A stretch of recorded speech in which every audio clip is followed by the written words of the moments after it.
hope.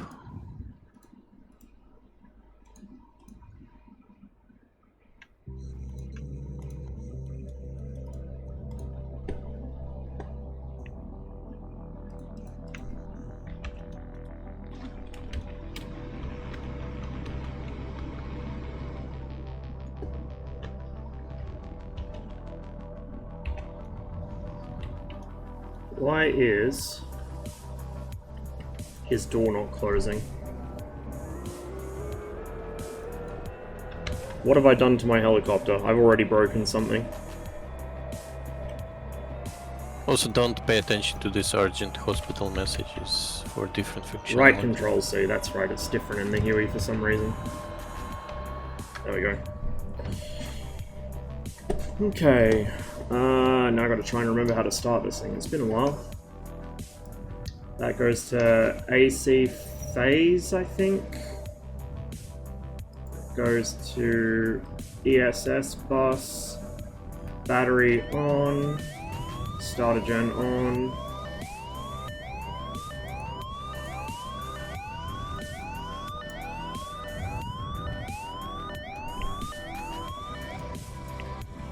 Okay.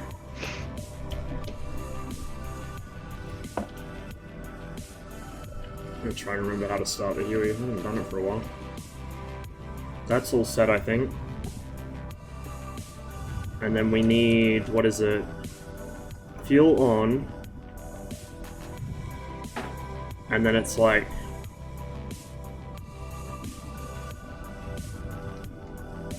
I hold this.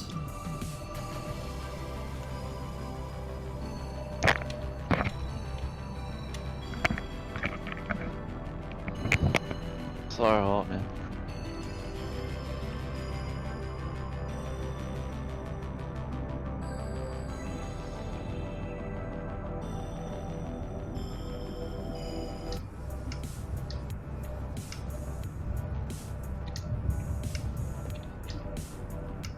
Hey, Proof. You guys want to try firefighting No, helicopters? Firefighting. Yeah, starter gen's on. Battery's on. What? That's set right. We'll just do this before I forget. I didn't get that. Sounds good. Sounds good, dude. So the fuel's on. And I'm probably gonna go have some breakfast at this point at 5:30. I'll send you a IP. What is it I'm doing wrong?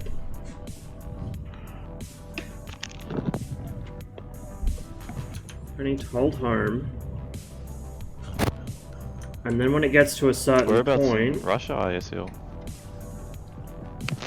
Moscow. Oh, nice. This is embarrassing.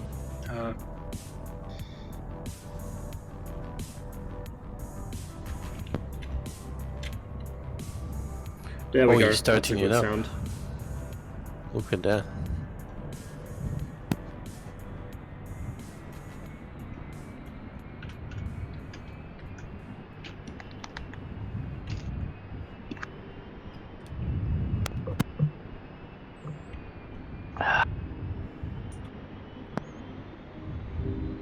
Okay.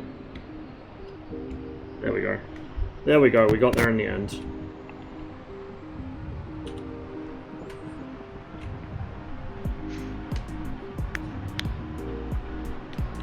You can do multi-crew on that Huey, can't you now? Mm-hmm. Yep. Oof.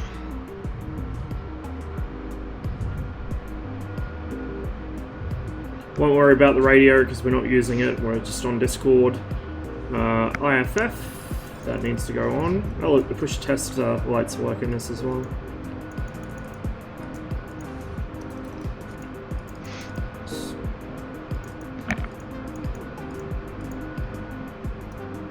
Okay.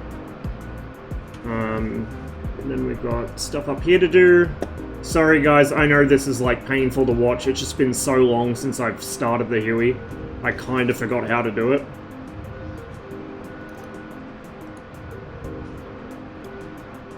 Ross, tell me when you will be ready to take off. I won't do a briefing. But if you checked F10, probably you already know how to find things. Tip it easy, run out of phase max. No, don't pay attention to this. It's not I'm on. I'm just kidding. Aha, there we face go. max, Now it's dude. working. I'll set it to 50 feet.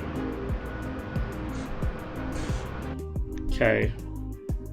So I'm over here, Seal's over there.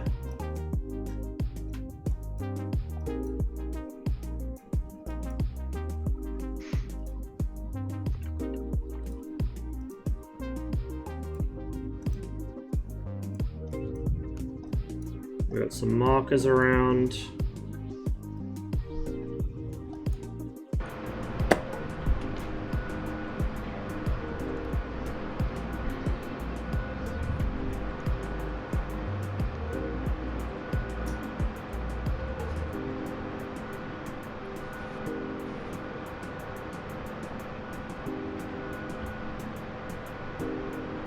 I forgot to take the spring out of my pedals, god damn it.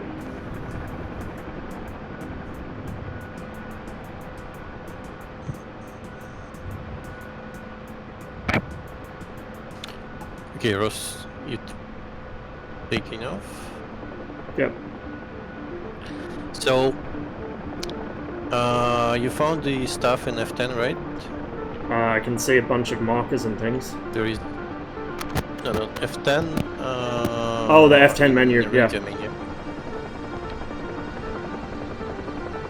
So you see there is fire intel and directions to latest fire. Mm-hmm. And also drop water. This is how you drop when you're above.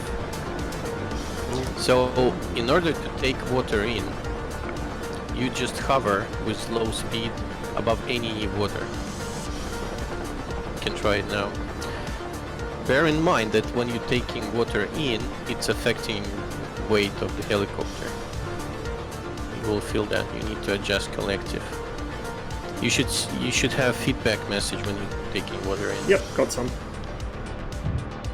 Just try to hover. Alright, so the nearest fire was to the east. Just take the water first. Yeah, I've got some. But you can take 1500. But if you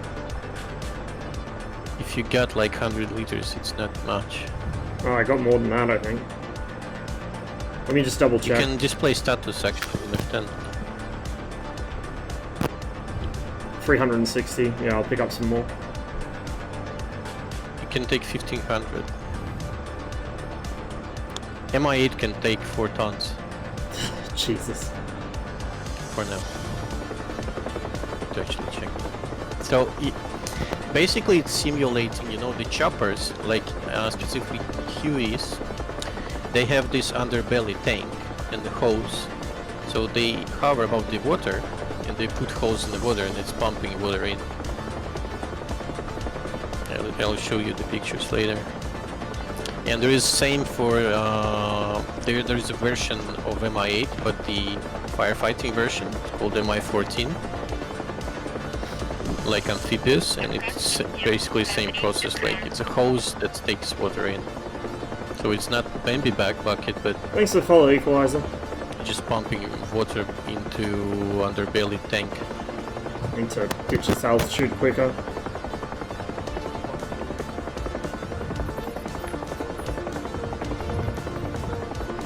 So how fire works? You will see smoke, and it's white smoke because the fire effect is not really can be extinguished through the scripting tools yet. And when actually forest and any green stuff burn, it's actually usually white smoke, as you may have observed in Australia last year or in Siberia.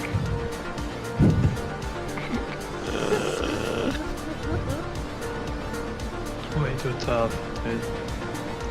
So, how the fire works here, it's starting from some zone, like small beach fire, but it's propagating, and it's propagating taking wind into account. Ooh. So, what you need to do is to stop fire first. So you see the fire and you see the wind. You drop the water in front of the fire. Like you find the edge, Yeah. you drop water in front. It actually calculates zone where you drop the water. And if you drop the water where it's trying to propagate, it will not propagate there because there's like it's locked. And then when you stop and lock the spreading, you can drop water on fire itself, or you can just try and drop water on fire itself and see that there should be like feedback messages as well for when you extinguish like some patches.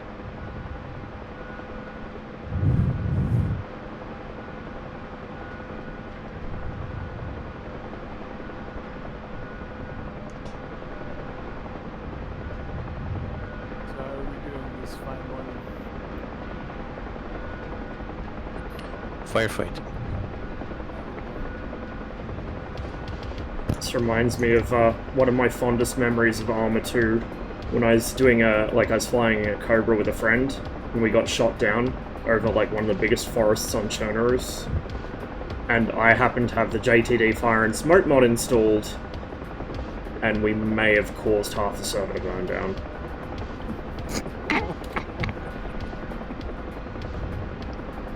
So if I hover above the water, it just takes the water like automatically, right? Yeah. Yep. Is this like a mod? Custom scripting using the DCS API.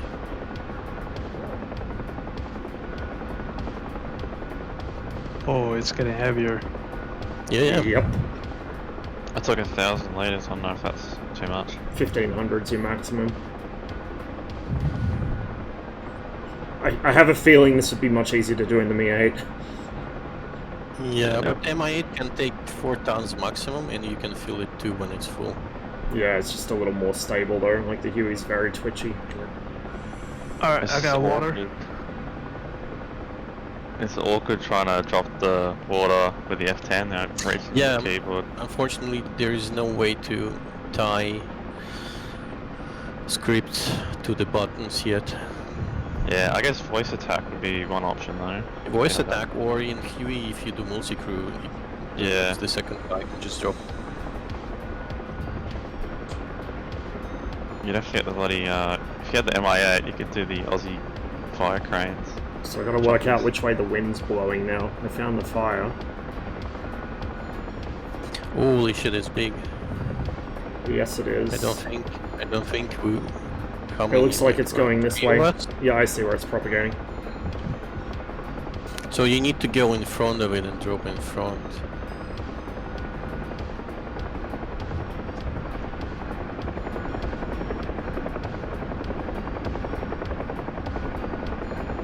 I think later maybe like it's not the dropping water in front of fire is like usually they drop retardant and water on fire itself. Retardant is just stopping fire and water is extinguishing. Maybe in future can make a Okay, I've additional dropped mine. retardant. Oh. Yeah. Oh, the frames. Drop mine as well. So you're sort of dropping it as you go through the sort of smoke. We're gonna have some optimization Yes, issues yeah. here, but Yeah, it's just let it be experimental, above so it. it is what it is. Also, you can take water from anything. You see there is a river here. Oh wow, that was bloody You sweet. can take water from river. Just below us.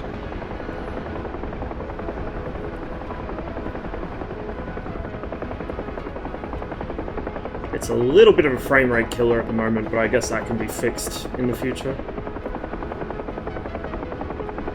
My frame is a bit fine, actually. Well, you have to remember I'm on a potato and I'm also streaming it, so... Yeah. So that to the So the this west. is the official like multiplayer sort of Damn, I see the fire. gameplay testing server. This is the search and rescue server I've talked about a few times. And now it has firefighting as well as search and rescue. So if you guys are into helicopters and you're not really sure about jumping into a PvP server and getting shit on by jets, you might want to try this place out. There is an official thread on the forums with the IP for the server as well as a general sort of briefing about what's going on in here. It's hectic.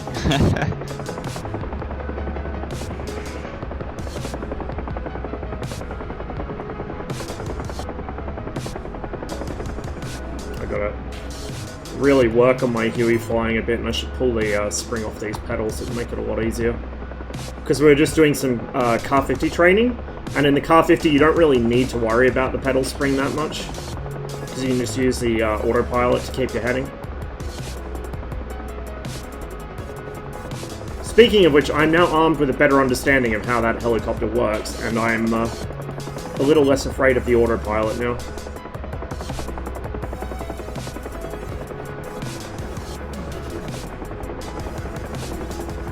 I can feel the whole thing is just like instantly lighter.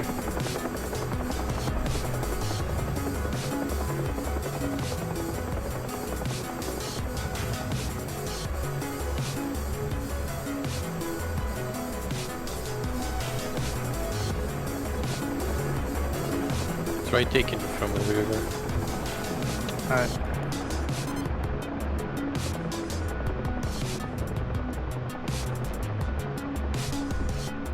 This would be fun with multi-crew as well, because you could have your guys in the back seat, like your crew chief, telling you if you've, like when you're over the fire, or giving you clearance if you're trying to take from a river, making sure you're not next to a tree or something. Oh, that's not a pleasant sound. And she's getting heavier as she takes on water. You've got to really be on top of it, because it picks up weight quickly. Oh. Bouncy, bouncy. Oh! That's all I'm going to pick up from that, I think. If I hang around too much longer, we're going to have a collision.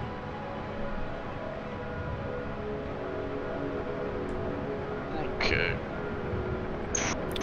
We were able to extinguish a whole fire before, but it wasn't as big as this one.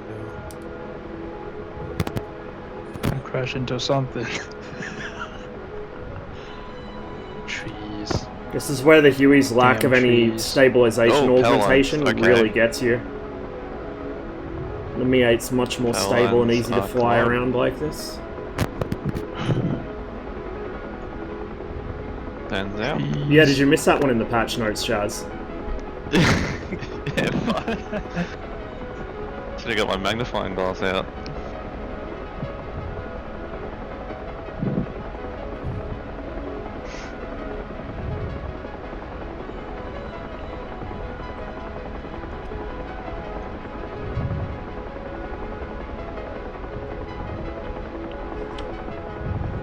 Looks like it's spreading downhill towards that next river.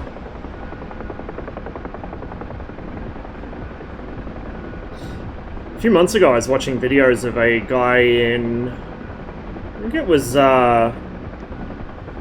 like Spain or something, and he was doing this, and he was like sucking water out of wells and people's swimming pools and stuff. Yeah, no. I wonder they have if a- Reach were Hey Jeff! like bitching about it. Do they have a pump or something, or it's literally a bucket? Sometimes it's a pump, sometimes it's a bucket. Yeah.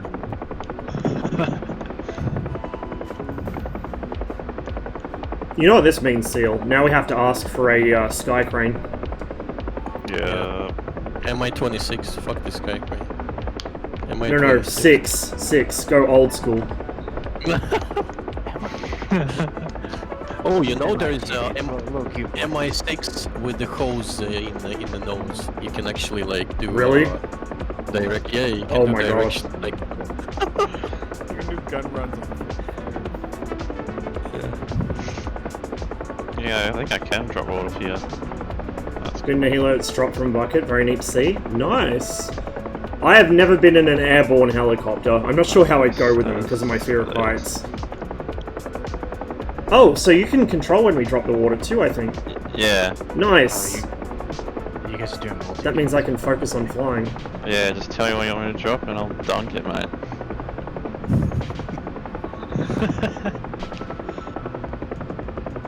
What are you guys doing?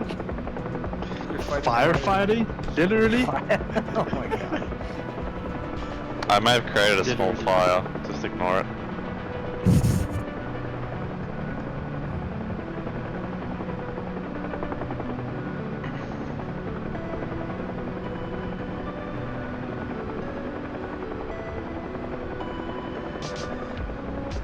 I think it kind of shows I don't fly the Huey as much. Doing better than I can. I'm just about to try and figure out the camera. I'm bad.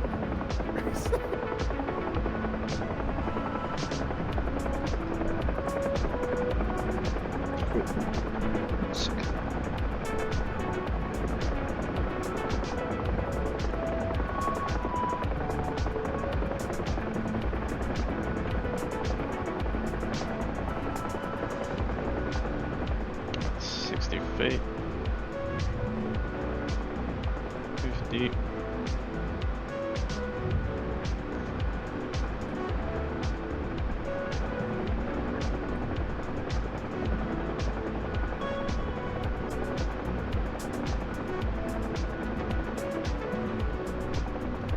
Feet, 40.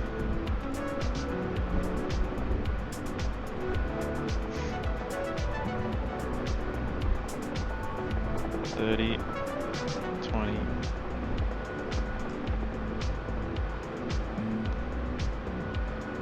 Taking water.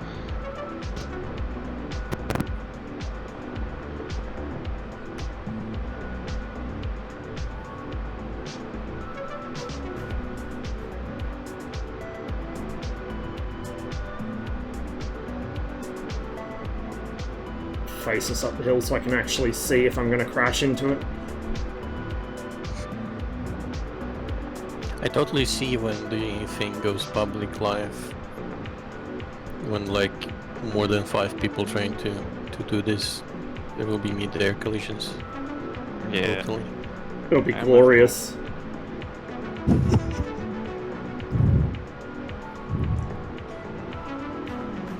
And actually, if you will crash the helicopter on that server, your crew will be like, you know, on the crash site available. With the chance, I think there is a chance. And your crew will be at crash site available for search and rescue. So you can have like a bunch of people doing firefighting and then a search and rescue helicopter for when they inevitably fuck up and kill themselves. Yeah.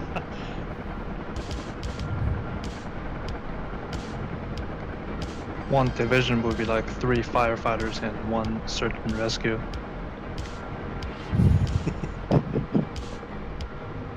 My webcam is very red. Yeah, the lighting's probably fucked up.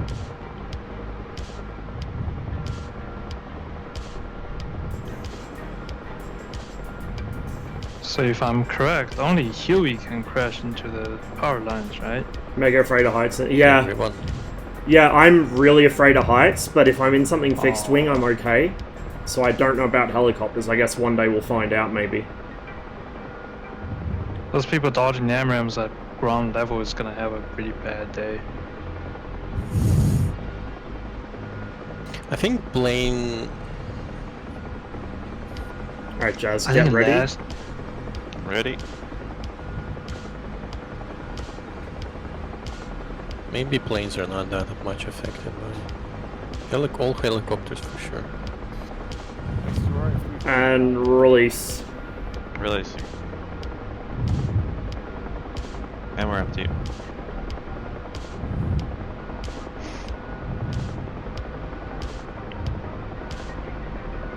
It just immediately climbs like a rocket. That bitch is huge.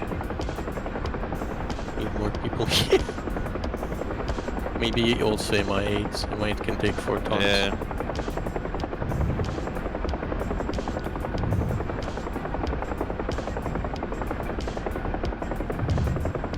So this is the kind of fun stuff the ED multiplayer team work on behind the scenes. dumping water. which probably doesn't get anywhere near enough appreciation. This is really cool. Treetops. Really, like, people think of DCS as a combat sim only, and you can kind of see that with the backlash that the Crescent Eagle and other things like that got. But the aerobatics guys love it.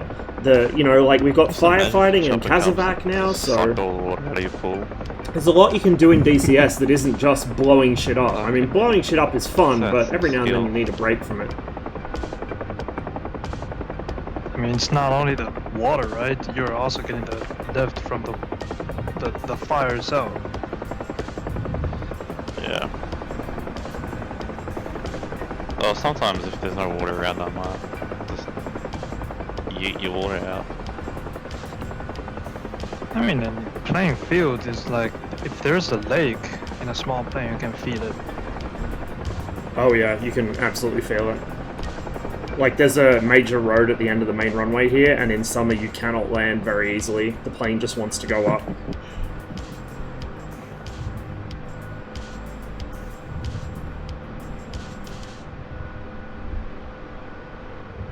Have Liberation in a few hours? I might do, yeah.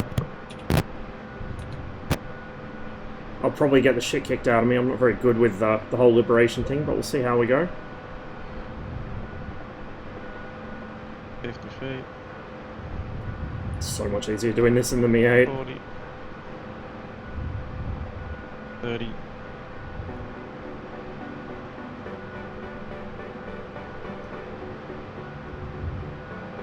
You scratching the ground there? 20 feet. Almost. Wait, Ross, where are you taking water in? Hmm? I'm Taking from like a over a small river. river bend, yeah. Just below the ridgeline.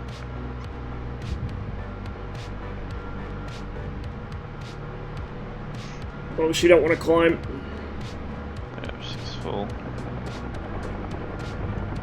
You maybe need like to go out of ground effect. I'm just gonna run down the hill to pick up some speed and then climb.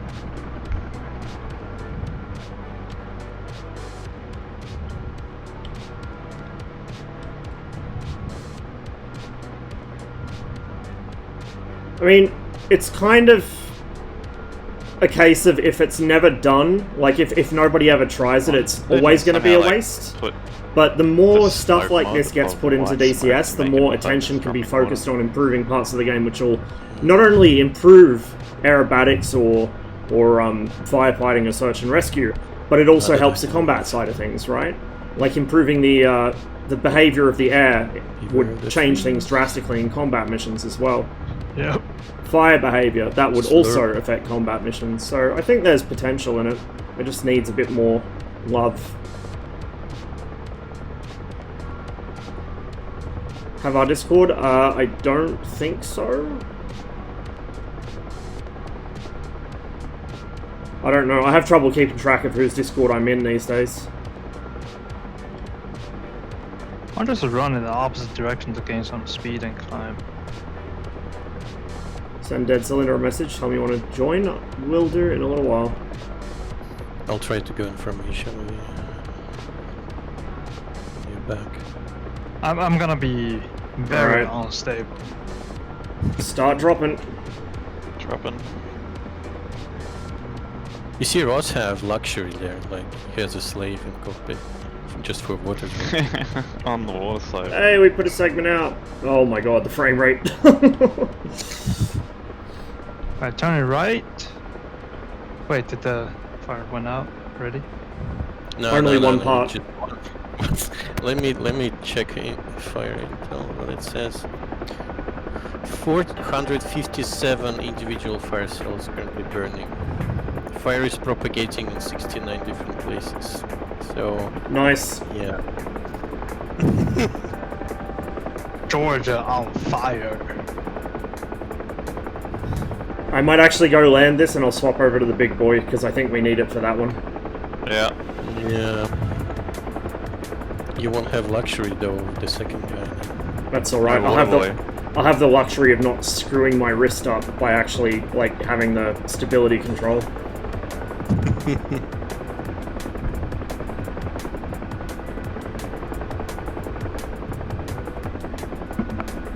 My first IRL landing attempts in the Cessna last week was on the very, very edge of a panic attack from vertigo on the last 500 feet on final. If the instructor hadn't ripped the yoke out of my hands, we'd have hit pretty hard.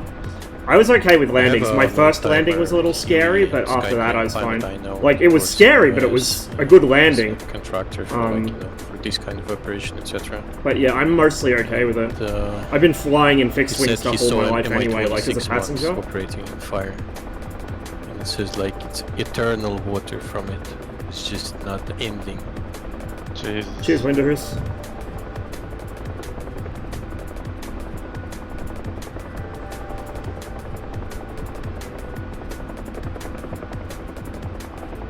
Okay, did you drop?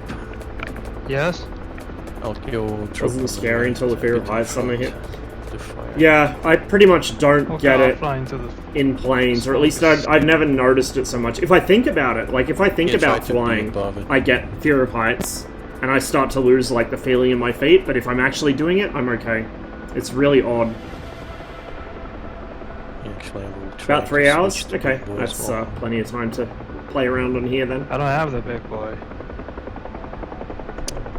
Are you guys doing like modern? Because if you are doing modern, there's only two things I can fly anyway. Well, wonder if a one thing I can K50 fly is mostly much better. competently, and one thing I can kind of fly. But I don't think that's an option. No, I didn't see firefighting.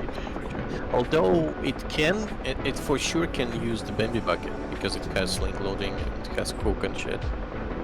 Like it in real life, if needed, it can use. Although you need to somehow hook.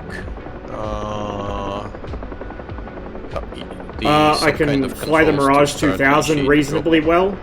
I can kind of fly the F-18. I don't know how to use any of the like air-to-ground I shit guess though, it so can I'm be pure air-to-air. Jury. That's all I know how to do.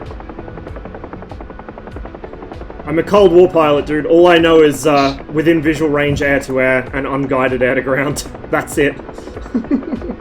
Did I lose something? Oh, I am already almost back at the base. Alright. Hey, Skyplane. Welcome. Whoop. Whoop. It's going to be an interesting landing. Yeah, also the abscess of rudder trim and Huey is hurting my legs. That's not a good noise. We're alive. What the fuck did the rotor blade hit? The wind socket? Oh! Yeah, maybe. No. It hit our tail, apparently. Oh. Ah, you had the mast bump. Uh-huh. Well, because there's quite a strong wind here, and I'm not good at landing, so... Oh well. Yeet. Oh, what am I doing? Not that. I need more practice in the Huey, obviously.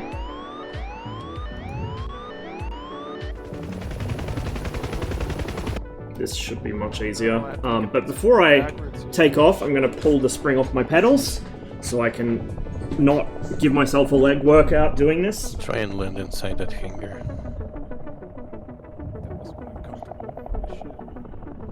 Oh, now you know what we need? I know I say it like every time That's I the fly ultimate helicopters, but the best feature of the MFG crosswind pedals is that it takes me 2 seconds to go from flying a plane to flying a helicopter. I just have to unhook one spring. That's it. Oh, I'm just gonna grab someone to eat. Oh, break.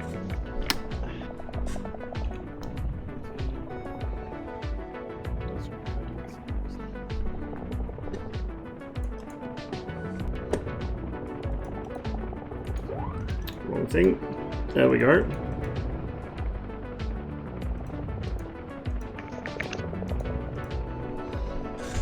My track IR's kind of messed up. There we go. We don't need any of our weapons, so we can leave that alone.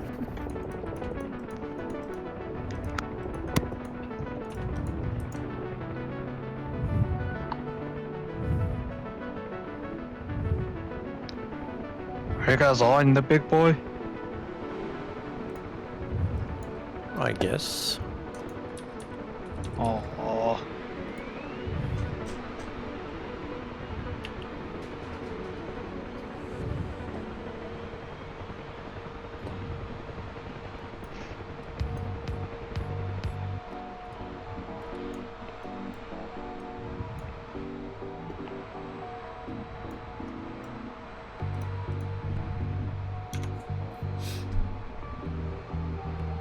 Oh, can you remove pylons as well?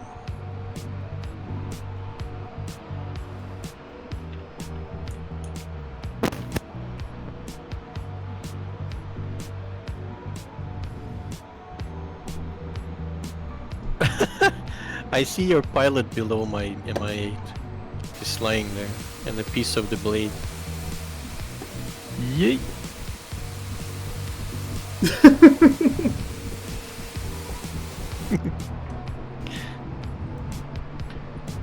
And I thought it's Russian pilots who should be drunk.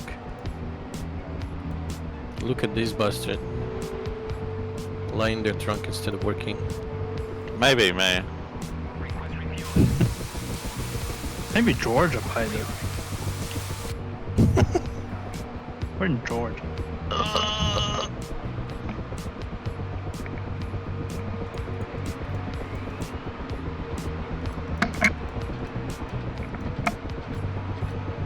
We don't actually need the dust protection Of course, you system. can on it. remove pylons. Maybe that will add some weight, actually. Oh yeah. Some weight. Ground for a little bit of a brainlet today. There we go.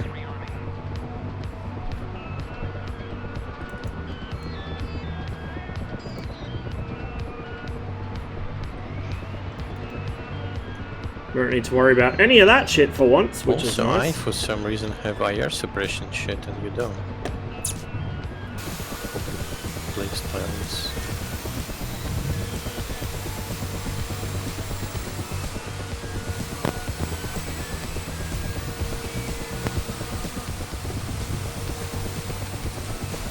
I wonder if it's part of the livery I'm using. Like if that's a thing that can be disabled through a livery file.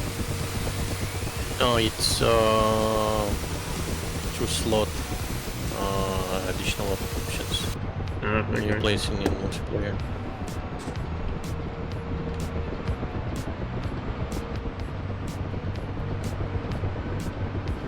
With the Hornet radar, it's pretty much WVR. I haven't really flown it that much recently. I think I flew it once or twice after the new HMD stuff was added, and that's about it. So it carries bombs? Yeah, it does. I'm not sure if they would help in this situation, though. So we want to go back and right. I want to get the stability mode on, which I need to actually switch on. I Big think brain. there is also special firefighting bombs in Russia. Oh, there you go. Jeff just mentioned them in chat. I guess that answers his question. Sometime I think they even used these just explosive bombs just to cut something, but not that much. In China, we have firefighting cannons. Just fire your cannons into the fire. I think it's even have MLRS for firefighting.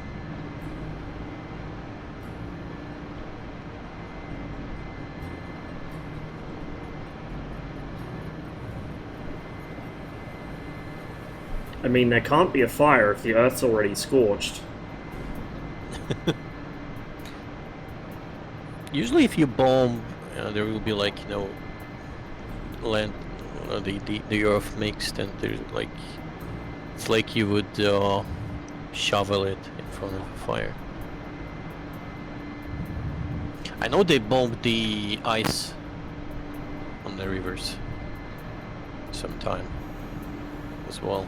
Yeah, they use like howitzers to trigger controlled avalanches and stuff.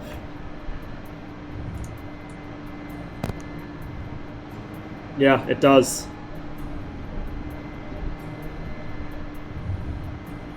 Like the It was sudden slurp. concussion of air just sucks the air away from it.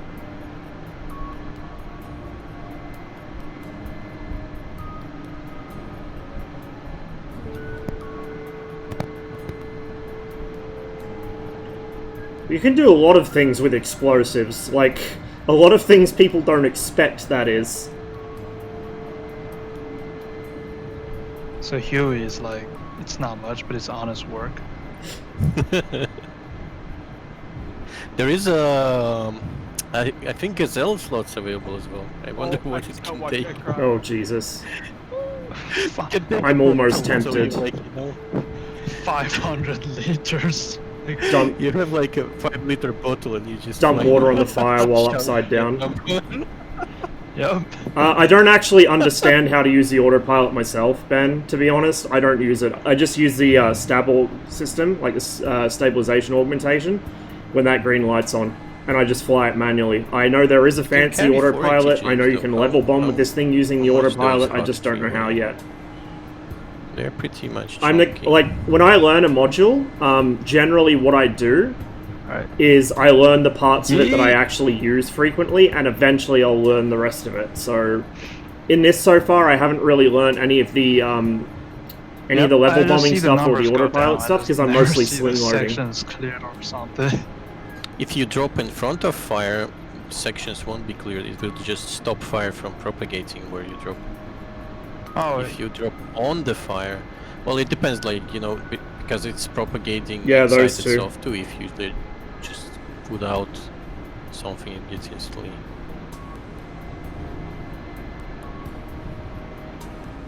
So it needs planning, especially for this huge. It's like it's not that easy to put off. So you Needs do- some people and oh, okay. So you do have to like drop it onto the like the back Yeah. of the fire, I guess. yeah, like you see the That's- wind. It Yes.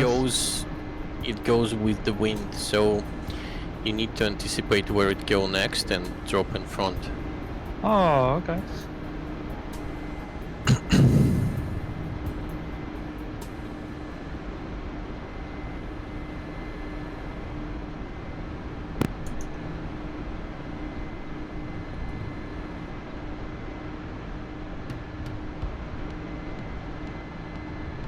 There's probably something you need to actually press to, like, index it.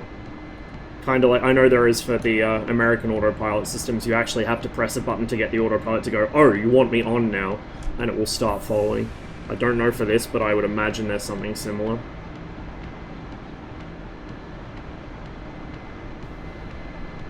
Hey, Antaro. Welcome to the stream.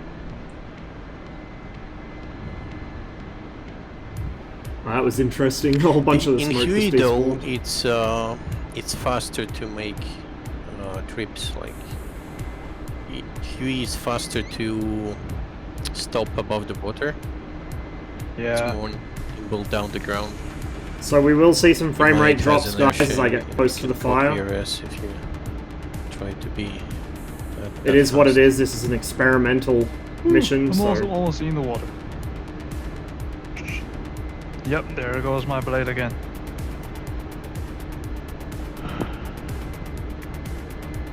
Well.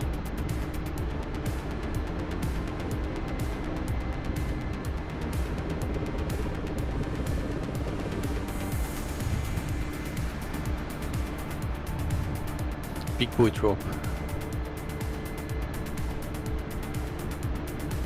That was a gonna little watch that. sketchy.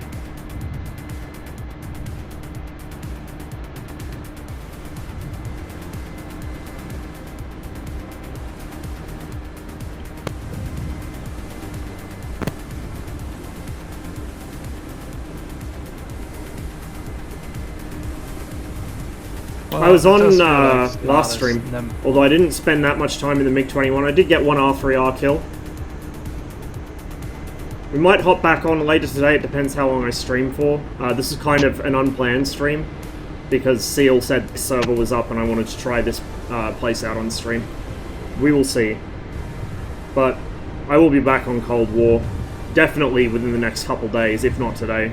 Alright, I'm gonna go grab some breakfast.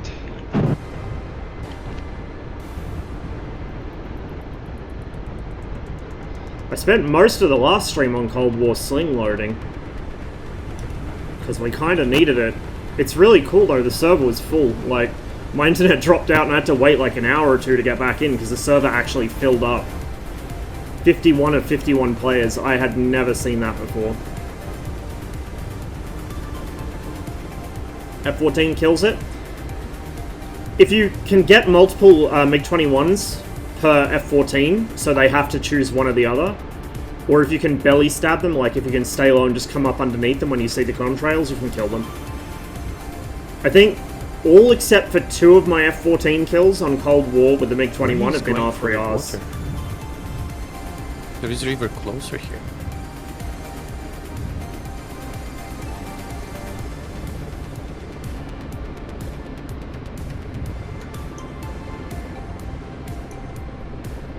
Radar difference is huge, yeah, absolutely.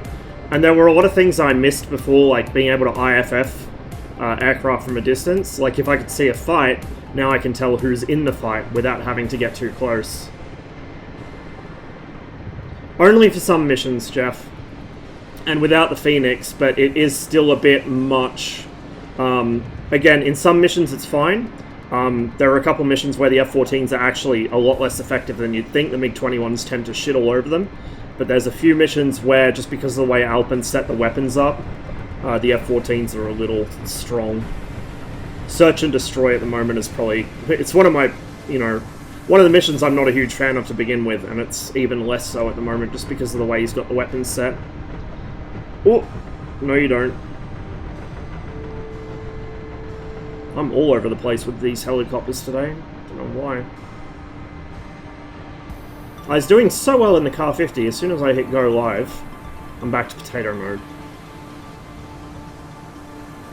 So Seal's been teaching us how to do the grinder, which is like the racetrack pattern you do when you're flying an attack run on something.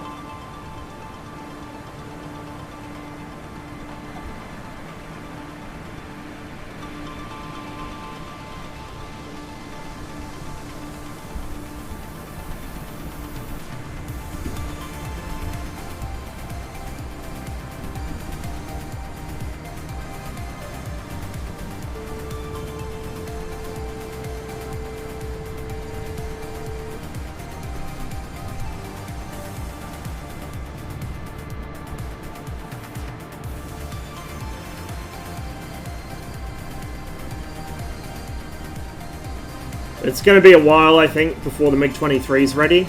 I don't know if we'll get a 27. A 27 would be nice, but the MiG-23 is what I'm really excited for. It's one of my favorite planes. But it'll still have, like, a lot of the issues the 29 has on Cold War. Not many missiles. The range is okay on the 23. That's the first step. And kind of a clunky radar. Not a bad radar, just a clunky one. Legit a relay with multiple choppers in the circuit, yeah. It was good fun.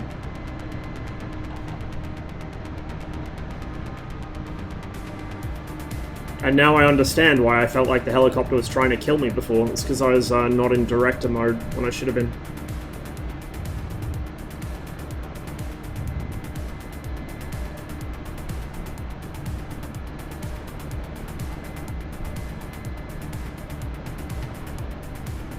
Yes, it is. The MiG-23 MLA, it's in development. But it seems to be still fairly early development, so it might be out this year, or it might be out early next year. I don't know yet. But it's coming, which is the important thing. It is being worked on.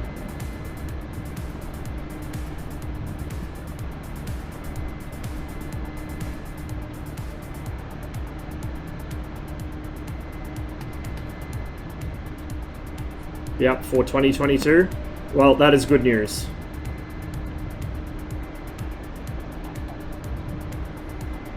Cool. I see another Mi-8 down there.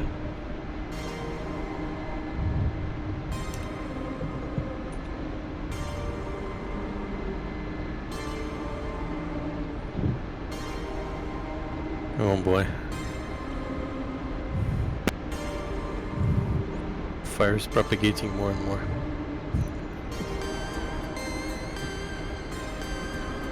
I can't tell how much of it is the fire spreading and how much of it is it just not rendering in because my PC can't handle it.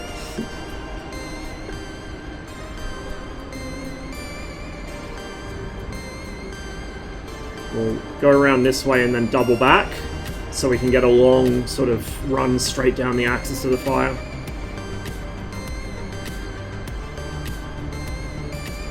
MiG-25. I like the MiG-25, but I don't think it currently has a place in DCS. The altitude the MiG-25 flies at, the DCS map, it looks awful. Like, the draw distance is too low. The speed's not the issue that people think it is, but the actual altitude is. What I really want is a Sukhoi 15 TM. The Su-15 was the backbone of the Soviet air defense, and we really need something representing the Cold War PVO in DCS, I think.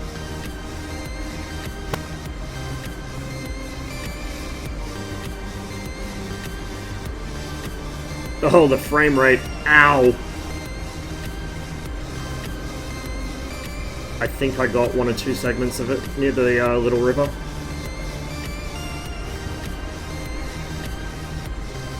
This is why you've got to put these fires out quickly. If it spreads too much, it becomes a PC murderer.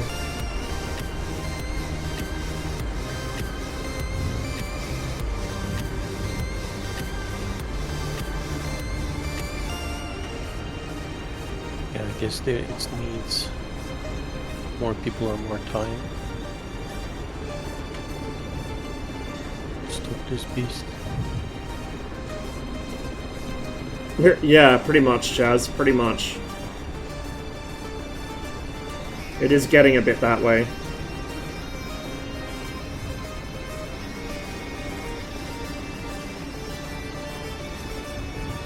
I'll try and load up from this river, but I've got to ditch some altitude and speed.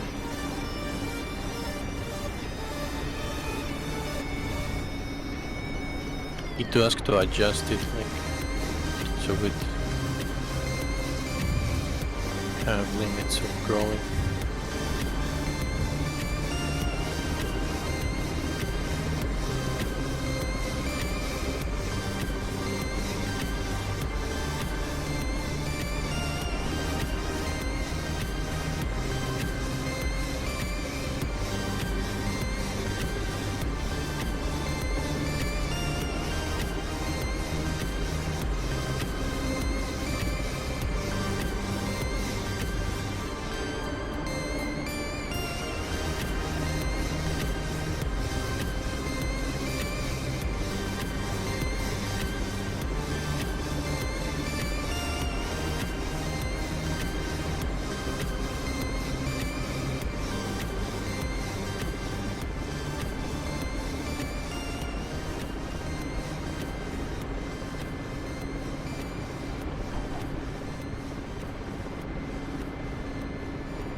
Oops, I need to go. My brother coming over. Well, good luck with the fire rods. Thanks for the Car 50 lesson.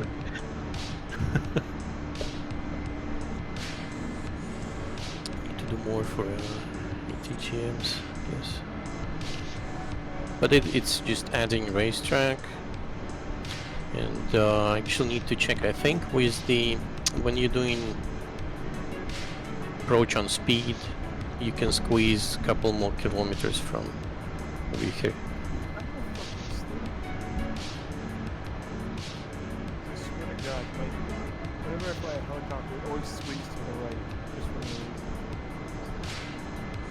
swings like yawing or rolling? Yo. Both. Well, it's doing that if you're raising the collective, for instance, or changing the speed. I'll tab out real quick to adjust some volume.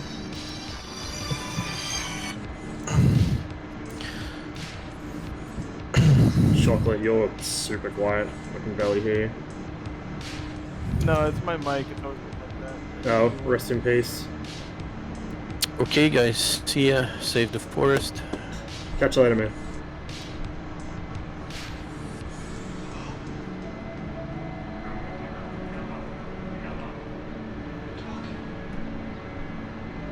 We're very heavy with all this water, so I need to pull some more power.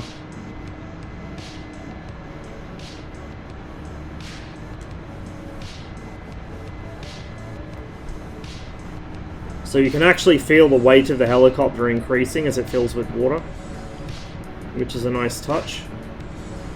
There's the fire. Oh god, it really is spreading. It's all across that ridgeline.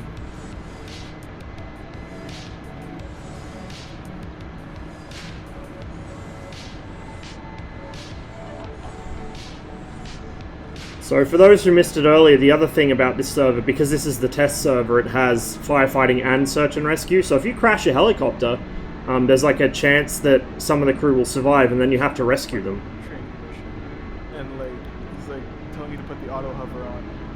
I'm literally not touching anything after that. And he's like, now you're stabilized, but I'm just fucking rolling in circles.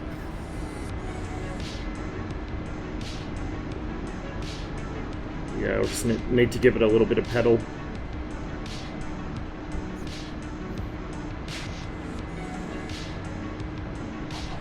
Okay, well, that's the ground. Fuck.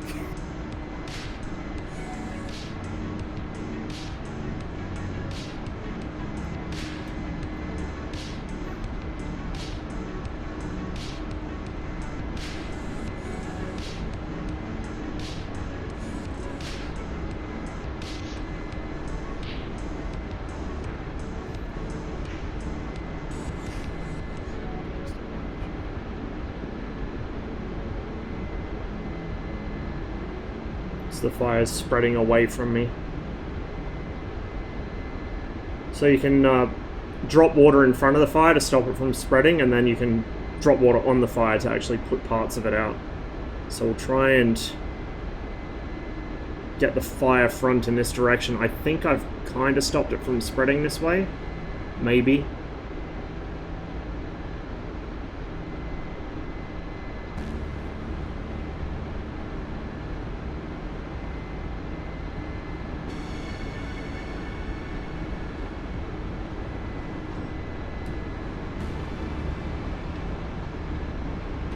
It's just me and Jazz in here now, so I think it's going to be an uphill battle to try and put this one out. Oh wow, it's all spread down there as well. Oh dear.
The search and rescue element of this server is something I'd actually like to see more.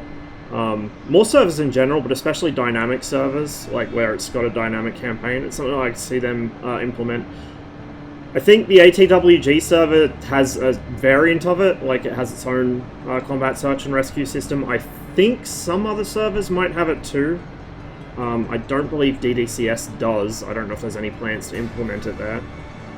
But things like that just add more to, like I said, particularly dynamic servers, adds more to the feeling that there is an actual war going on, and it's, you know, something bigger than just planes lobbing AMRAAMs at each other.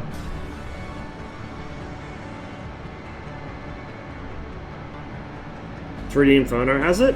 Nice. Yeah, there's a few servers that do.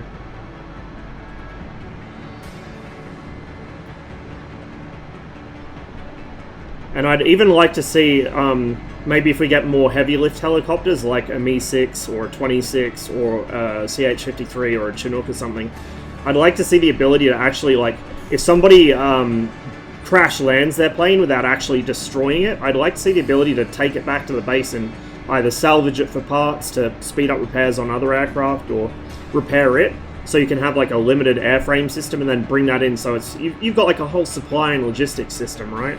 So things actually matter in the world, and it matters to bring your plane back after a mission. You know, there's a lot of servers on IL-2 have different systems for limiting lives or making people have kind of like more cautious behavior like you would expect them to in real life. But, you know, beyond just limiting the actual lives of the pilot, actually limiting supplies of airframes and stuff is quite interesting too, I think.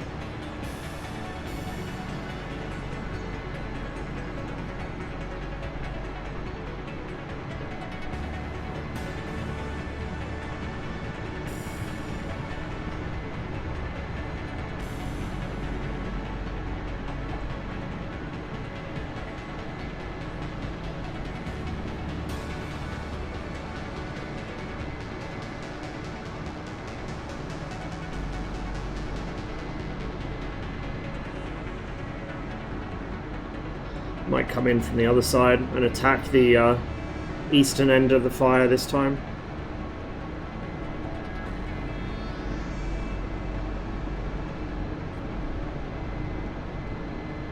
If you could integrate something like this with the C-130 mod, that would be really interesting. That'd be like the big boy fire extinguisher. Which reminds me, I need to update my C-130 mod because there was a patch for it put out the other day.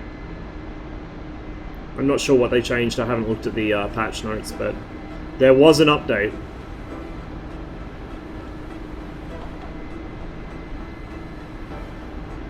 No, it's not. It's definitely not.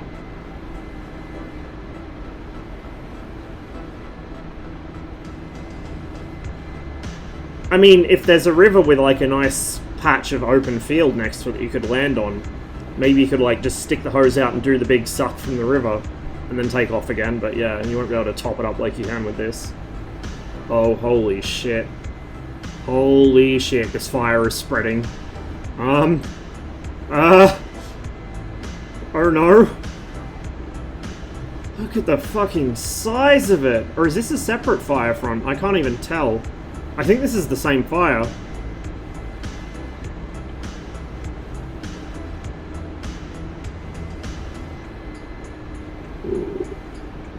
Oh shit. Yeah, I think it's the same fire. Oh, that is a big boy. That is a very big boy.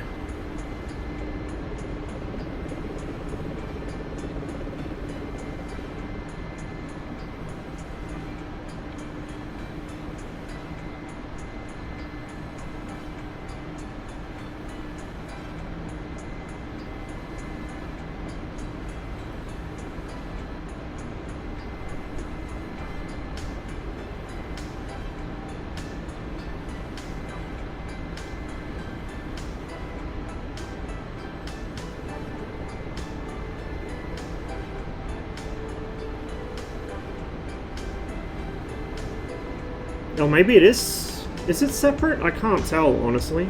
I think it is the same one. It's just not all rendering in at once because there's so much of it.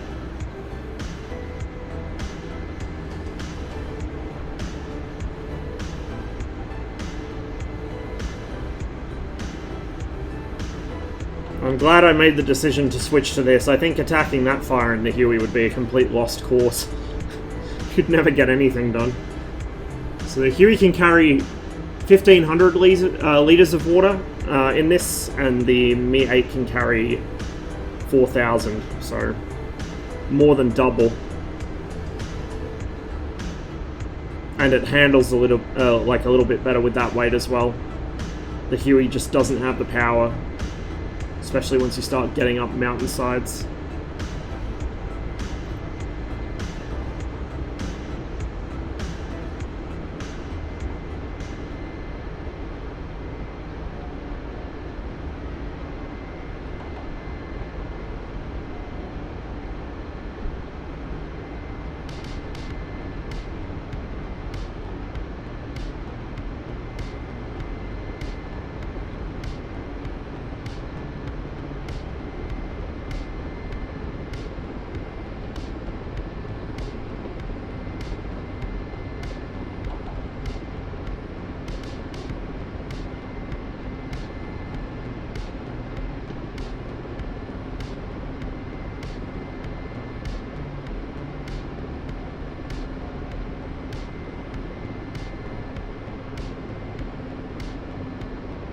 Yeah, although they didn't do it very often. Like, it was a capability it had, but it wasn't used very often.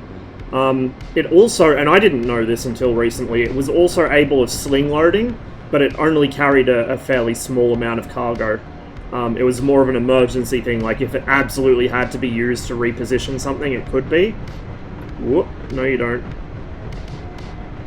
She wanted to. She wanted to get away from me there. I doubt they will, Jazz. I doubt they will. I mean, they'd just be infantry. There were firing ports, I think, like, usually the crew chief in the back, because you would usually have a crew chief on board even if you were flying just an attack mission. Usually he would have a PKT, and he could switch it between both sides of the helicopter, so, you know, if he needed to, he could return fire at guys on the ground.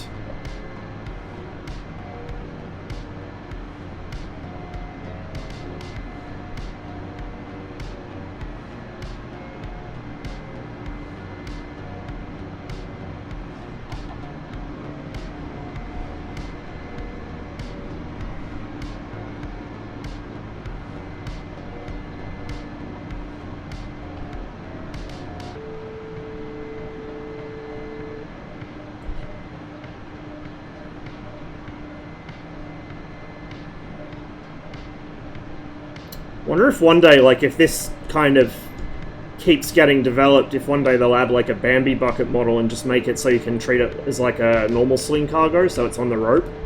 That would be cool. So you can actually physically see it. I know, right, Jazz? I never thought I'd enjoy them this much. I mean, I still struggle a bit, because it's still unnatural to me, but I'm definitely enjoying them. Mi-24 is just a sport version of the Mi-8. Yeah, kinda.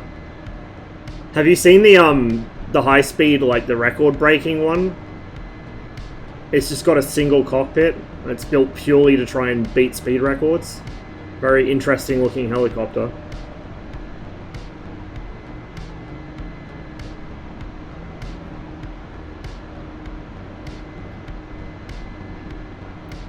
The only downside of helicopters is they kill my wrist. I think when I move to my new place, I need to get a better setup for this. That is not a good noise. I still have some fuel, but probably not enough. I'll do one more, I'll dump the water and I'll go pick up some more.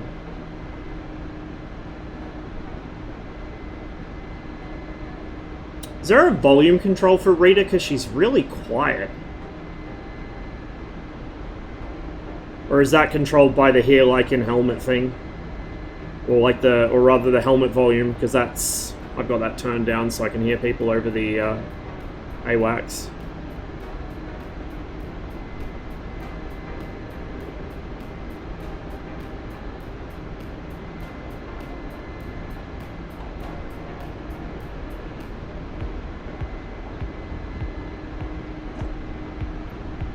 Hey, Ton. Oop, that's the wrong button. There we go, that's what I want. Jesus, it's spreading even down here. Only on the 24V with the turret, Jazz. On the 24P, the gun is fixed. It doesn't move at all. The thing you're probably thinking of is for the ATGMs. It's just like a periscope that it's linked to. That's how you aim them.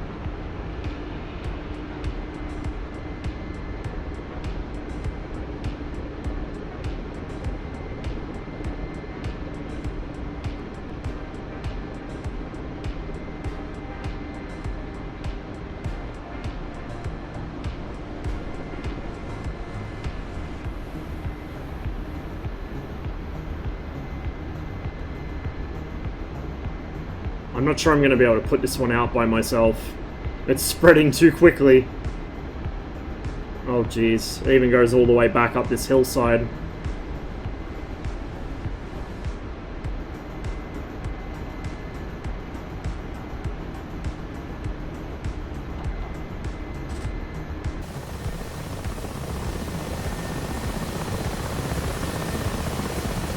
My PC can't handle it, it can't render the whole thing at once. But that is a lot of smoke. Okay, I'm gonna go back for some fuel.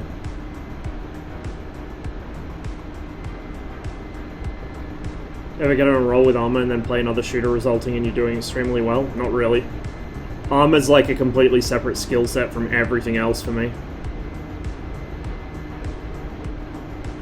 And I get rusty really quick. It's like DCS, if I don't play armor for a couple weeks, I'm horrible when I come back to it. So the first few missions of the next 345th campaign, I'm probably going to be an absolute fucking potato.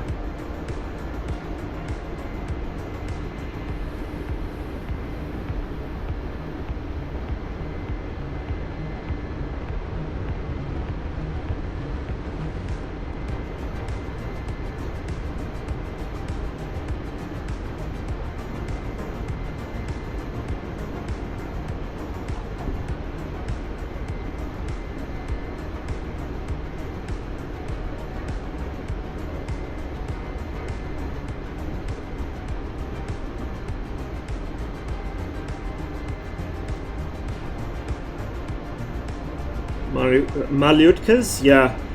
I'm well acquainted from armor with them. Because our BMDs use them in the 345th. And they are a bitch to aim. Well, because you have to manually fly it, right? I still think that a really good module for this would be the Car 26, and one of the options for it is like replacing the spray rack for the crop duster with like a really ghetto Malyutka setup. Or like some S5 pods. Just welded onto a rail or something. It'd be so much fun. So stupid, but so much fun.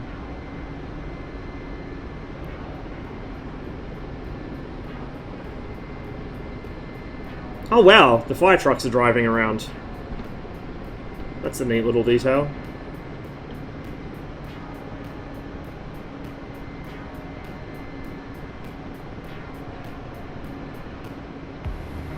This is the ED multiplayer test server. So, it's the search and rescue and firefighting mission that they run on here.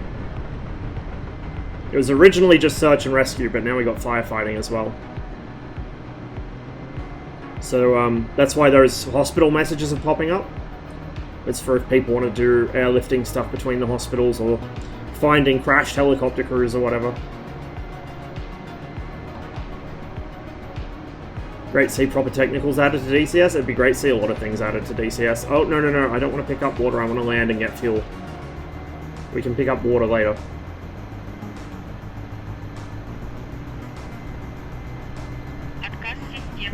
It's public. There's a thread on the forums. I can't remember what the thread's called. I think it's in the multiplayer section. And it has, like, the briefing for the mission and then a link to it. If Seal's still in chat, he probably has a link handy.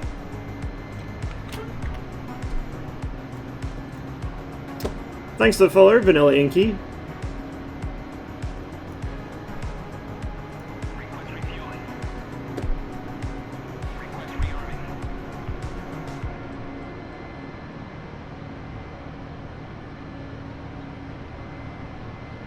Oh, what did I do? I don't want full fuel. Jesus. No, that's like the last thing I want. My brain is not working today at all. There we go, 40%. Let's go.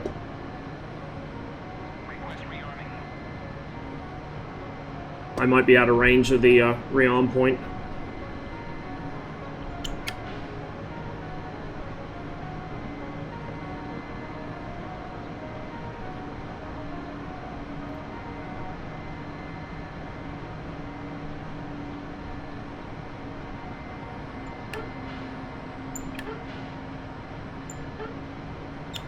Let me just check. The invisible farp's to my left, so I've got to fly left a bit to the windsocks, or taxi left a bit to the windsocks.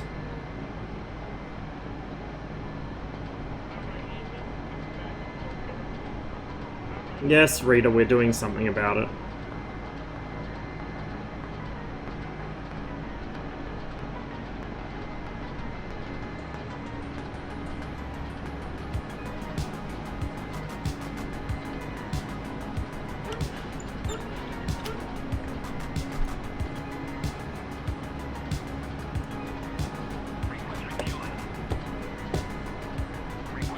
There we go. Where's the fire? Over that mountain behind me, on the other side of it.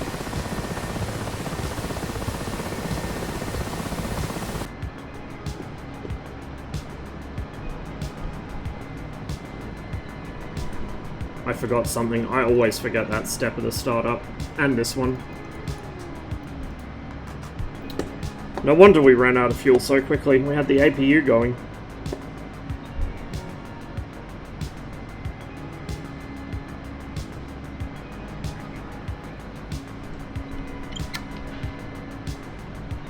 Did you cause the fire? No, not this time. Not this time. As hard to believe as that may be.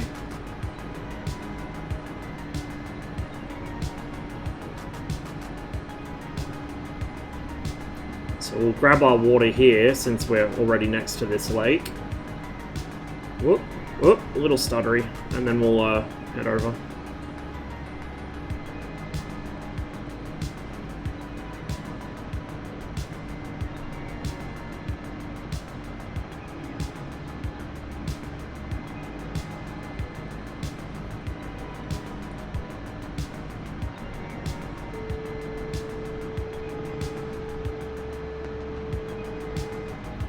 I'm not hovering very well today.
Oh, really? So it already has that integrated. That's interesting. Because I was just thinking, like, we need the C-130 to actually put out this fire. It's so big already. So that is interesting. I mean, obviously that mod's not on this server, but there's a lot of potential there.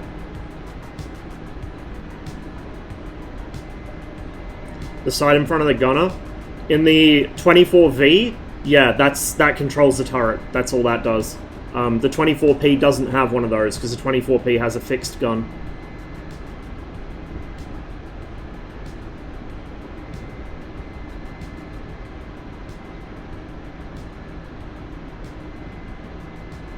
Why do people like the C-130 mod so much? Because you can actually, like, move cargo around, and it's really well done.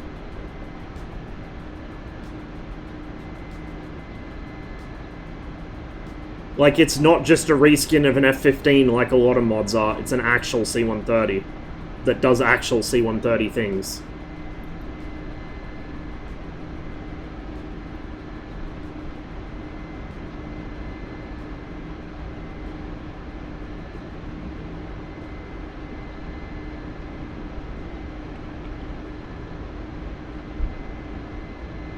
Oh, Jesus, there it is.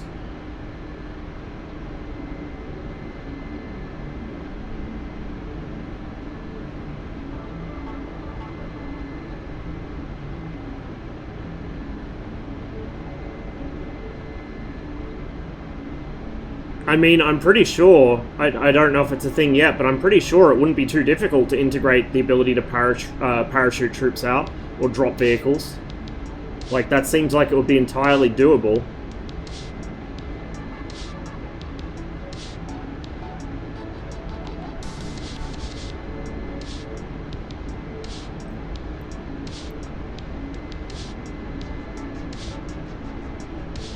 Oh, you can drop... Oh, there you go. There you go, that answers that question.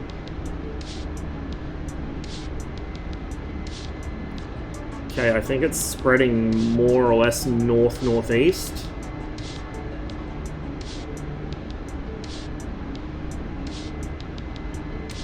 This section actually may not be spreading very much. Oh, frames. Oh god. Oh god, the frame rate. Oh Jesus, this is the actual issue with this, is just because of the way the fire works, it taints your frames a bit when you fly over a big one. If you fly over a smaller fire, it's not too bad, but a big one like this is an absolute killer.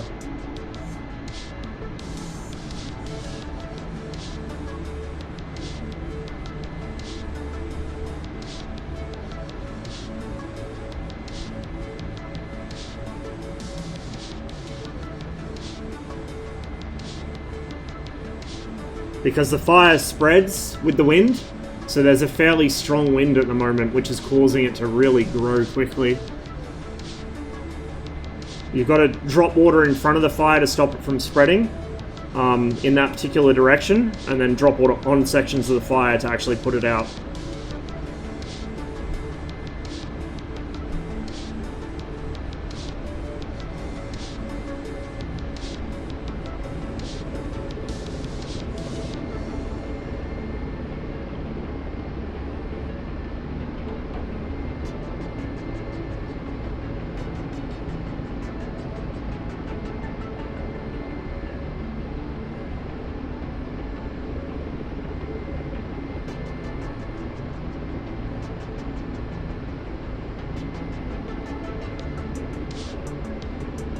Or at least it should be, Jazz. It should be.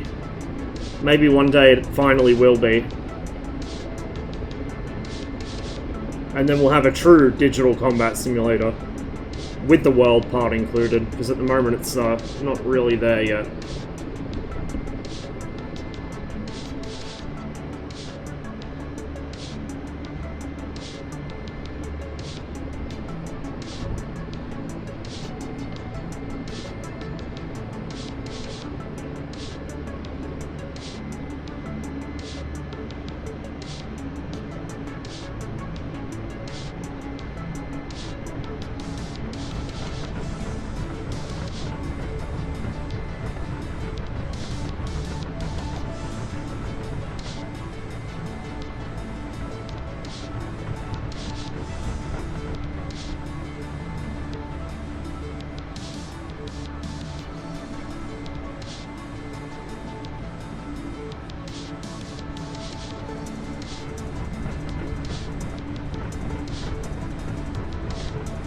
try and turn myself so I'm not looking directly at the smoke, so I have a somewhat workable frame rate.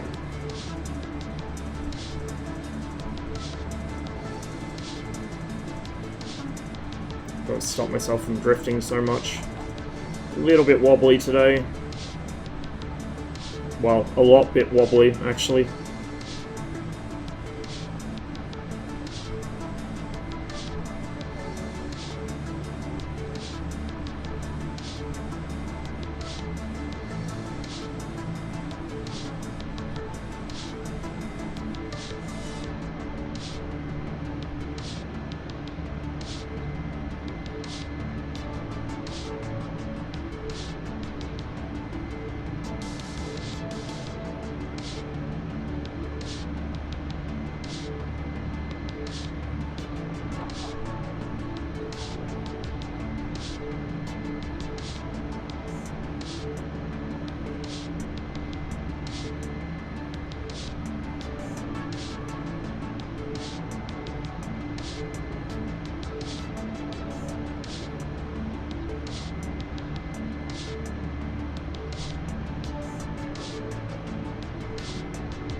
What HOTAS setup do I use?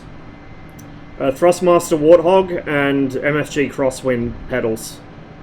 But I've had some issues with the Warthog throttle. My left throttle doesn't work anymore, so I'm down to one throttle only.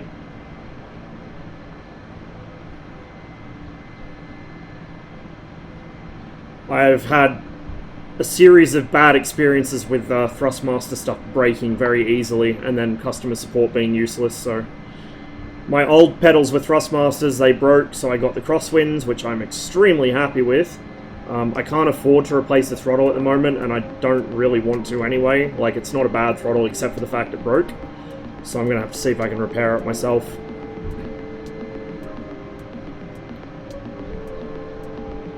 If I had my time again, though, I would definitely get a Virpil stick, because it's better suited to the aircraft I fly. And I'd probably get one of the new Virpil throttles. Although the Warthog throttle's quite well laid out. It's just the actual build quality that's the issue for me.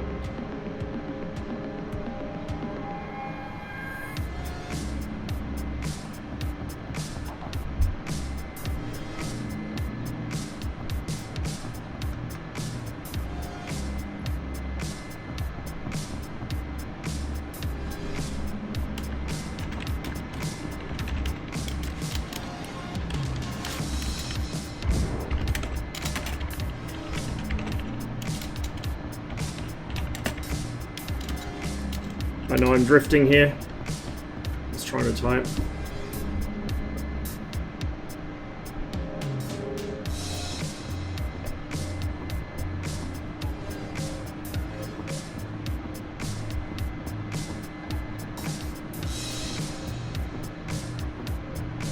Okay, so the server's going to restart, so I will have a slightly less insane fire to deal with.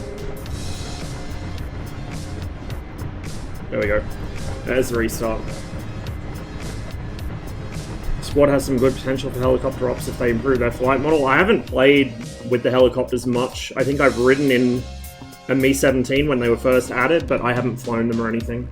It's been a long time since I played Squad, actually.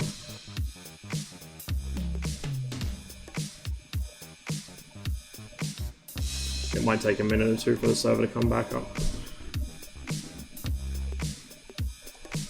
Use a VPC Warbird grip. It's based on the Mi-8 cyclic. Looks almost identical. Ah, I didn't realize it was based on that.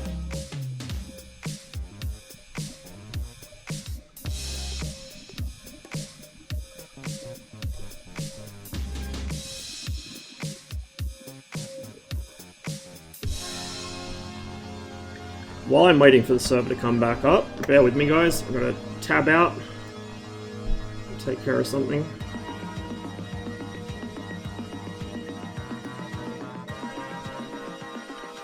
Oh no. Oh fuck, that was not what I intended to do. I just accidentally opened my browser, cue like 20 million windows opening. Why did it go to my fucking browser?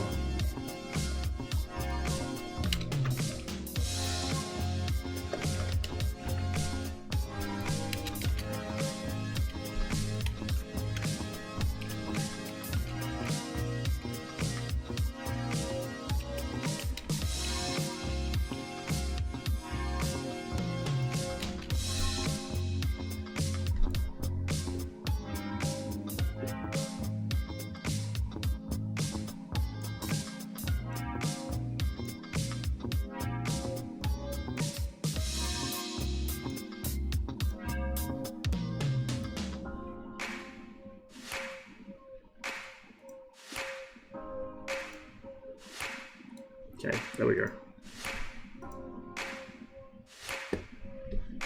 Can you use a... Yeah, but that's not how my brain works. Stream your anime collection, all none of it? Yeah, right.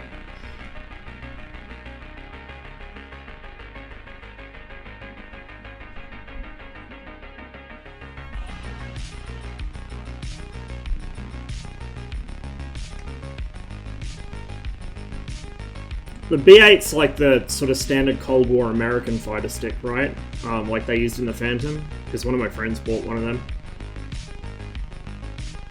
He got one of those and I got my MiG sticks.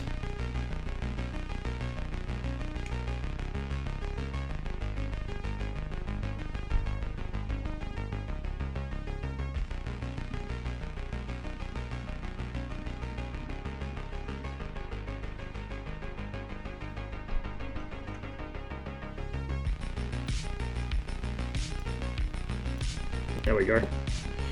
Right.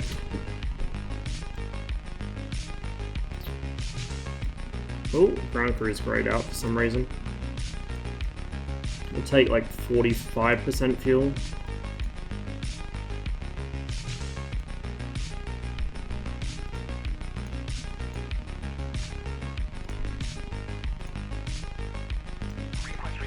There we go.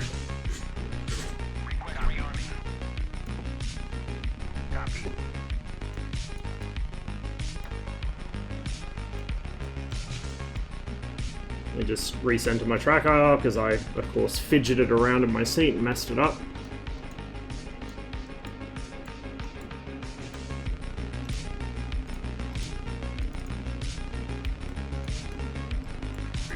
God damn it! There we go.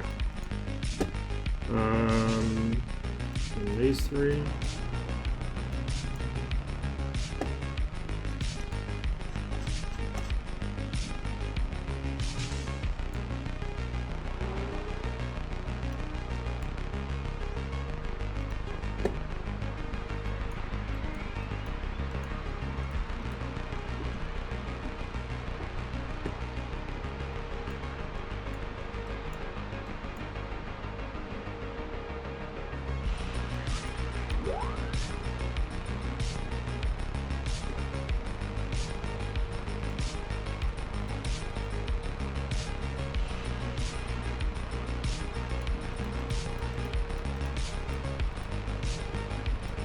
We don't need the air cleaners. Well, actually we might for the smoke. I don't know if that's actually a thing that's simulated, but for the smoke it might be a good idea to have the air filters on. We'll just leave them off for now, because they do reduce your power a little.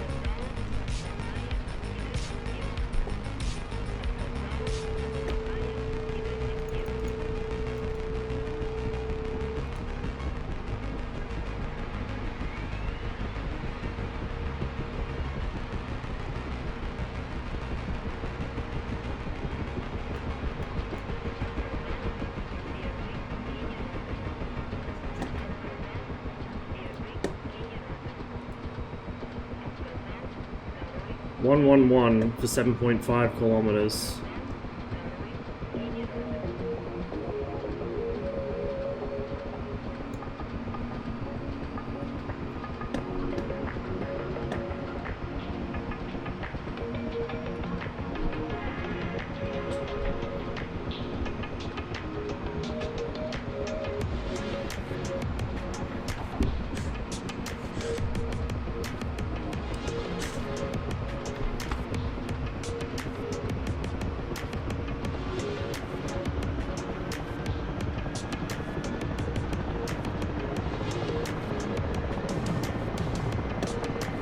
Too bad DCS isn't focused on the 60s, so many different types of fighters in service.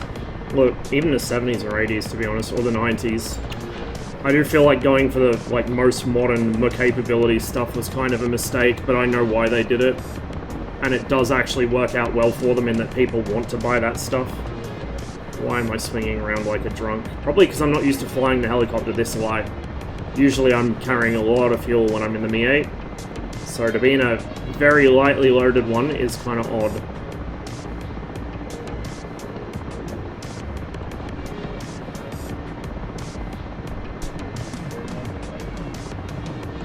Fire's blowing north again, or like northeast.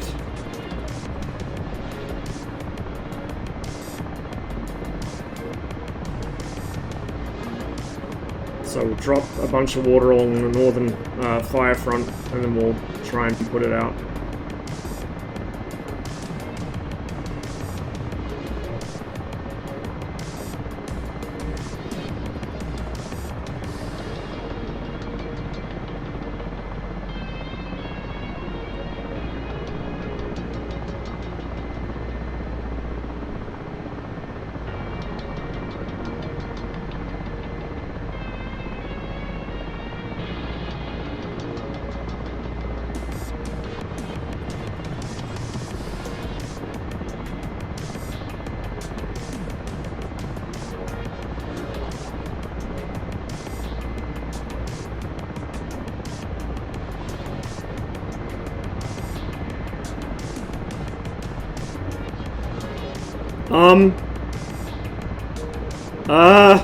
Are you okay there, my dude? Are you good? Whoop. Get control my own vehicle, Jesus.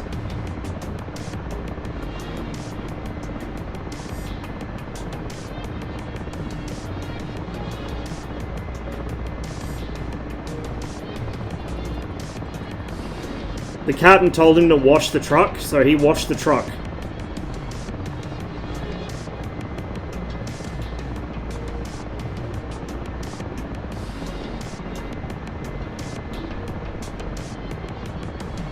Refilling the tanks, yeah, obviously. That's how that works, right?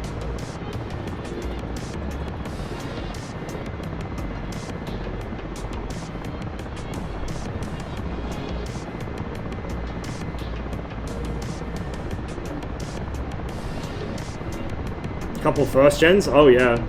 Be some real interesting ones in that. They'd be good for Korean War servers as well. Like late World War II or immediate post-war props and some very, very early jets. Like a P-80 or something.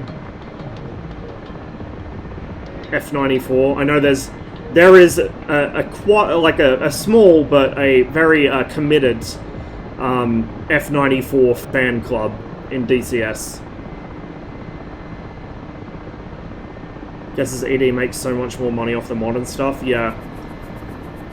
But it takes them so much longer to do it. Like, it's more expensive to develop, it takes longer, whereas the World War II stuff they can knock out fairly quickly. I'd imagine they could knock out some Cold War stuff fairly quickly as well, which is why I'm kind of secretly hoping they start working on some.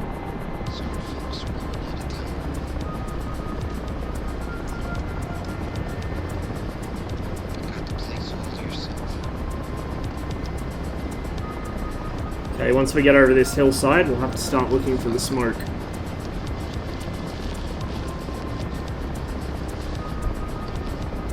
If you can't say it, you can't do it. 54 individual fire cells currently burning. Fires propagating in 14 different places. Jesus. Oh, here we go. Aha! I see you.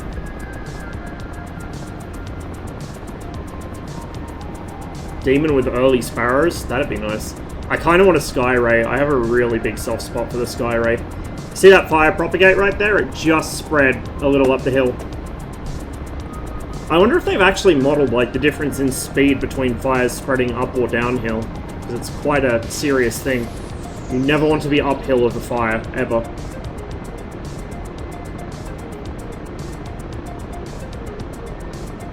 Watching that, like, the big fire out the Blue Mountains, like out by the Three Sisters, watching that jump like a 300-meter cliff was really something.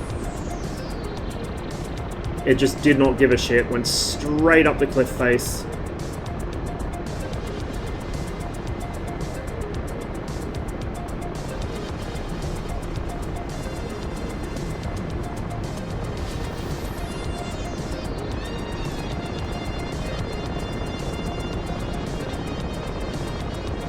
I think there's a small river just down here I can fill from, but I could also just go back to the lake, it's pretty close.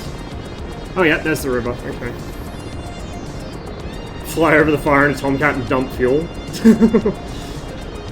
Yeah, that would be interesting. I hope if we ever get an F-111 for DCS, we get like a proper dump and burn. The Tomcat's dump and burn is not really very impressive. To be fair, it's prohibited by NATOPS, I think, for the Tomcat, but the F-111's dump and burn is so iconic. You cannot have an F-111 module without that.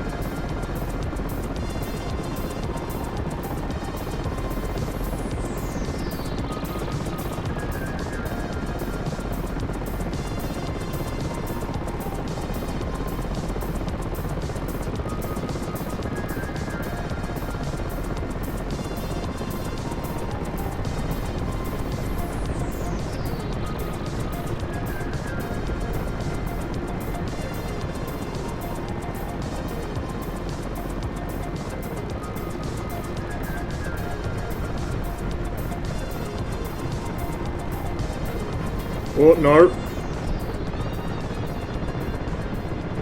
God damn it.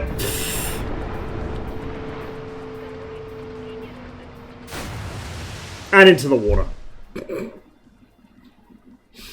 Oh, it had to happen eventually.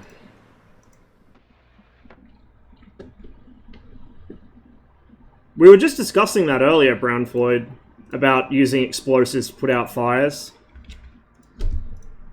It is a thing that is done, although, you know, a nuke might be a bit much. I might set it to 50% just so I have a bit more weight in the helicopter, because it feels like it's jumping off the ground. It's kind of discombobulating for me. Copy.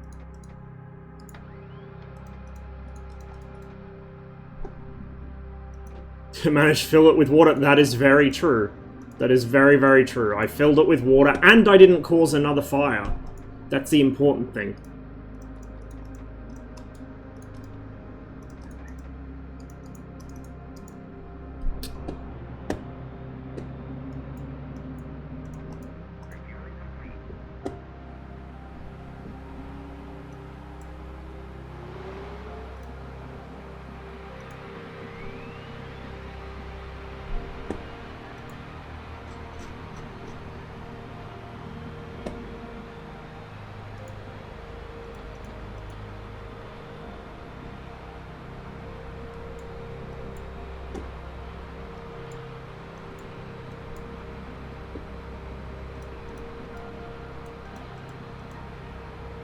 I don't actually need any of the heating on, I guess. I'll just leave the flasher on.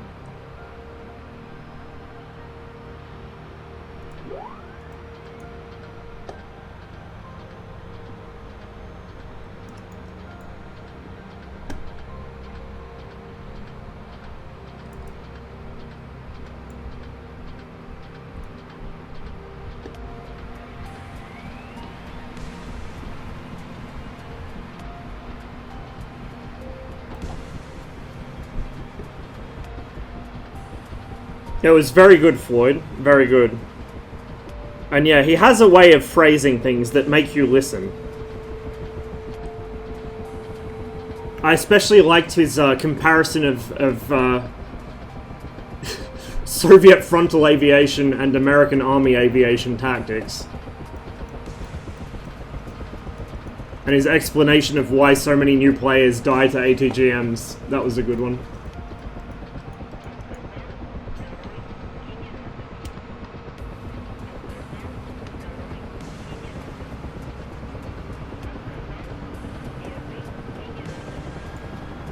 Okay, let's get this set.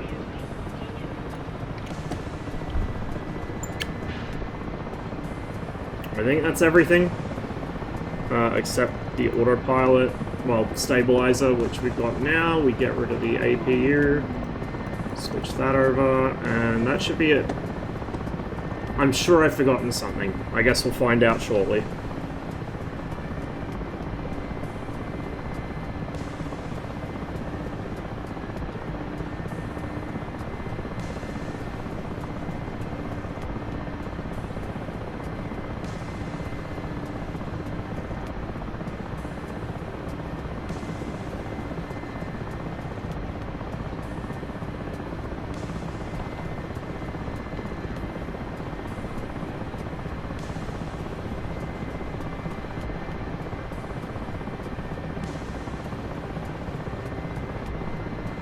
So for those who were watching the last stream, when I was trying to connect to a server repeatedly and I couldn't get in, this is what I was trying to connect to.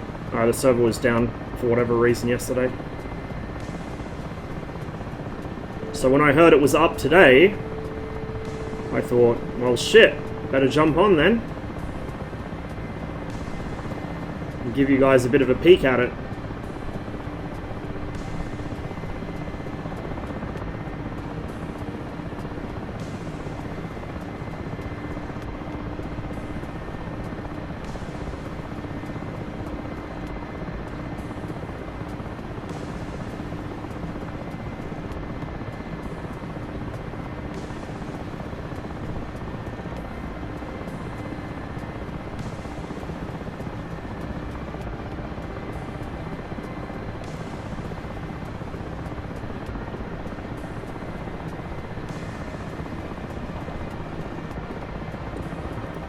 Close that, just so we don't get smoke inhalation as we fly over the fire.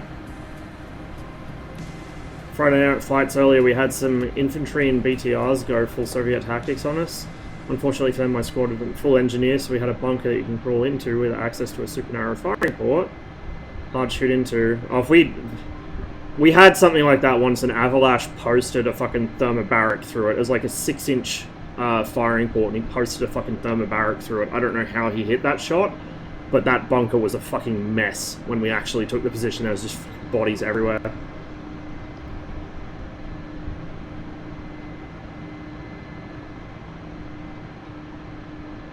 I can't wait for the next campaign. It's going to be awesome. I just hope that my impending move doesn't fuck me over for it. Like, I don't want to miss any missions, or at least not miss too many.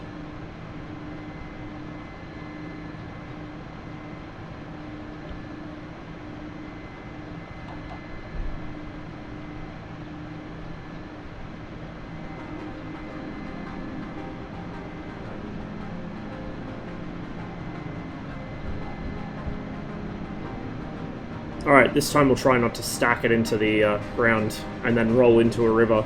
Like, that was the insulting part. I survived the crash only to then roll over into a river and immediately drown. Because those rivers, I think if you end up in them in an aircraft, it just considers you as, like, being splashed in water. And it makes no difference if you land in a 3-foot deep stream or if you land in the fucking ocean. It kills you either way. I'll have to test that theory, though.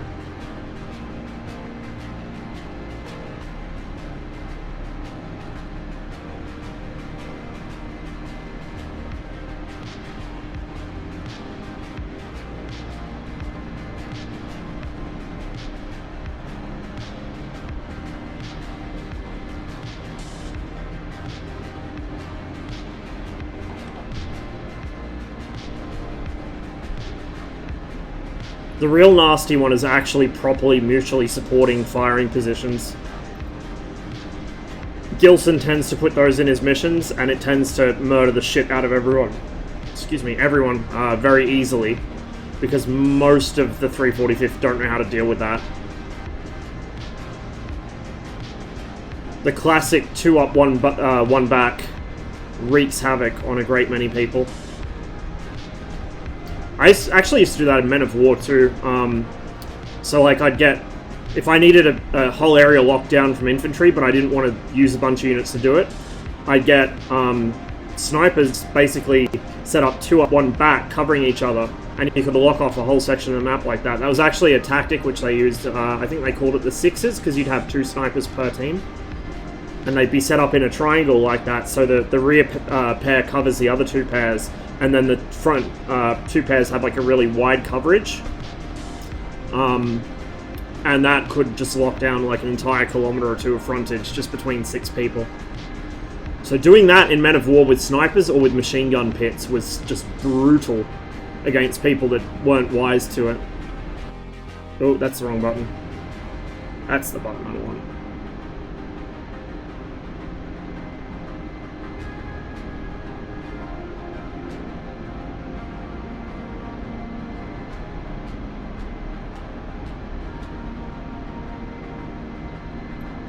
Oh, it just propagated a bit.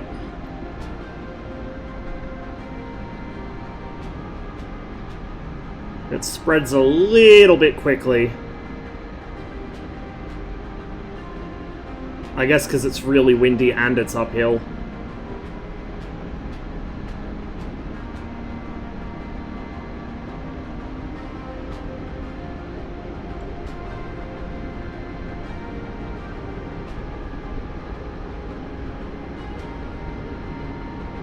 Okay, let's try not to VRS this time.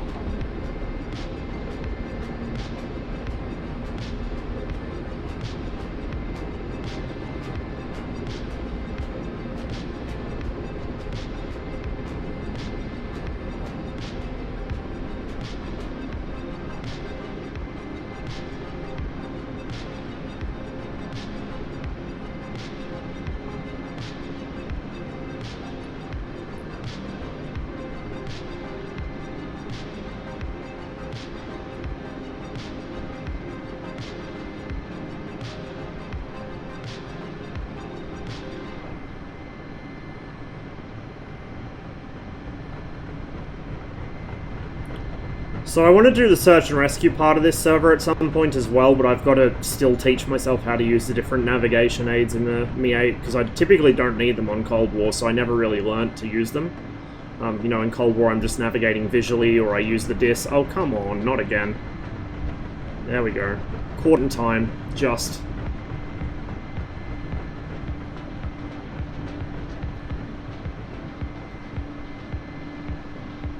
A little sleepy with the controls today.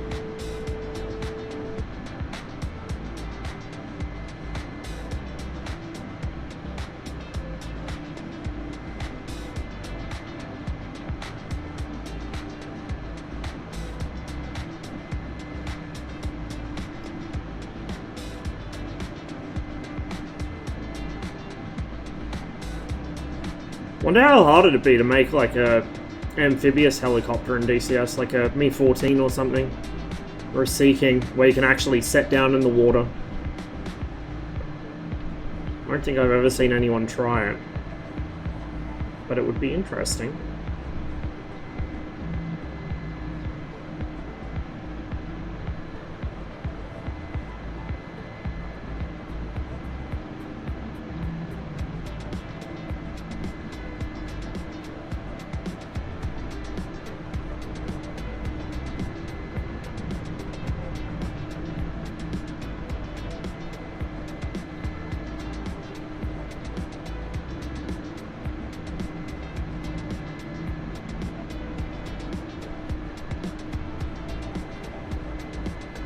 Try and stop that spread.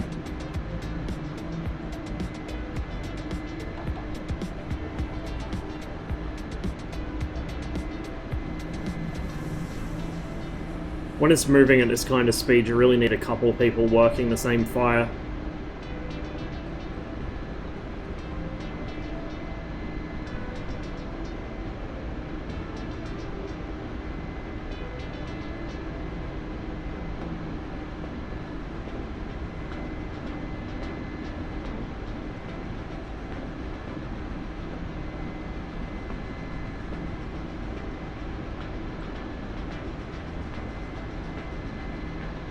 There we go.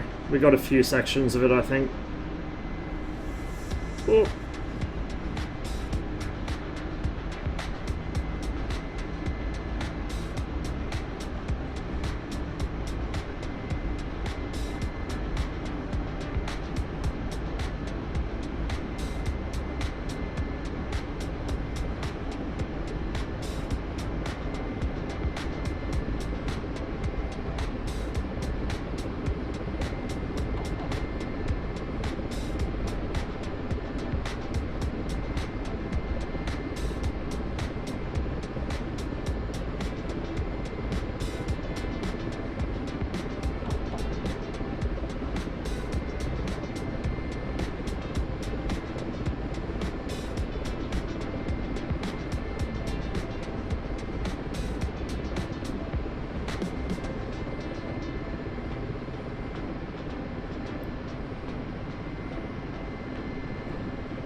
We only occasionally... Well, it depends what we're doing. Like, for some of the campaigns, we had dedicated BMD crews. For some missions, there's no vehicles at all. For, I think... For the Afghan campaign, there wasn't really much vehicle use. It was mostly helicopters. We don't really have dedicated roles that often. We had some for ground vehicles, like in the Altus campaign, there were dedicated crews, but like a lot of people try and, especially if there's like an advertisement that goes out trying to recruit people, a lot of people join with the idea, oh, I'm going to fly helicopters, or I'm going to fly a jet or something. It's like, no, we don't have that kind of thing. We have a few people that are trusted to fly aircraft, and they do it if they feel like it.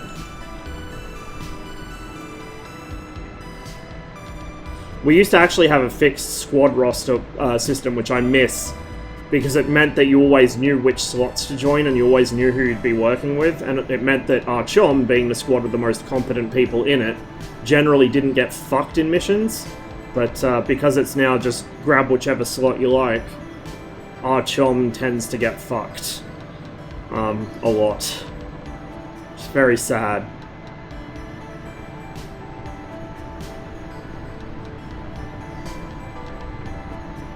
I kind of wish we did do more tank stuff, because I really love gunning in the T-72. And if we ever get a T-64 from RHS, which we probably will eventually, you would never get me out of that thing, ever. I love the T-64. Yeah, Floyd, that has caused issues in the past. And the rule tends to be, we found with people joining that wanted to fly stuff specifically, the people who are most keen to fly are usually the worst ones to do it, because they don't know what the fuck they're doing, or they decide they are the ones running the mission, and they want everything to revolve around them. So, like I said, we have a couple guys that are trusted to do aviation, and basically nobody else ever gets to do it. Or, you know, it might even be AI that we use for flying helicopters. I am fighting a losing battle against this fire, I think. It doesn't help that it is getting to the size where my PC can't handle it either. I'll try and attack this side of it next, I think. I'll fill back up at this river and I'll come back in on this side. Try and stop it spreading quite so much.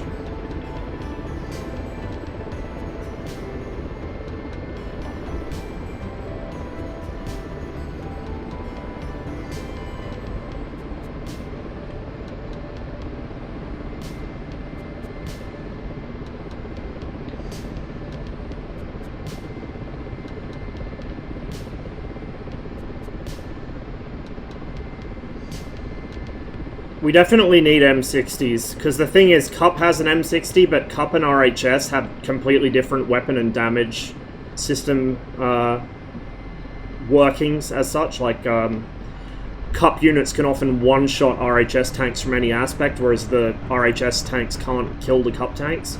We've had that problem a number of times in missions. We need an RHS M60, and an RHS T-62 and an RHS T-64. I'm not that, like, I don't mind the T-62, but I'm not super keen on it. The T-64 is my jam. Very much my jam.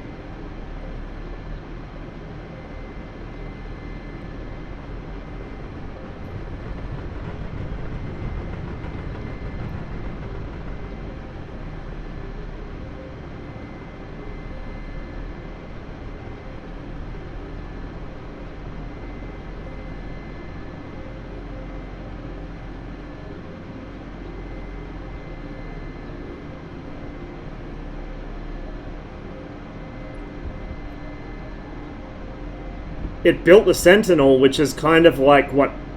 It looks kind of like what happens if you leave a Sherman out in the sun for too long.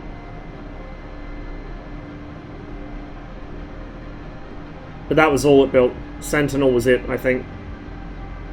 Otherwise it used British tanks.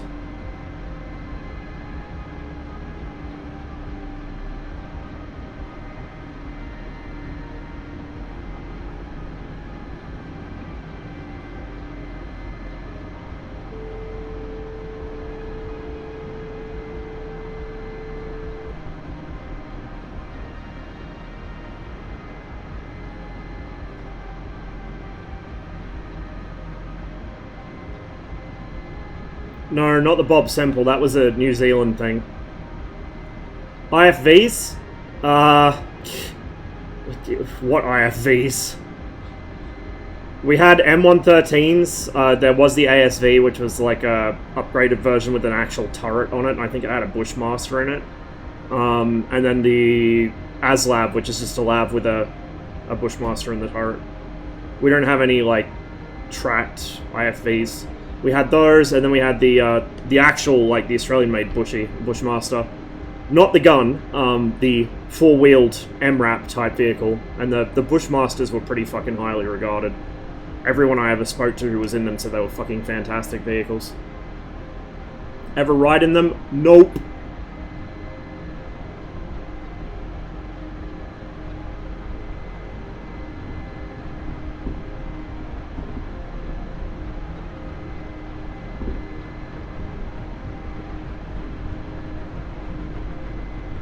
I've been in them, but I never actually, like, rode in them on exercises or anything like that.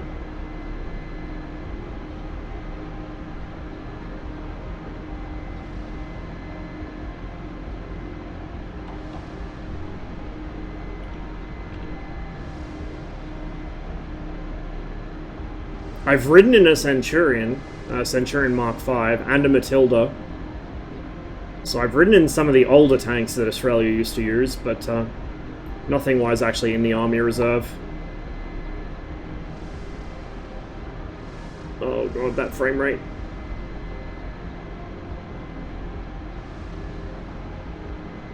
Ooh, Jesus. It's still spreading as well.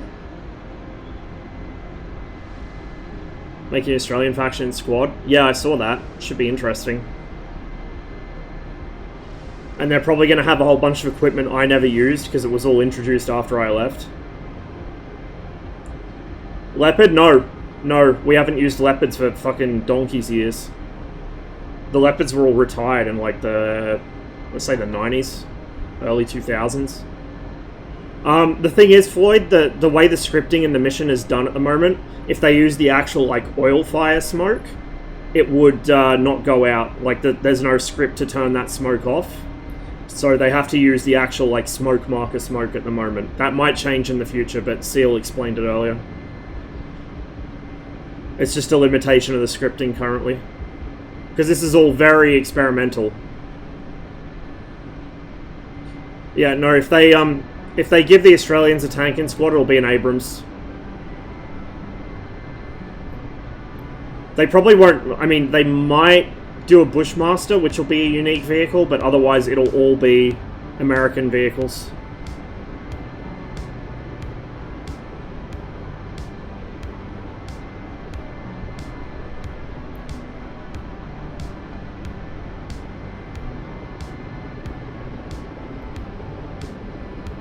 No, Australia got rid of the Leopard long ago. Just replaced it with the Abrams.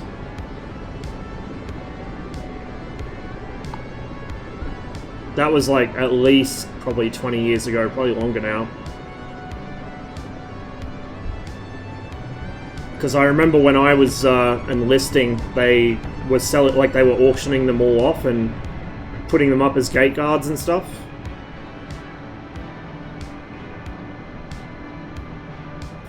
Really, the only way in squad you'd be able to tell Australians and Americans apart in terms of equipment is the infantry. All the vehicles will be the same, just the camouflage pattern and the markings will be different.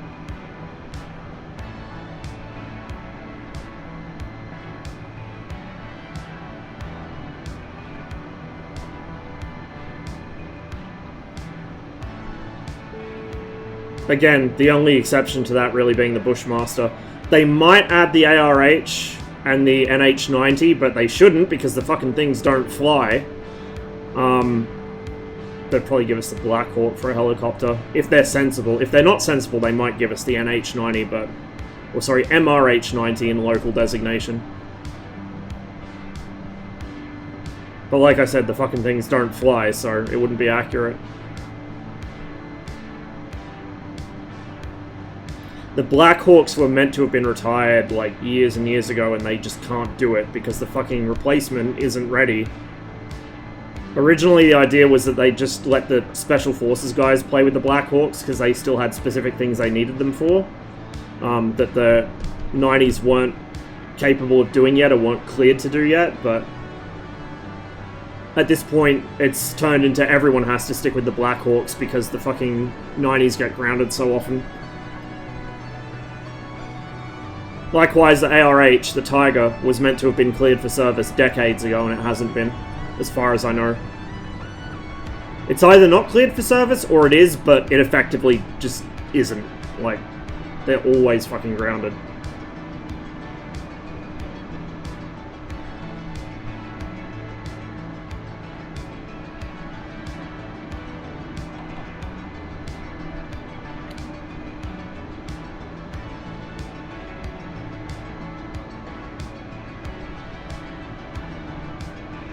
Now, one of the problems I've noticed is when the fire gets this big that it's like flickering in and out and not quite rendering properly, it gets very difficult to tell where the actual fire front is. And it makes it hard to drop in front of it, which in turn means it spreads faster. But I think this is the fire front here.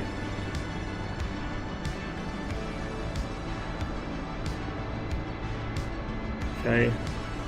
We got a few bits, but it's spreading this way really quickly. Ooh. Green server session. I'm probably going to be playing Liberation with Dead Cylinder and some of the other guys. But we'll see how long that lasts. Might jump on Korea as well if I got time. Yeah, Jazz, it is. Like, everything in DCS happens in the early to mid-morning our time.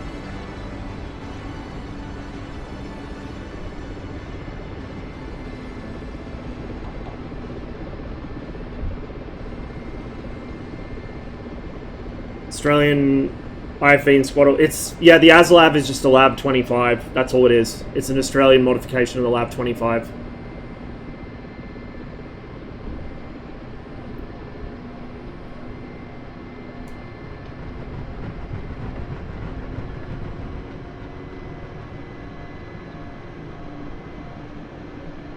And they are being replaced by, I think, the Boxer, which is hilarious to me, because the Boxer's like 1.5 times the size of the ASLAB, and the ASLAB's already not exactly small.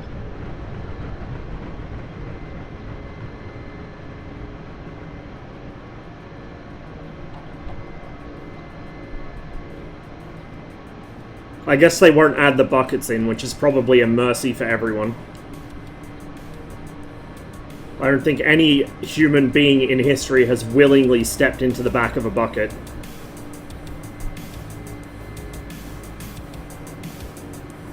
Although the Beast would be pretty funny if they added that in. Just because of how stupid it is. Ah yes, let's take an M113 and let's put a 76mm gun on it.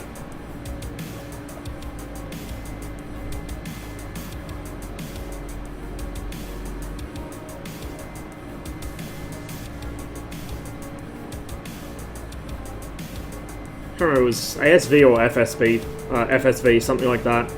Some sort of support vehicle. I can't remember if it was armored support vehicle or fire support vehicle. I think it was FSV? I don't know. I only ever heard Beast actually used to refer to it. And I believe that was in the original sense of the term Beast. Just be glad they stopped at 76, I know, right?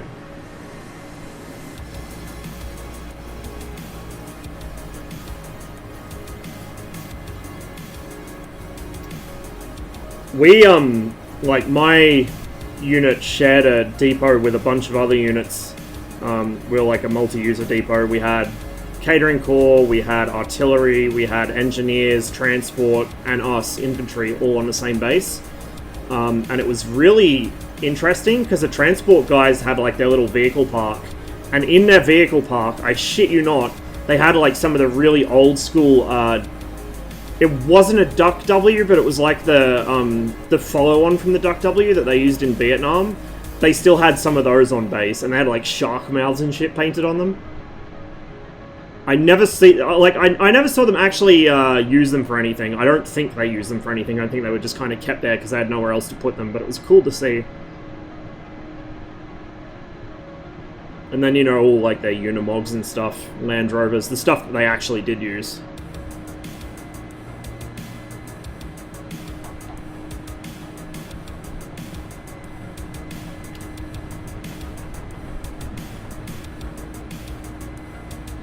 Is it spreading? Uphill away from me, I think. Do you ever... No, I didn't, Jazz. I never rode in a helicopter. Like, you gotta remember, I was in the reserves and I was injured in training, so I never really did much. My, my army experiences are a lot more limited than you might think. Which is a shame, because I really enjoyed it, but... Unfortunately, by the time I got out, I was not really in the physical condition to stay in. Canada vs USA Battle of Kamloops. That would be an interesting one. I think we'll do one more pass on this fire, but it's getting to the point where my PC can't handle it and my wrist is killing me, so I need a bit of a break.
Bit all over the place here.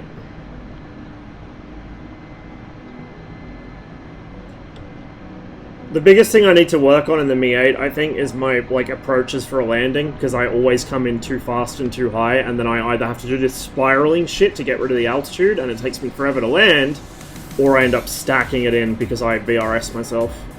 I don't do it as often as I used to, so I'm getting somewhere, it's just taking a very long time to iron out the habit. Brother got the Loadmaster role, but they fucked him for seeing the psych in the past for something work-related. Really? Wow, that's kind of fucked up.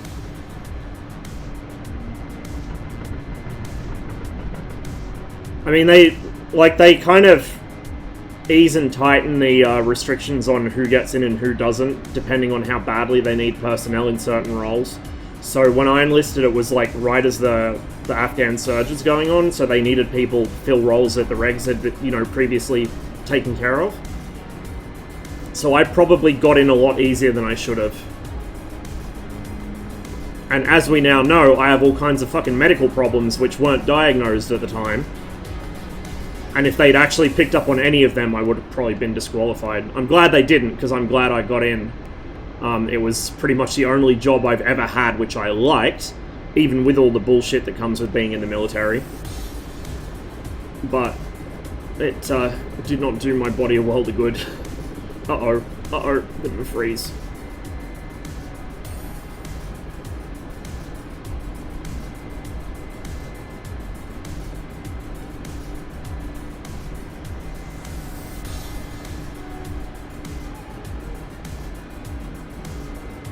Well, here they had, the recruiters were really keen to get people in, and, like, really enthusiastic and really helpful, but it was the civilian side of the staff, like all the doctors and psychs and stuff that were trying to keep people out, so they would pick on you for the slightest thing. Like the psych I saw was going on and on about my supposed authority issues. Now, as we've discovered, I do have issues with authority. I'm just capable of controlling them. Like, I didn't have problems with it while I was in the army because I realized that, like, it was not the time or place. But, what really got me, though, was the reason she thought I had issues with authority is because I moved out of my parents' house when I turned 18. It's like, no, they moved to the fucking country and I had to go to university. Like, what am I gonna do? Commute fucking 10 hours a day? I don't think so.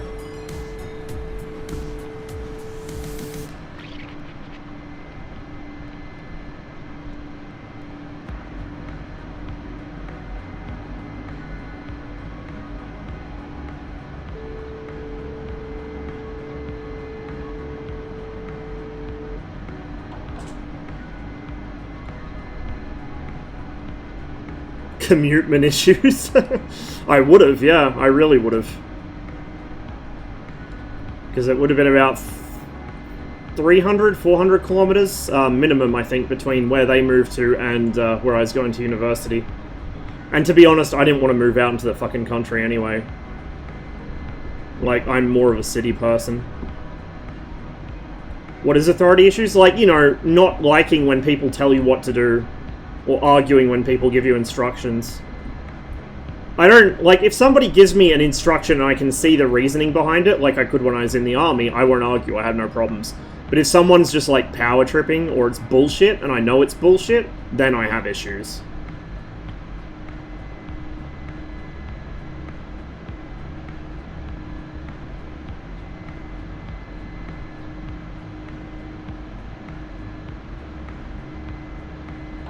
But I'm going to be real here, any human that doesn't have authority issues when they're told to do something that's bullshit, I feel really bad for them.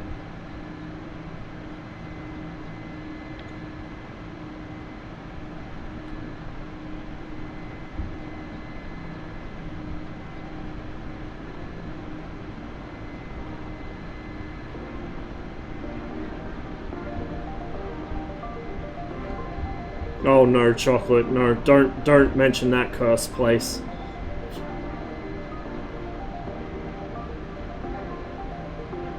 Okay, where's the front of the fire? I think this is kind of the fire front. And I think I may have just missed it entirely. Okay, that's all I can manage on this fire. By myself.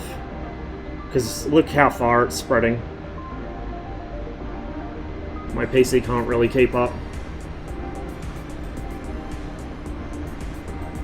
If we had another 1 or 2 people here with me 8s, we could probably put this one out, but it would take us a few trips.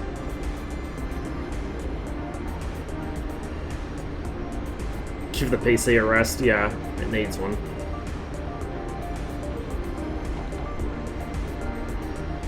Might see if Storm of War's populated for a bit, and then we've got Liberation, what, like an hour or 2?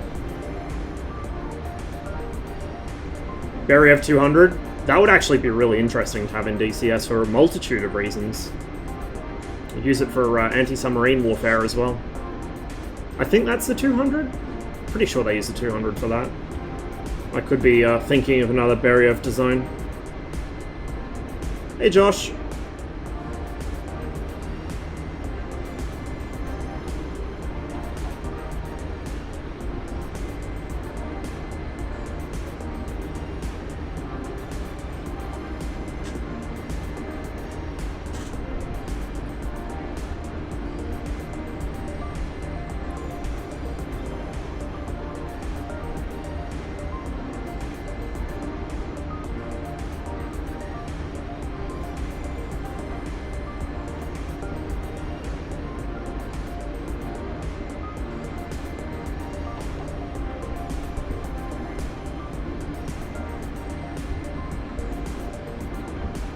Watching old Aussie SAS doco. Oh no, I know exactly which one you're referring to. The SAS do things like that. They're supposed to. That's how they keep people out who are not quite cut out for the shit that they do. But for like the regular army or the reserves, that would be going too far.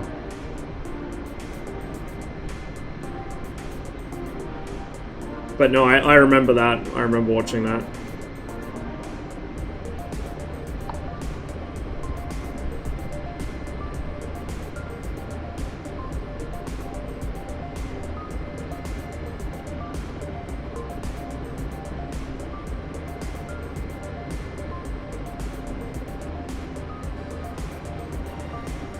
Wonder if I can taxi into that hangar without blowing up. We'll try it, I guess, if I can land without VRSing myself again.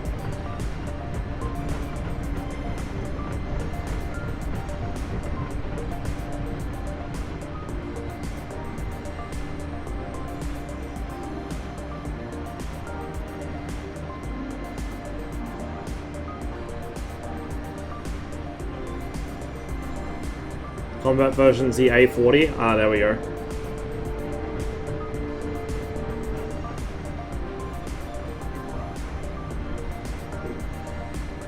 No, I mean, Decca are going to be the ones doing Chinese aircraft, probably, and to be honest, I'm not that interested in the Chinese versions of them. I'm interested in the indigenous Chinese kind of Frankenplane designs. I like those. But if we're just going to have, like, a J11 or a J15, we already have a low-fidelity J11. We're going to have a J11 or a J15. No, I don't care.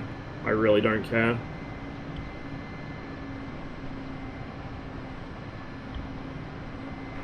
But I think the problem's overstated anyway of ED not being able to do it. Hey, Lumber! Cheers for the raid, man. Hope you had a good stream. Happy New Year. We've just been doing some firefighting, but we're getting to the point where all the smoke is going to cause an actual fire in my PC. So I'm gonna hop over and I think do some World War II stuff for a bit. If I can get into Storm of War. It was full yesterday. Oh, I can taxi in the hangar. There we go.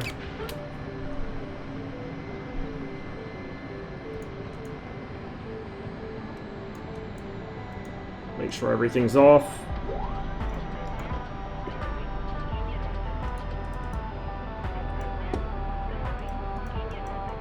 Just do a kind of quick shutdown. There we are.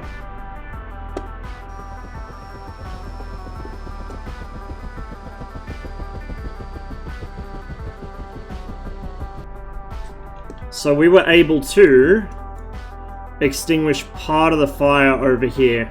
So it's spread basically all through this area, just northeast of Gogni and west of Tavasa. And it was spreading uphill, so it's probably going to spread up between these two rivers. I don't know if the fire in this server jumps rivers or not. I know it spread right up to the shore of one earlier, or to the bank of one earlier. I don't know if it jumps them. But basically, it's in this area. Didn't they say they were interested in Q5 and J8 too? For Deca, yes, they did. It was good. Did 9.5 hours. Jesus, man. That's a pretty solid run. Well, I am going to respring my pedals, because we definitely want to spring on for flying warbirds. Or for anything else that isn't a helicopter, for that matter.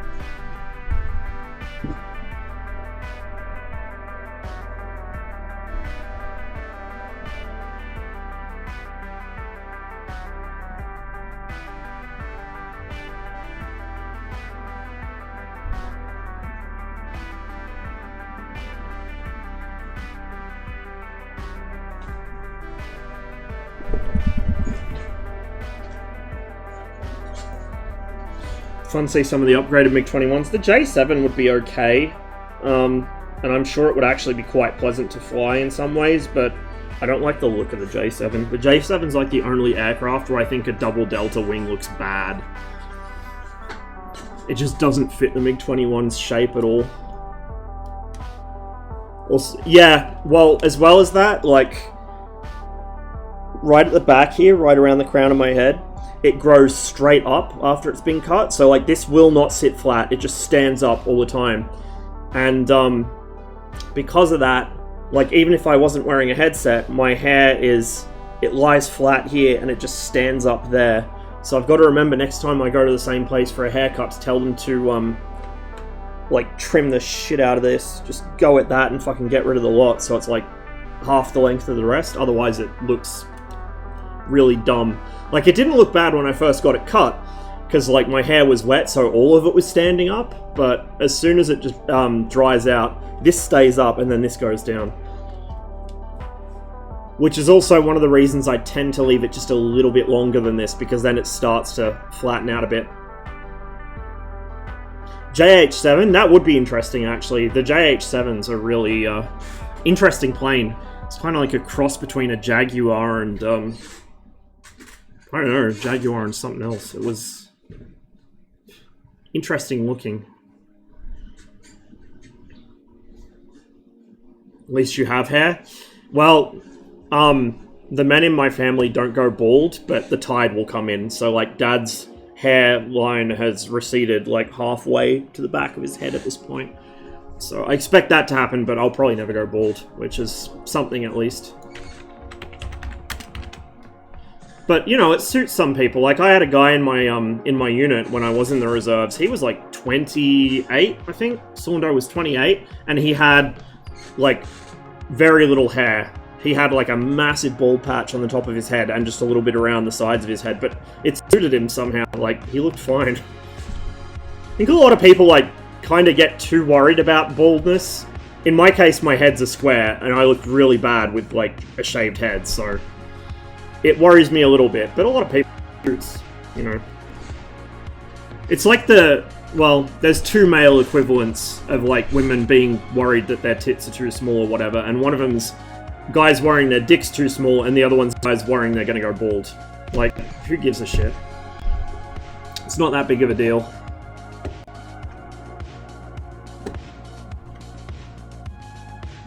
Hello, unfreeze? There we go.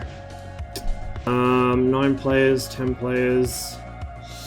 Technically, I should be trying to test modules I don't own, so we're gonna fly a 109.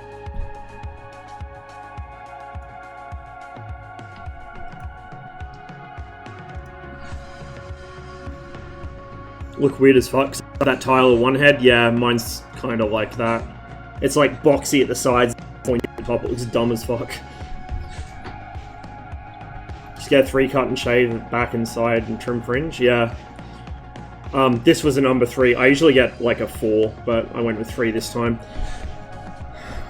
How do I start this cursed contraption? I do not. Oh, there we go. Maybe Magneto's. What's that? I don't remember what that is. Stuart's is dive, I think. Vagarecht, I have no idea what that means. Magneto's 1 and 2.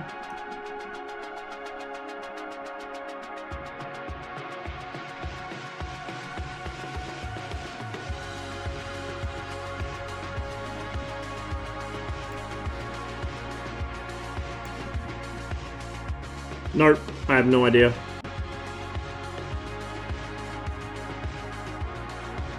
You know what? We're gonna do it. Forgive me, chat. Oh, hang on. Does it not have one? Uh-oh. Uh-oh.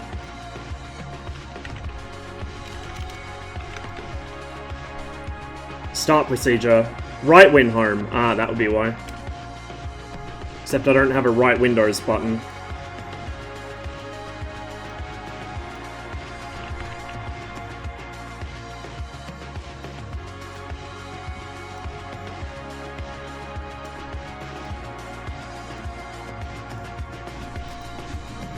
Oh, no, don't need that.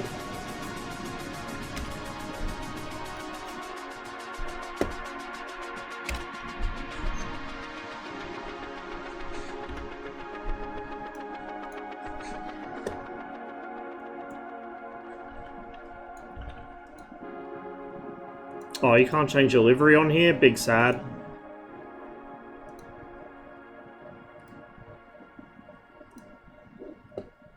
I'm guessing no external views. Yeah, no external views. Oh, you have to get the ground crew to run the starter. I see. That's right, you have to clutch it with the fucking button thingy.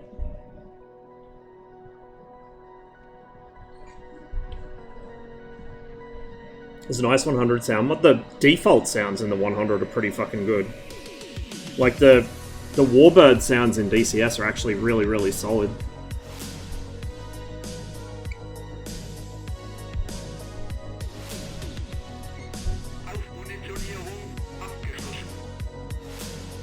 That voice is a mod, I think. I did install a German voice mod earlier. I'm assuming that's it working now. But I think some of the World War II servers also run like custom voice files. that are like on mission triggers or something. Okay, we are flying from Argentan.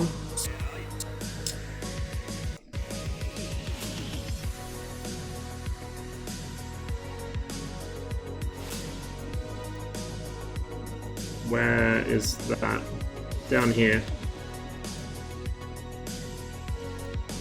So I'm gonna go northwest, basically.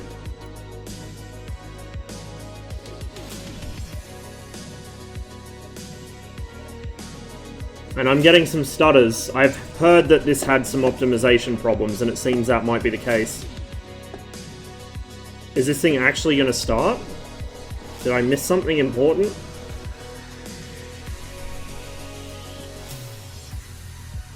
Oh, I have to actually clutch it myself, I guess.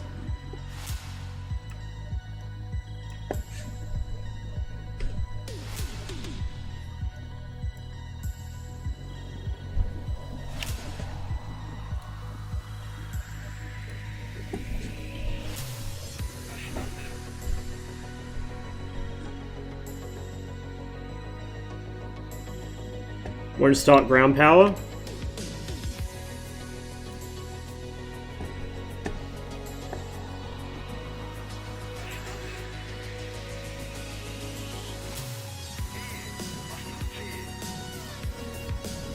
There we go.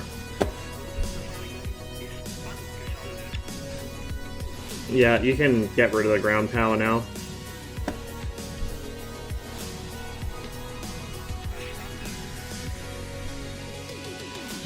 This takeoff will probably be horribly messy, guys.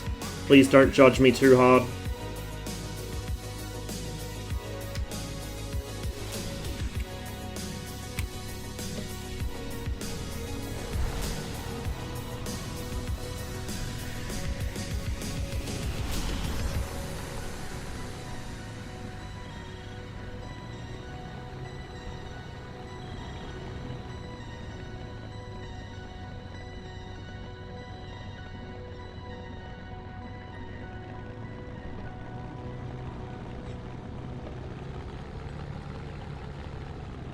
Go the other way, please.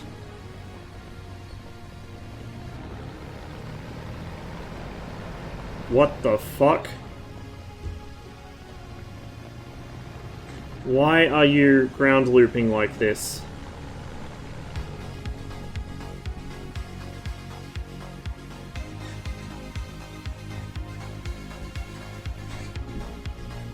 Is something double bound? Shouldn't be. Tailwheel lock? Is that a thing I have to bind? Because I didn't bind it up when I flew this thing in single player. Ah, yes. Right shift T.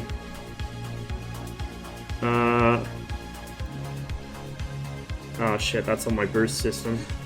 You know what we can do? That's free. That's locked.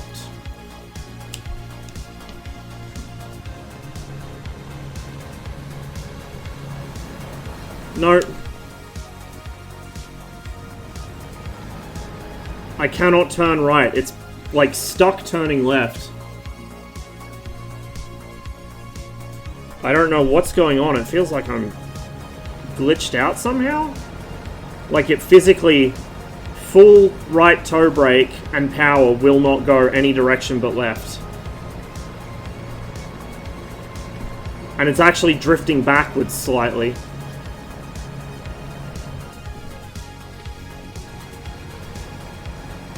Like, this is really odd.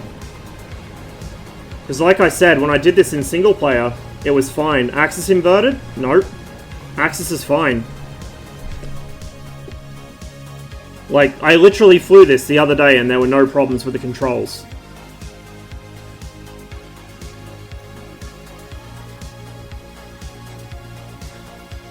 Yeah, that's set correctly.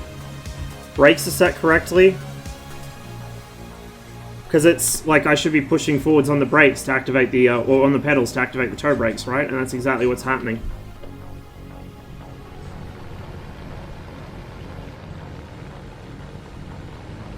I've got it bound now, Jazz.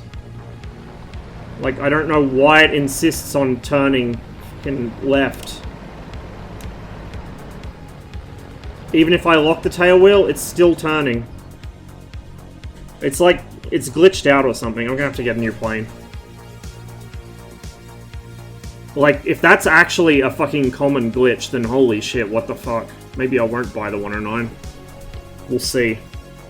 Because I was thinking, like, I wasn't sure. I wasn't really planning on buying anything, but I don't know. It would be kind of nice to have more World War II birds.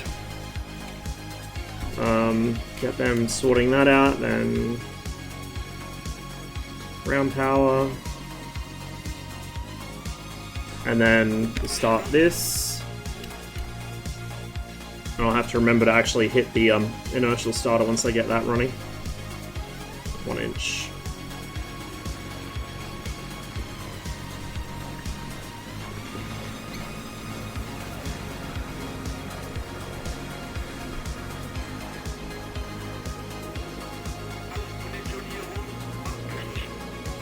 I did have full aft stick. I tried moving the stick all around, it still wasn't working.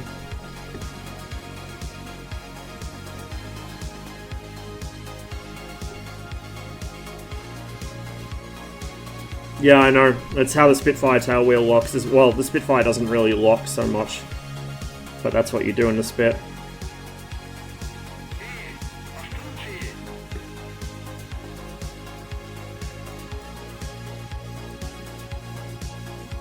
Ugh, why is that?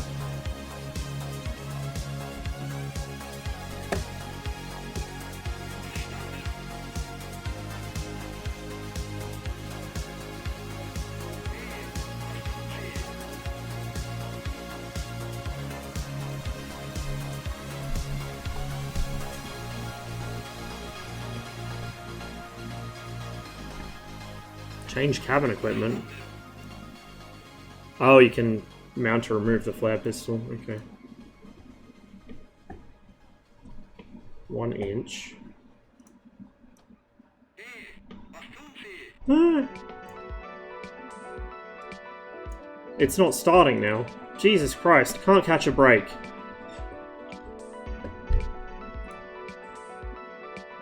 The ground power is definitely on, right? Oh, you have to wait until he says clear? Okay, that makes sense, I guess.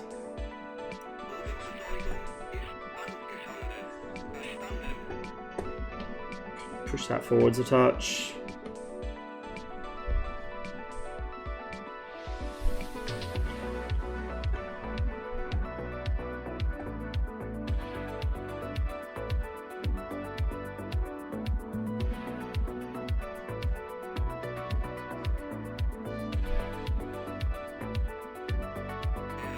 Oh, there we go.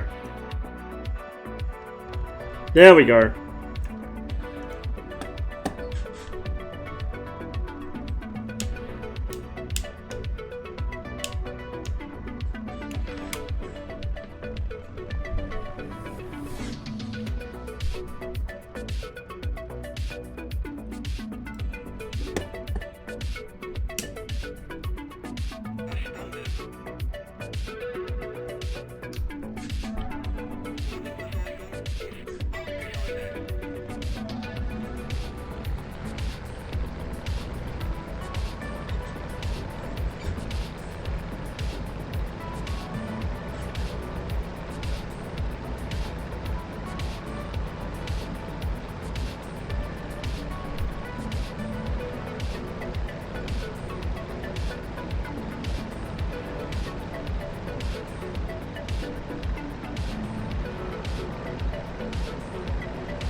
Holy shit, that was not a good takeoff at all.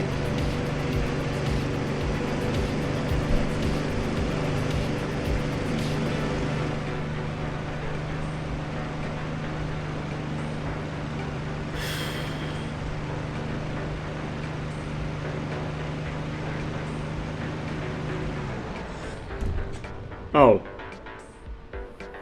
And the engine's dead. What did I do to it? I guess I overheated it? This is fine. This is fine.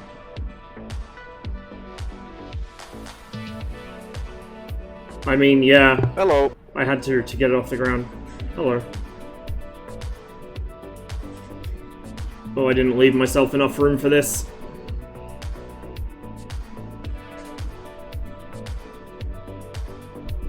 We're gonna go into the trees. Maybe.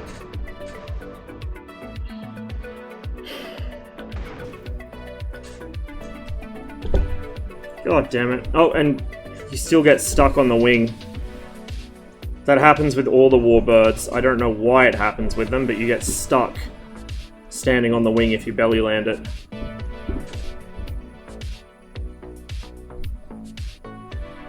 And you cannot get off. At least we survived, but that was not a good takeoff at all. Oh, there we go. Now I've fallen off. Take off with like 70 to 85%. It didn't feel like it was accelerating though. Like it really didn't feel like it was accelerating at all. I'll try it.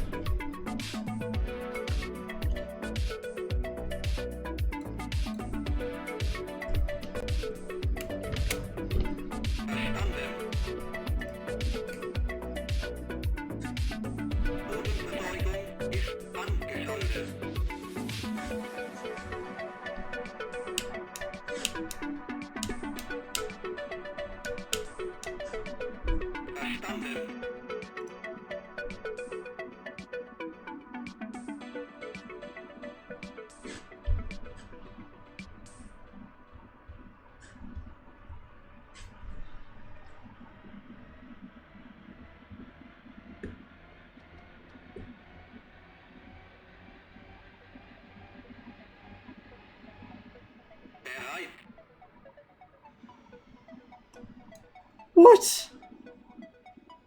Oh, there we go. It does actually start. It just takes forever to do it. I was gonna say, it's not a very good auto start procedure if it doesn't do that. Okay, I think we're pretty much good. I'm taking the ground power cart with me. That's what I'm doing. I forgot to change my number, didn't I?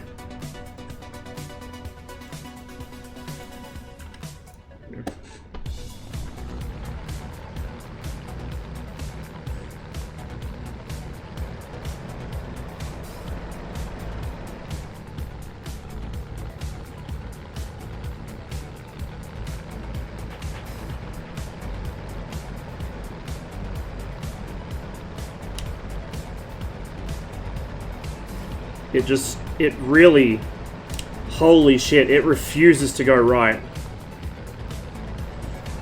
Oh, I'm stuck turning left again.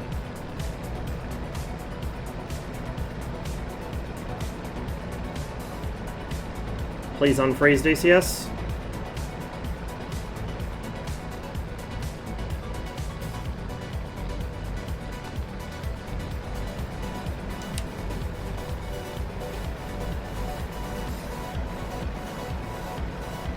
It will not turn right.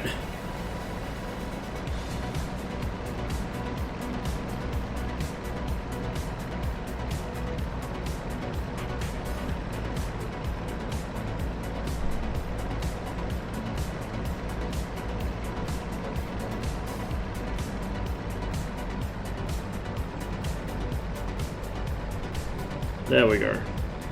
I guess I needed a little more backstick.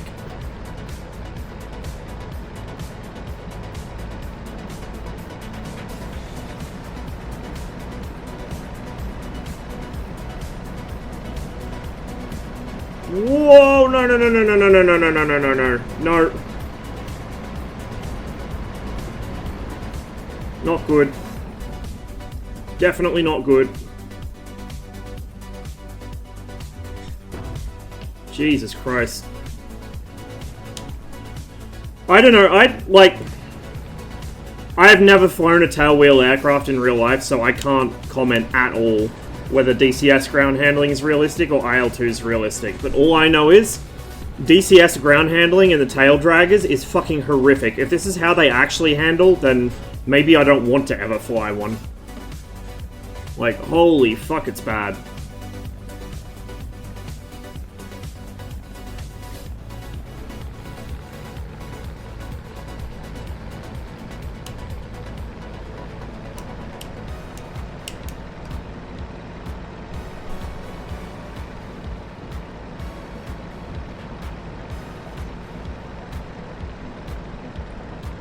And now it's stuck in a left-hand turn again.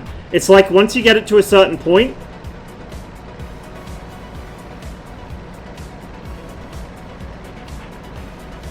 it's like they've really over-modeled the P-factor or something, because once you get to a certain point, it cannot physically break out of the left-hand ground loop, which just doesn't quite seem right. I don't know. Like I said, I'm talking out my ass. I've never flown a tail dragger of any sort. But it's just, holy shit, it's a handful.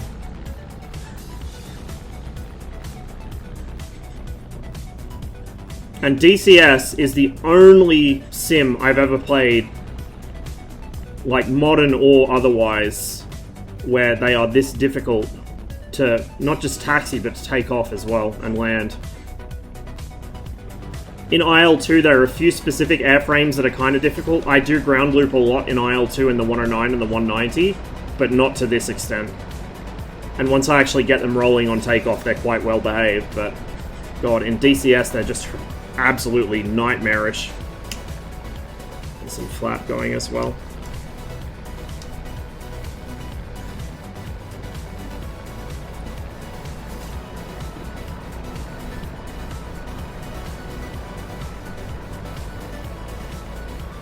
Like, I cannot get it to turn right now.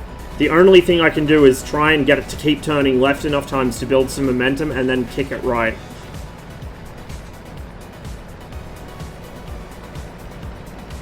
Like that. And then I need to turn left again. But I gotta be very careful because it's very easy to loop it.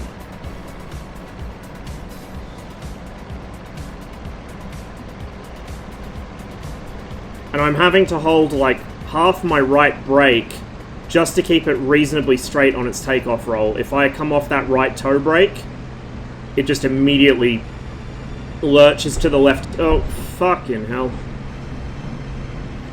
Come on.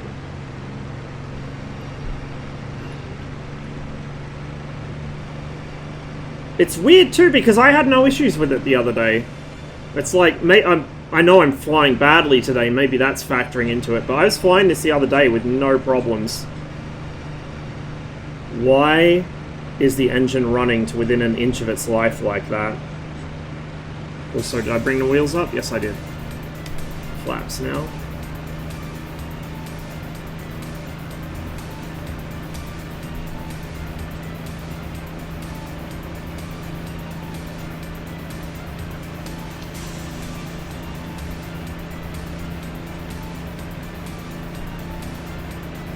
I'm pretty sure this engine is not meant to be running at fucking 3,200 revs a minute.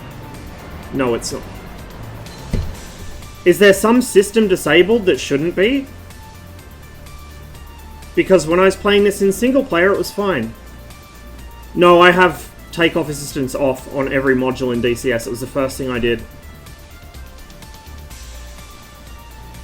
Better to use manual pitch on taxi? I have no idea how to do that in a 109.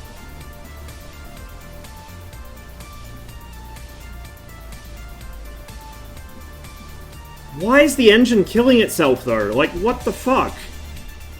In the instant action I was playing the other day, for the same module, I had no issues. And I'm gonna go into a tree here. Smack.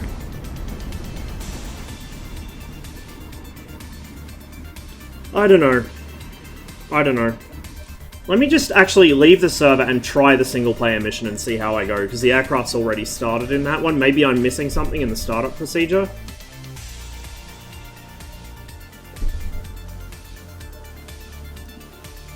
The F-109. Take off. I did have a little trouble keeping it straight down the runway, but I didn't have any issues with the engine blowing up or, you know, ground looping.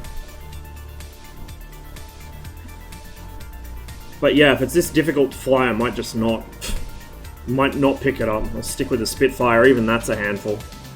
Prop governor in auto? I don't know how to adjust that. I would have assumed it would be in auto.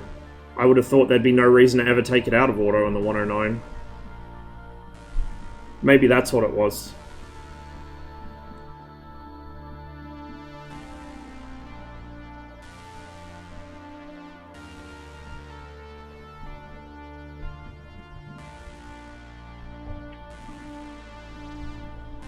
The World War II German aircraft are pretty alien to me. Nothing in them works the way I expect it to, because I almost never fly them as well. This mission started the aircraft on the runway way back on. Let's change our livery as well. Just as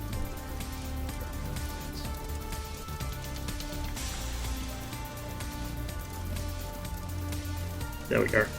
I like that one. Okay. Set a little bit of flap.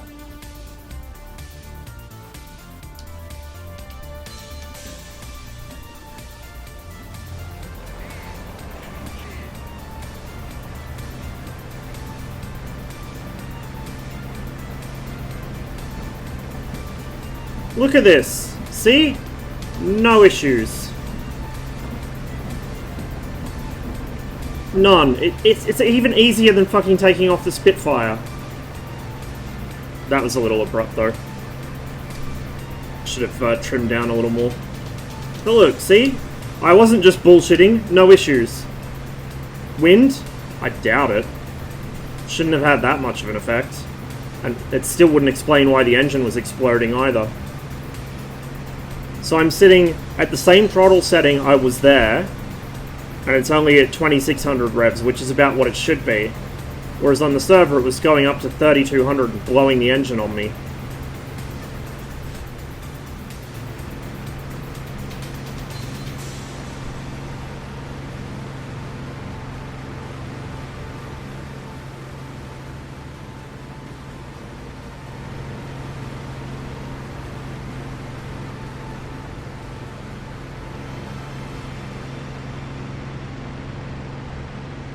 We'll head up to Novorossiysk and land there.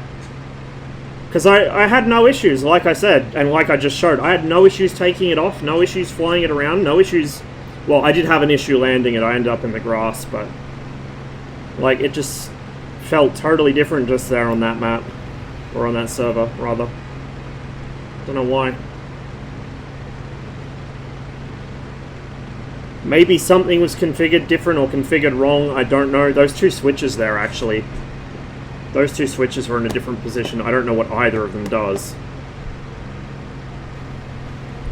Yep, BF-109K.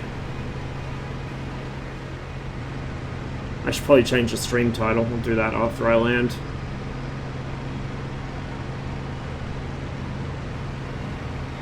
See, no problems now. They're weapons related? You sure? That's for the ammunition counter. That's your safety. That's probably where the Soviets got the idea from. I don't know what that does because it's not even labeled. MW50 and wing-mounted cannons. Ah, okay. There you go. Imagine labeling things, right? So where's the prop pitch? Like the control...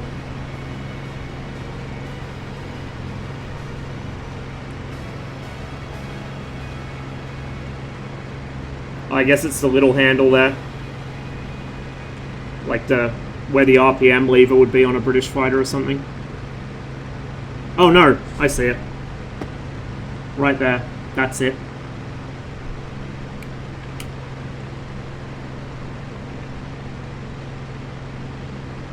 On the 109E, that switches on the instrument panel.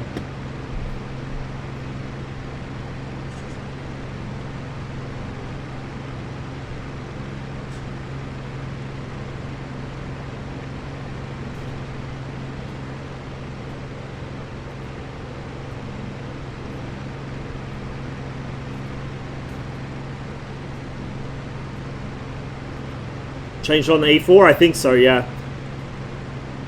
Because in Cliffs of Dover, the E4 has it on the instrument panel, or the E2 and the E4, I think.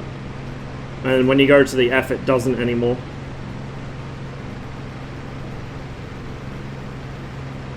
I need to play some more Cliffs of Dover on stream. It's been a while. Or Desert Wings, even.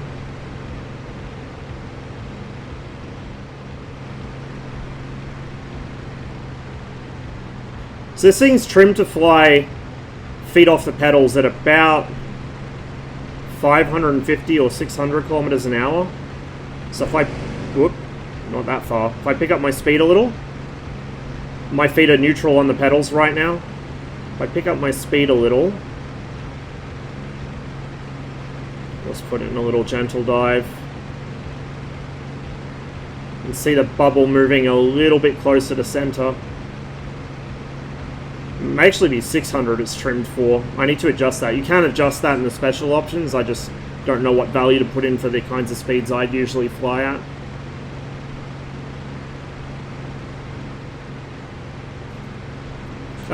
Yeah, it could be Jazz. Does the Channel Normandy map make sense for modern scenarios as well? Not really. They have very short runways and they're often unpaved. And the issue is, well, some of the modern jets would be fine. Like the Hornet can take off from fucking grass. It doesn't care in DCS, even though it should. And it doesn't need that long of a runway. But for the early jets, because there were like proposals to use the World War II maps for like early Cold War scenarios, the early jets would not do well there because they need a very long takeoff run.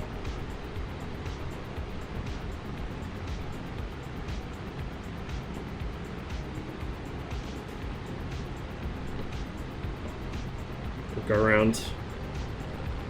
Yeah, well, once I'm back in the server, I'll switch it around to automatic, I guess. So I want that switch down, I guess. See, I don't know, like, where's the... I know that's how you adjust it, but is that the actual auto manual switch as well? Because I think that switch is only 2 position, which would imply to me that it's, you know... You have to set it somewhere else.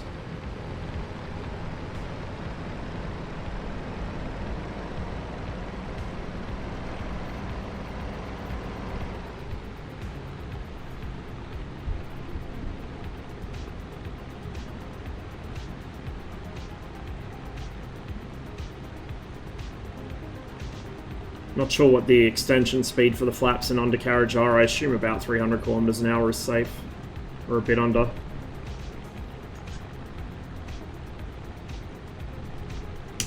Start dropping the flaps here.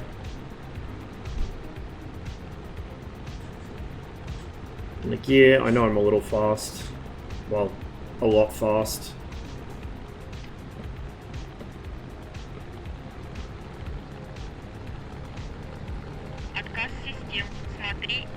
Takano502, thanks for the follow, and welcome to the stream.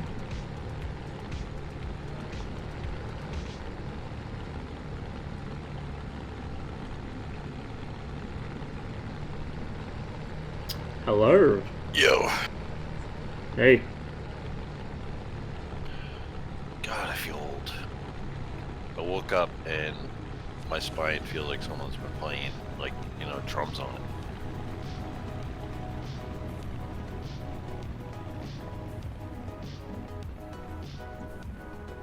I don't think you're meant to 3-point this thing. Oop, a little bouncy. Oops-a-daisy. It's enough to make you weep. Oh, did you see Ian brought the boys to the range? No, I didn't. First time I get to see it shoot. Thing looks like pipe and assembly. I mean, it basically is.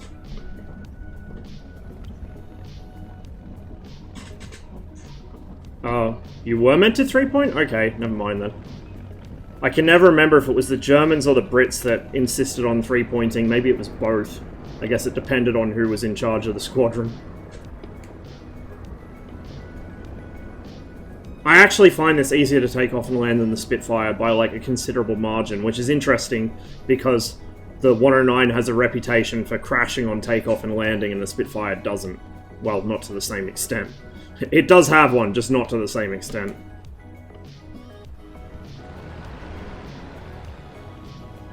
Alright, so we're gonna just park her here. And I'm gonna hop across to the Storm of War server, and hopefully armed with this information, I will not blow my engine a third time.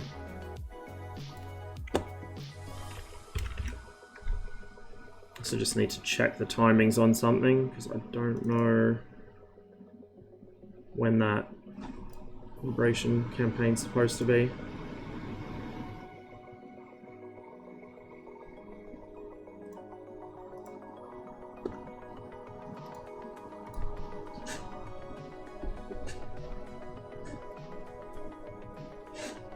Yeah, the Spit feels like really difficult, which is odd because the Spitfire, I don't know. It's like the rudder has too much authority or something. I can't remember. I've seen like an actual Spitfire pilot flying the simulator at Tangmere, and he was saying that, like on the real Spit, it's extremely oversensitive in pitch and roll. I can't remember if he said anything about the rudder though. Like, because I know its controls were not well harmonized. That was one of the big sort of criticisms, well, one of the few criticisms of it, really, is that the controls weren't harmonized very well at all.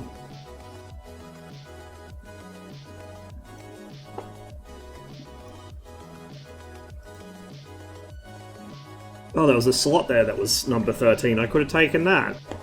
Whatever. We'll roll with this.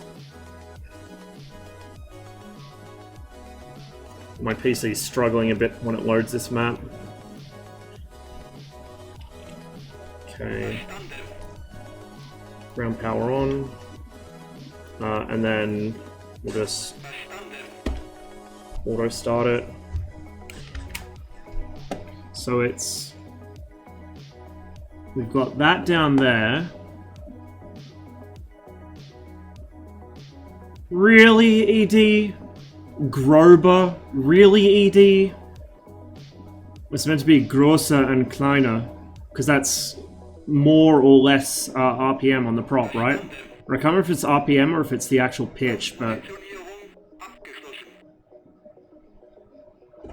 Prop governor switch is below the throttles. Below the throttles. Oh, my track IR's fucking up here.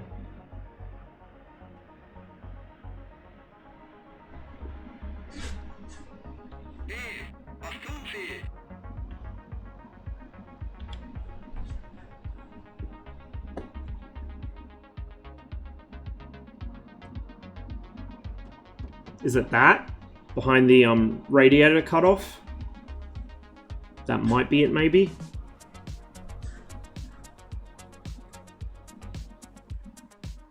Ah.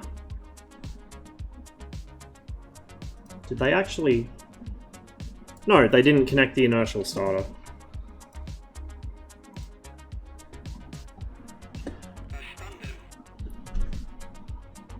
Back should be auto. Okay, there we go. Yeah, they must have thought that the S set was a B. Grober.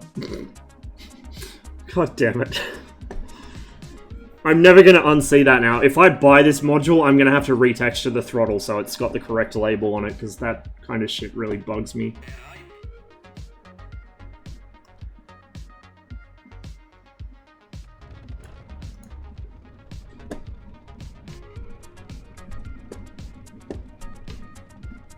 Okay, so that's back.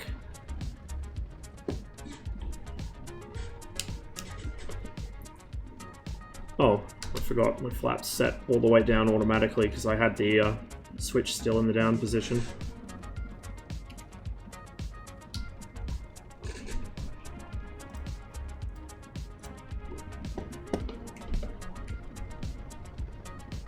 Oh, so it's actually right then. There you go. I stand corrected.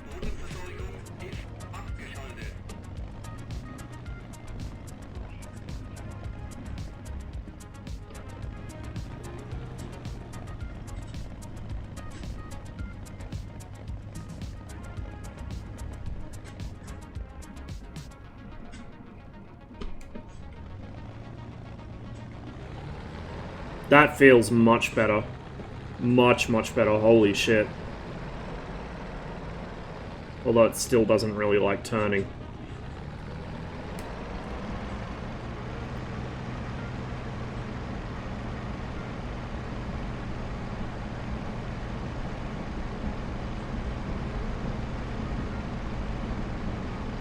Whoop, whoop, no.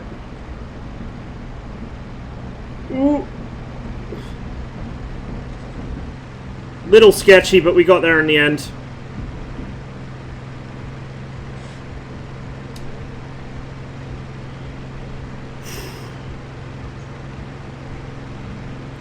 There we go. Yeah, I know. Luftschraube. Esker.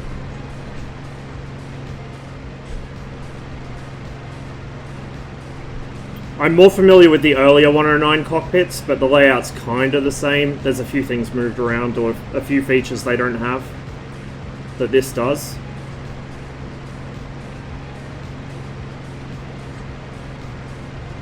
Hopefully the radiators are set to automatic. I think the cutoffs are in the correct position. I hope. I guess we'll find out soon enough.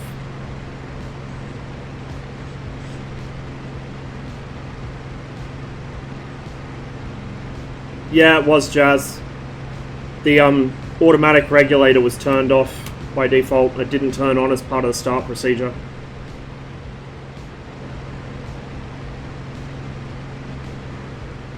Well, being a 109K, I suppose I should actually gain some altitude. Is the stream stuttering really badly for you guys, by the way, like it was on Syria? Because I've heard this map has the exact same optimization problems Syria does. So I'm curious if it's causing OBS to get choked out. It's okay? Okay, well it's stuttering now and then on my end, but it's not too bad. Like, it's playable-ish.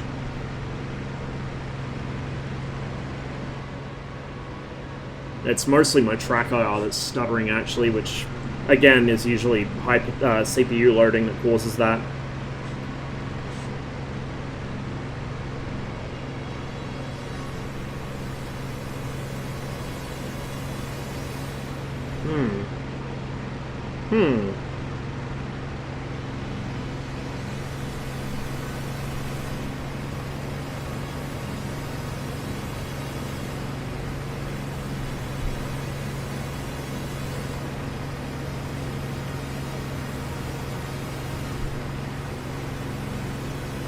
That's probably a friendly coming back to base, according to that radar report.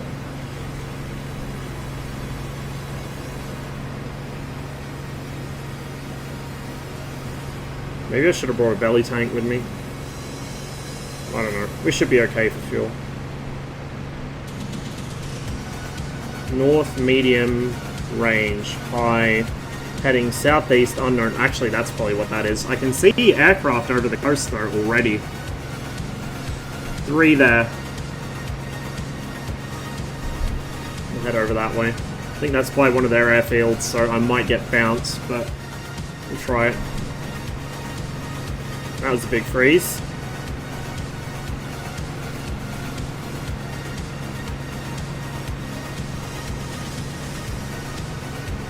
This cockpit is so fucking cramped.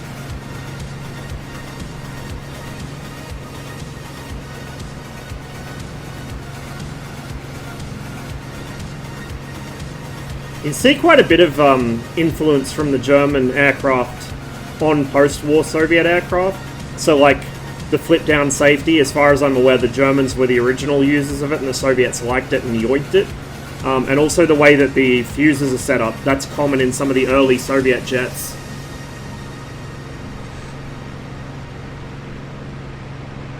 So the Soviets most likely saw this kind of thing and decided to make the move from spade grips, like the British used, to this kind of stick.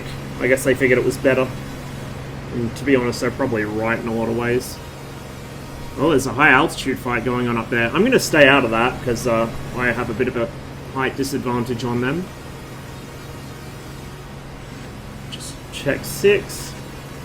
My biggest complaint with this thing so far is this fucking bar above my head. Because when I go to look above me, it's right there.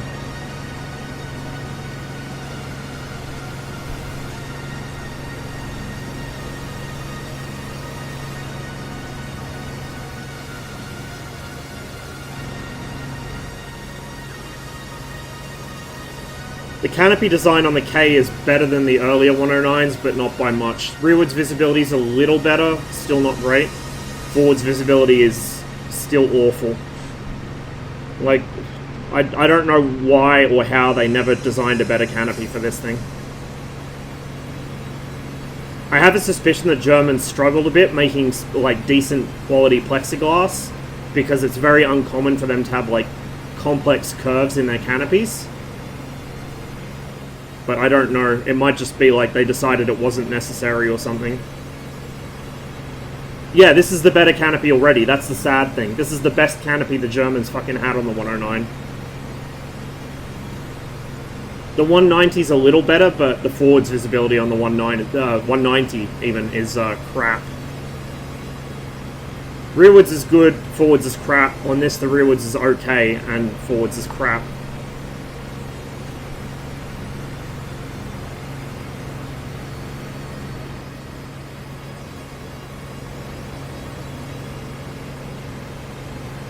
Yeah, I'm getting a fair bit of stuttering. So if I do get into combat, it might end poorly for me. I'll have to try out the channel map, well, because I own the channel map actually. So I'll have to try that out and see how it compares, both detail-wise and performance-wise.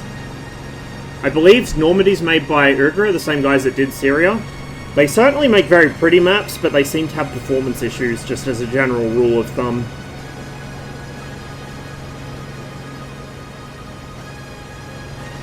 Hard to compete with the Mustang's bubble. Even the Spitfire's canopy. I don't mean the bubble canopy on the late Spits, I mean the Malcolm hood. Like, by late 1939, the Spitfire already had a better canopy than anything the Germans ever built. And a rear view mirror, which is something the Germans never thought to use for some reason or other. Yak canopies? Yak canopies are alright. The Yak 3, with just the single piece in the front without any framing, is quite nice, although it doesn't protect you at all. The Polycarpov I-185 has a similar canopy, just without the rear bubble portion. And the I-185 is one of my favourite planes. Like, really nice cockpit, nice canopy, good fighter in general. Do you fly with the canopy open in the Spit? Only in just dogfight. Partly because your head can kind of clip through it anyway, but no. Generally, the only time I have the Spit canopy open is if I'm taking off a landing. The other thing is, though, in DCS, the sound is so good, sometimes it's like you just want to leave it open just to hear the sound. Whereas in IL-2, that's not really much of a thing. Because, let's be honest, the sound in IL-2 is not good.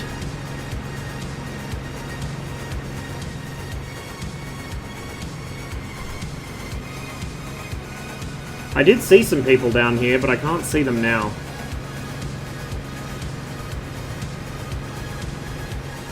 And I'm probably not near as high as I want to be in a 109, but oh well. Say they're making a Soviet World War II plane. Octopus G, the guy that did the I-16, is making a Lavochkin, a LA-7.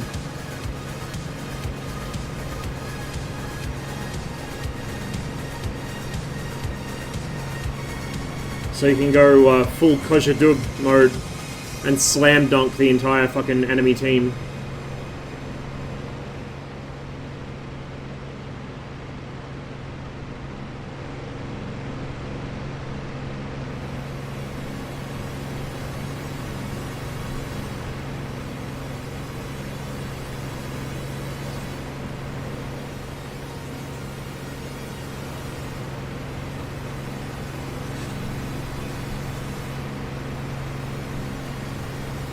I didn't actually know until the other day. I was doing some background reading on Lavochkin, like, as in the man himself, Semyon Lavochkin, and I didn't realize, but he was Jewish. So that just makes me like the La-5 and the La-7 even more, because the Germans got fucking slam dunked on by planes designed by a Jew.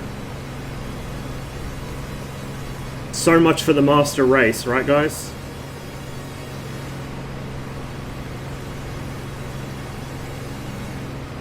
Wish it was a LA 11 and the Korea map. Yeah, LA 9 or LA 11 would be really nice. And you could do other stuff with that too, because there were a number of intercepts that the Chinese conducted in the 50s on American aircraft, and they were using LA 11s for them, I think. The Soviets did a few as well. I think actually the majority of NATO aircraft actually shot down by the Soviets during the Cold War were LA 9s and 11s quite early on in the piece.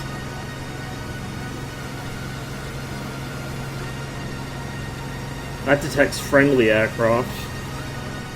I don't have one that'll tell me where enemies are.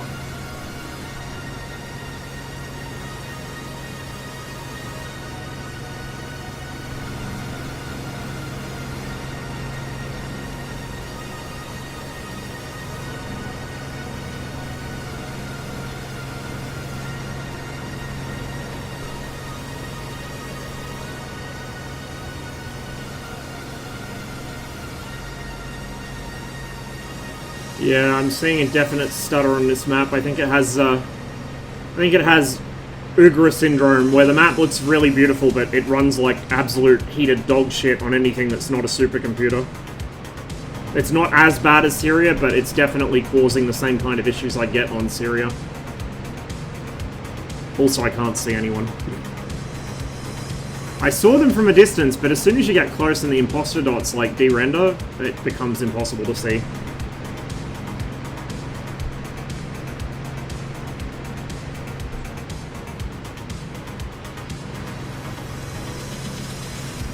These are all Allied airfields, I think, but I'm not seeing anyone down at them. Oh, big freeze. Big freeze. Please, DCS, not today.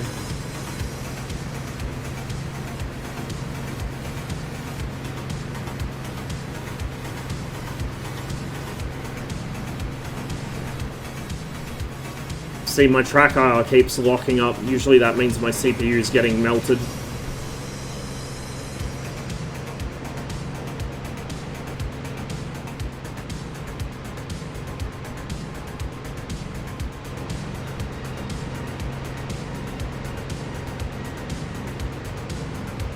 The other issue is the performance changes in multiplayer compared to single player quite drastically. And so if I was to, say, load up Syria right now, even with all the issues I have on multiplayer, it would probably run okay in single player. Not good, but okay. And I suspect this has the same thing, and the channel may have the same thing. So I can't really compare unless I find a server that has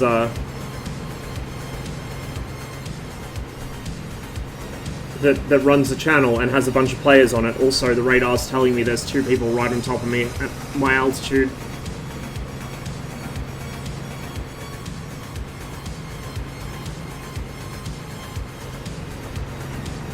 And yet, I do not see them.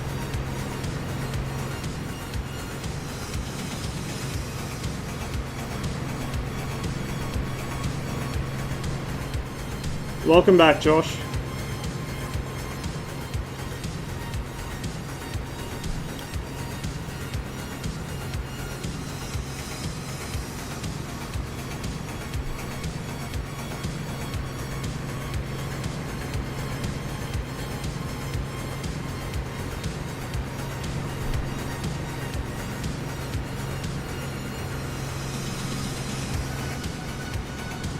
Bro, I see nothing.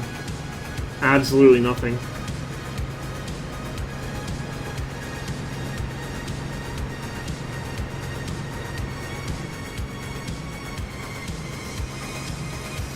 Oh, right there. Oh, this fucking canopy.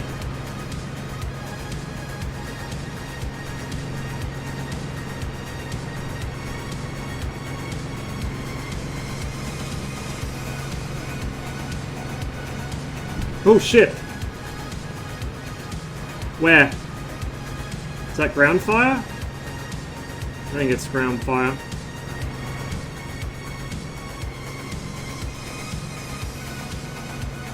Yep. Yep.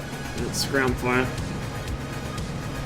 Now, I did see 2 planes, but I've totally lost them now. Got a whole bunch of dust on my screen.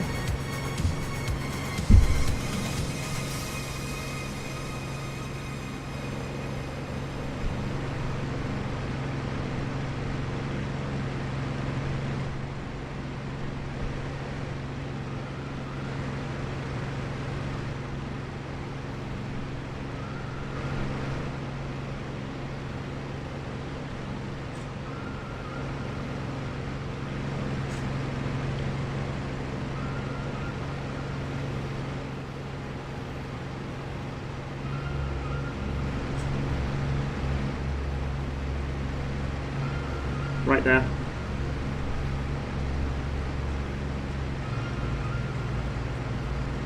But it looks like it might be friendly. That's not.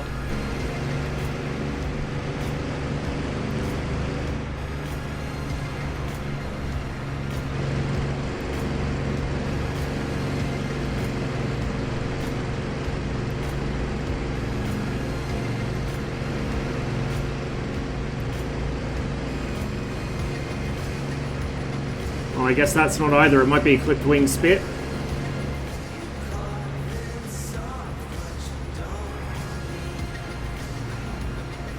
I didn't see where he went. Shit. I hate this canopy so much. Oh, hello. Hello, Mr. P-47.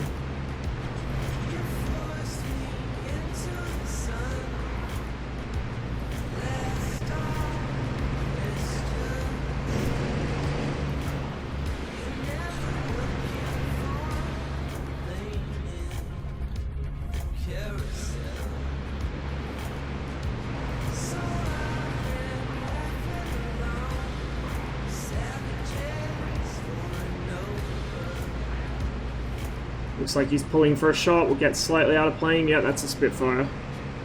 Oh, now I'm screwed.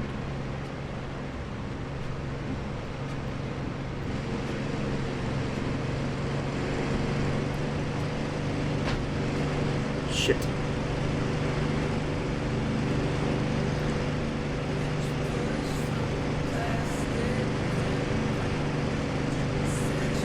Yes! Spend it, boy! Spend it! I might not be able to pull on him. I'm pretty fucking slow myself.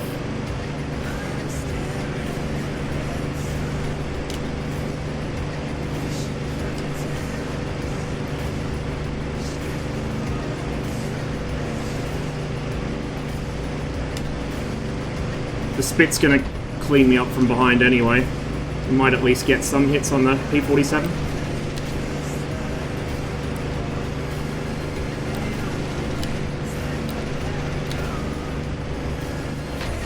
Ow, ow, ow. Yeah, I'm dead.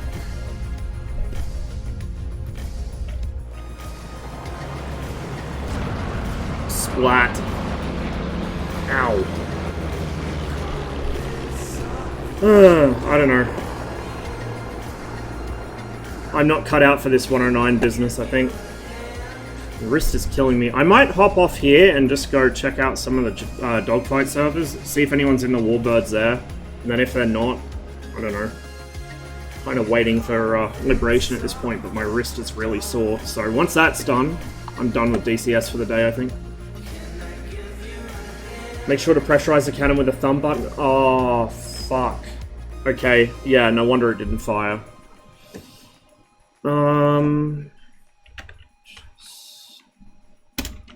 Why did the fucking plane be designed like that? Jesus Christ.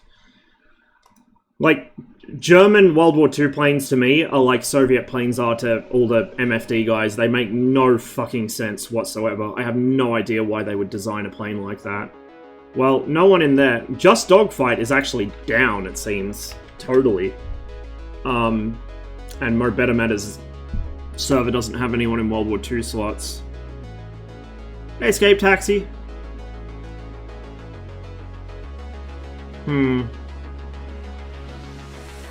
Yeah, I agree.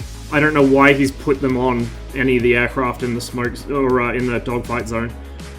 And it doesn't make sense to load them up like that heavily. If you're going to try and simulate 2 air-to-air missiles, then just give them 2 smoke pods. Don't put them on every single pylon.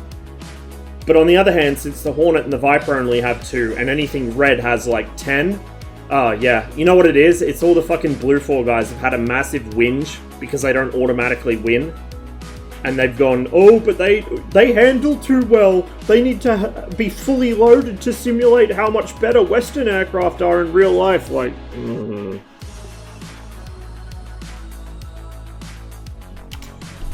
Alright, well, since no one's on there in the World War II stuff, we'll go back on Storm of War, I guess. But that map is not doing my PC any favors.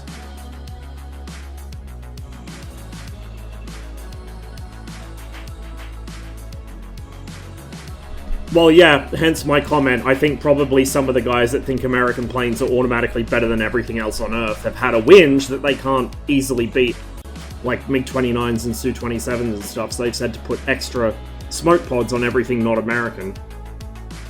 And there are a lot of people in the DCS community who unironically believe that and do behave like that.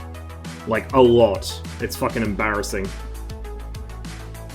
Oh, I haven't installed the A8. I should probably do that before the trial ends, but I don't know if I will. AI Wingman, huh?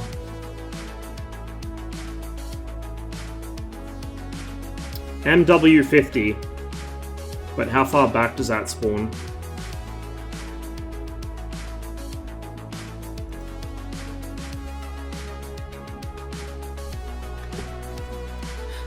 Oh, I spawn in a hangar here.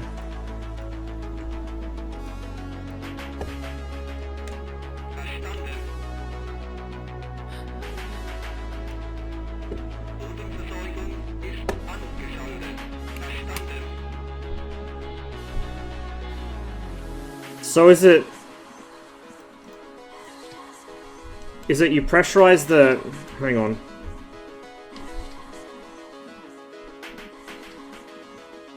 Let me check.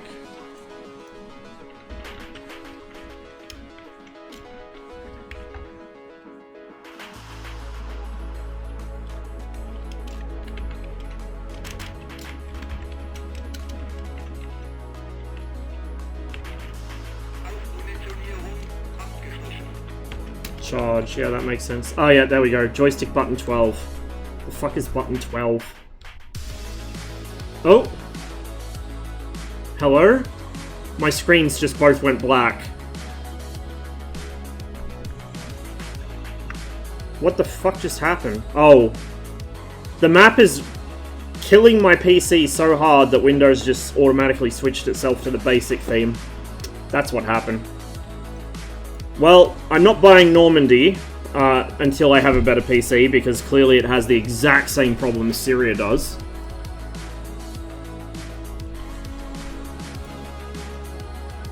What's button 12? I think it's... hang on.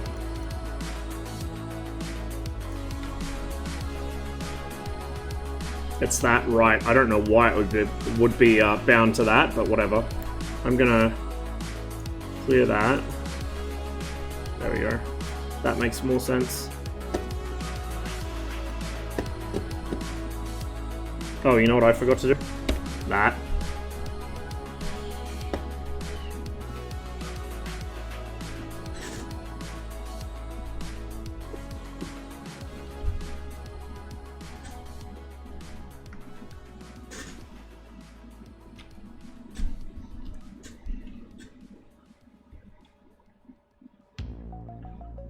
Yeah, like in the MiG-15 then. Do it now. Yep, it's that bottom one.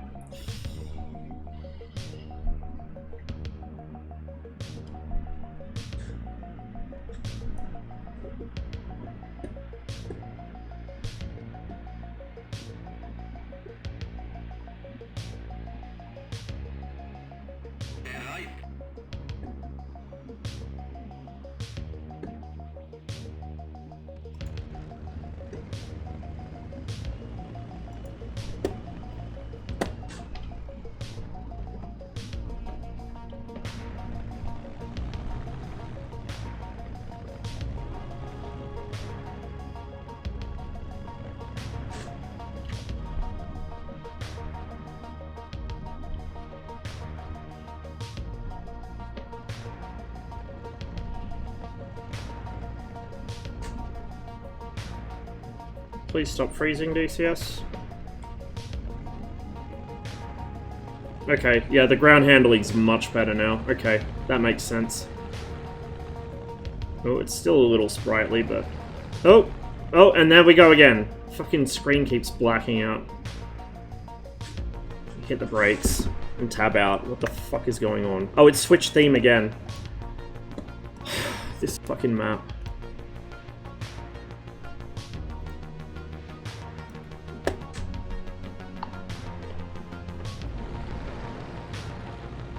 Look, my stance on stuff like that is, as long as people aren't using it, like, frivolously, it's historically accurate, and, you know, I don't see the point of erasing it. I get that some people might be, like, gravely offended by it, but I don't understand why, in a historical game, like a simulator, not something that fucking makes light of what the Nazis did, but like an actual simulator, I don't understand getting rid of it. But that's just me.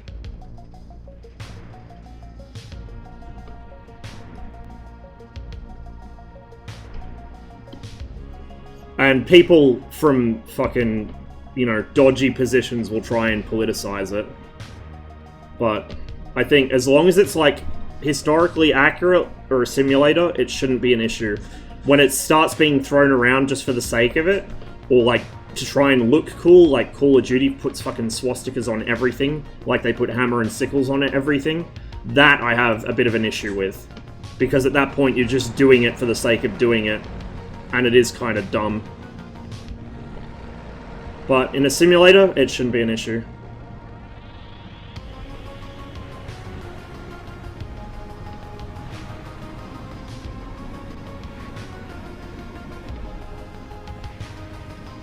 And I totally get that as well, like Germans not wanting it on their planes, but for me, I've always like, because partly also I don't really fly the German stuff that much, I've always just tried to keep markings as historical as possible. You may notice my personal MiG-21 livery. It has, like, the white highlights aren't really a thing that was done very much, but the actual overall color scheme, like the other markings on it, all are.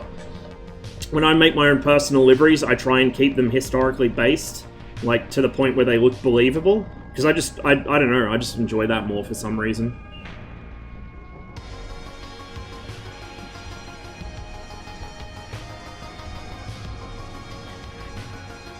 I think it's, like, partly because without, it looks kind of blank on the tail, like there's something missing, but then a lot of the substitutes people use just look kind of goofy, you know, especially if they just use, like, a black X or something. It's like, it just makes you immediately think of the Great Dictator, and it makes it kind of comical more than anything.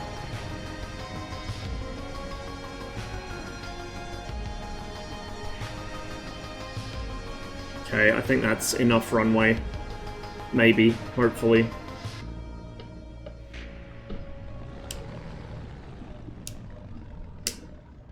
Give myself a little bit of flaps.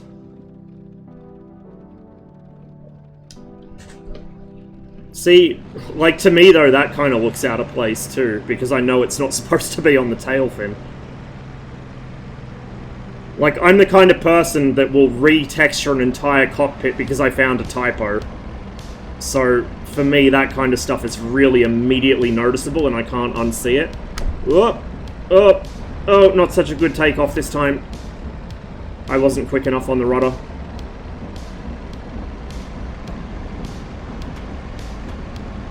I need to spend more time actually flying and less time reading chat. Oh god. There we go. See, that's what my Spitfire takeoffs in DCS usually look like.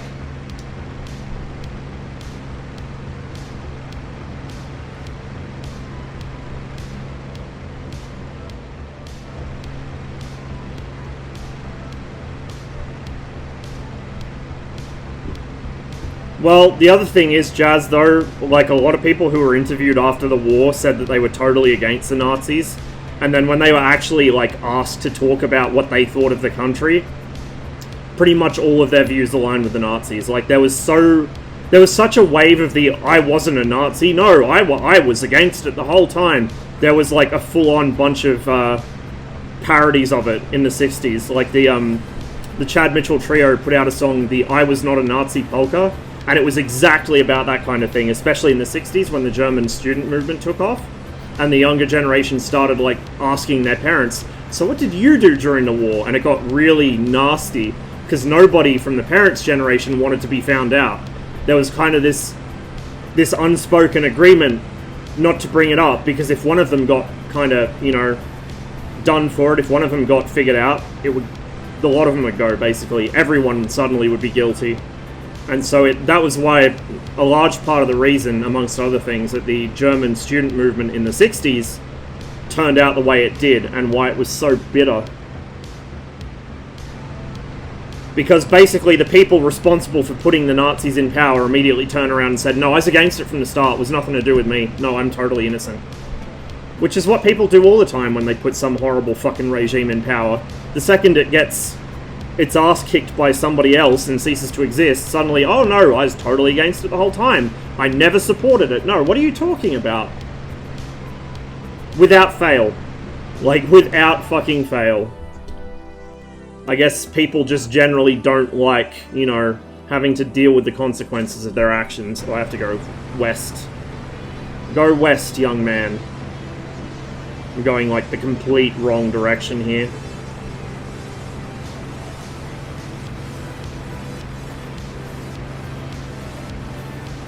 Assuming my compass is even aligned correctly. I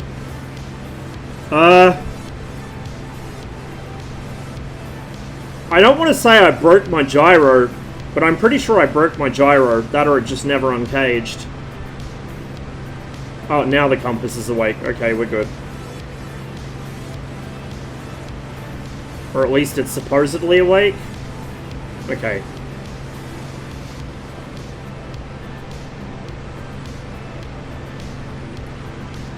Oh, the majority of the Wehrmacht absolutely did. Like, the clean Wehrmacht shit is an absolute myth, and it was deliberately propagated by people that were involved in said war crimes to try and shift the blame off themselves onto others. The army said, oh, it wasn't us, it was all the SS. And then the SS said, no, we didn't do anything wrong, it was all the Nazi party. Like, there were actual organizations throughout Germany in the, basically right up to the present day. They still exist. And their whole purpose is to basically advocate that the, you know, Wehrmacht and SS didn't do nothing. That's the whole point of these organizations. And they have a lot of political clout, particularly during the Cold War, because the US couldn't be seen to not get along with its new allies, West Germany. A lot of the shit that was swept under the rug was because those kinds of organizations came out and kind of, at the right time, applied the right amount of pressure to get them to say, oh no, you know, you're right, it wasn't the Wehrmacht, it was only the SS, or it wasn't even the SS, it was only the camp guards.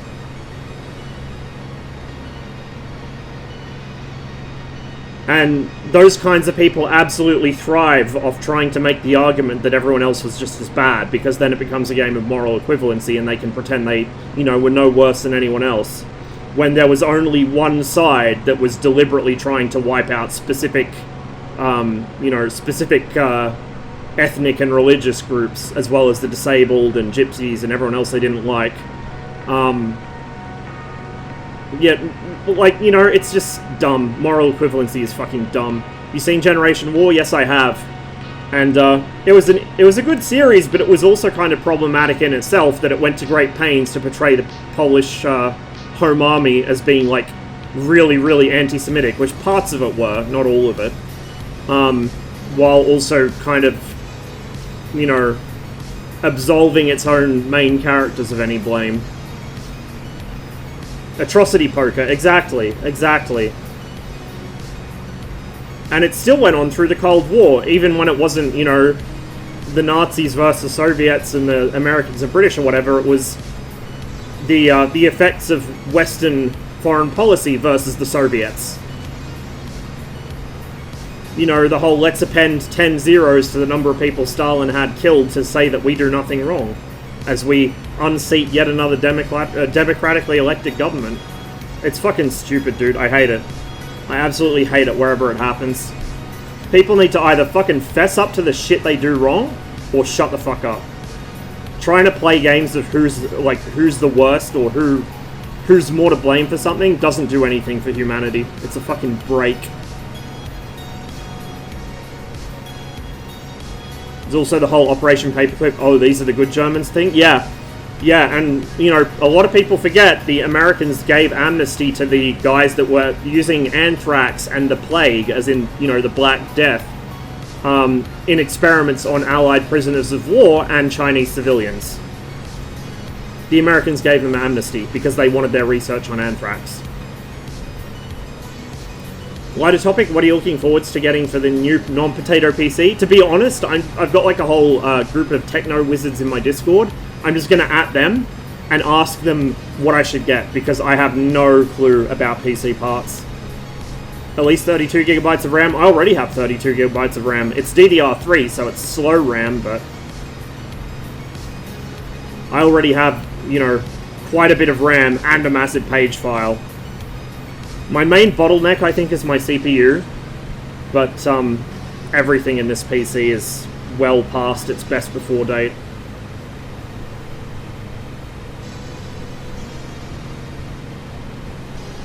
Have my own PC building business. Happy to help with what you should get. Ooh, cheers. Yeah, when I actually go to get the parts, like once I move, I'm probably just going to put out a @wizard, which is the name of the role, because techno wizards, right? They know how technology works. And kind of get a group consensus on what would be the best for what I need and also affordable at the same time. Are you streaming from the same PC as you're playing DCS? Yep, I only have the one computer. And although I'm kind of tempted to use this one as a streaming PC, and then play DCS on the new one, I'm also not sure if I want to go that route because it seems like it's the kind of thing I would mess up. It seems like you have to be like a basic level of competent with computers to set up multi-PC streaming. And I think consensus on the specs that were kind of provisionally put forwards is that I shouldn't really need that anyway on the new one. I should really be checking my tail more often. Bearing west. Range maximum, high altitude. I do see 2 aircraft, or did see 2, I see 1 now. Yeah, it's just like Syria. That fucking freeze when I zoom in and out, that's just like Syria. So, Normandy is going to have the exact same performance problems for me that Syria does, which means they're both basically unplayable in multiplayer.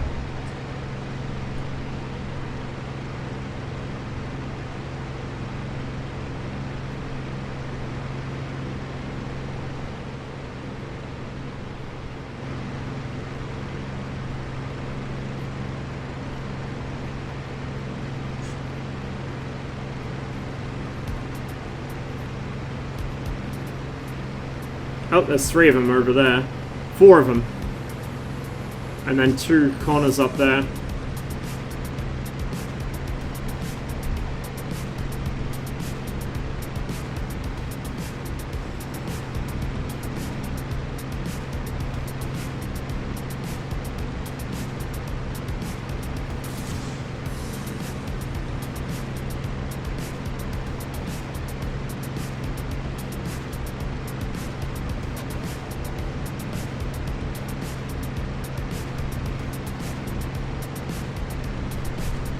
Oh, you can actually rotate that. Huh.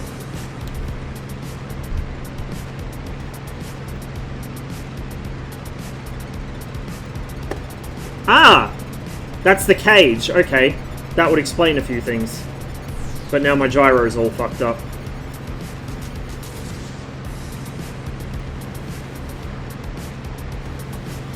So I need to be, I think, wings level when I uncage it. Or roughly wings level.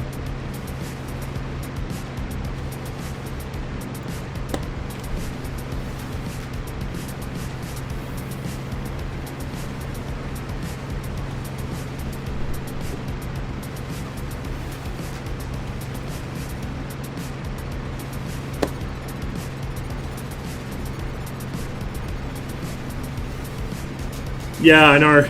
Just like in Cliffs of Dover, it's always right away gyro tumble. Oh shit, that's a fucking bomber raid coming in.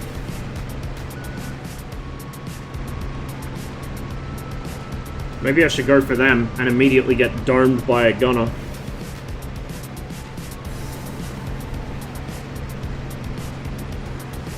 Those are probably all enemy, knowing my luck, so yeah, we'll climb a bit.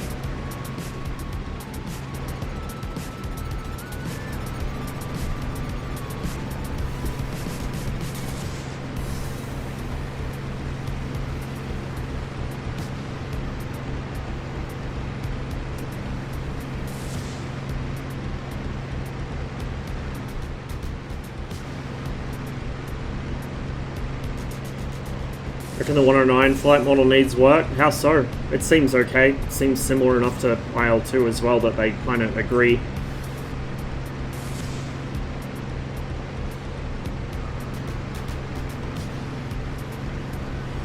The Spitfire in DCS feels quite different from IL-2, I think. But the 109 feels similar enough.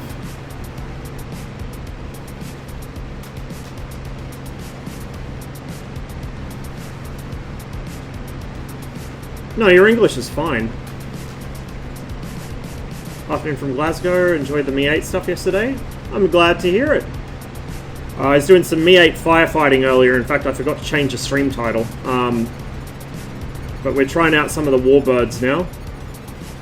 And then I got invited to a liberation campaign, which I'm not entirely sure when it's starting, but I think it's soon.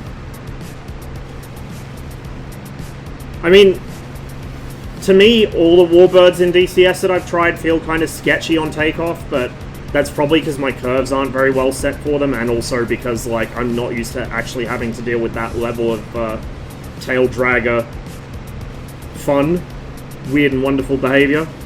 Oh, someone just got splashed.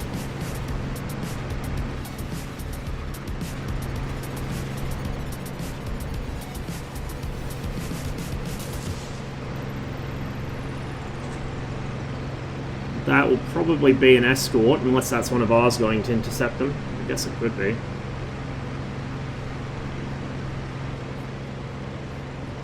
I'm almost tempted to just dive down and deal with whatever's under me, because I don't know if I'm going to catch these guys. I am closing with them slowly, I guess, but...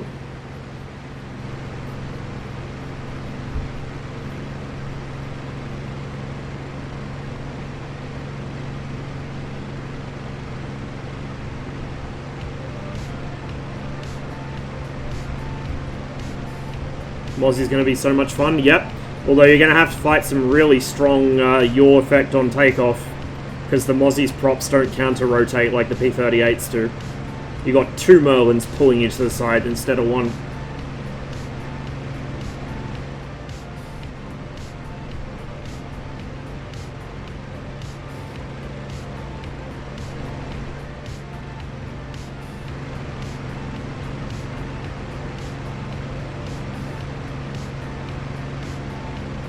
I think we're okay on fuel-ish. Although there's a red mark at the 300. Maybe we're not okay for fuel. Yikes. I have been flying for a while. I know the 109's kind of short-legged. Still the Normandy map? Yep. And it's been causing me some performance issues, just like Syria does, unfortunately.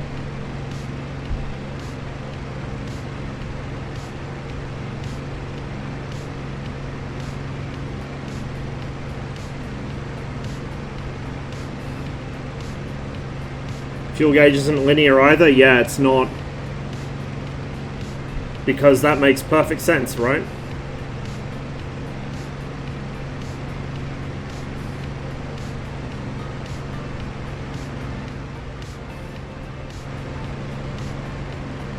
That's probably an escort trailing them.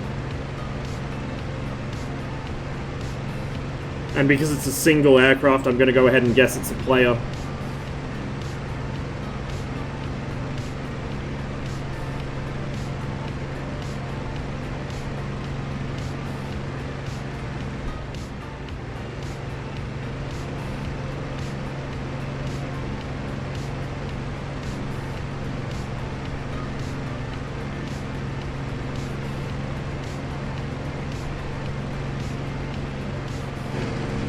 Not quite.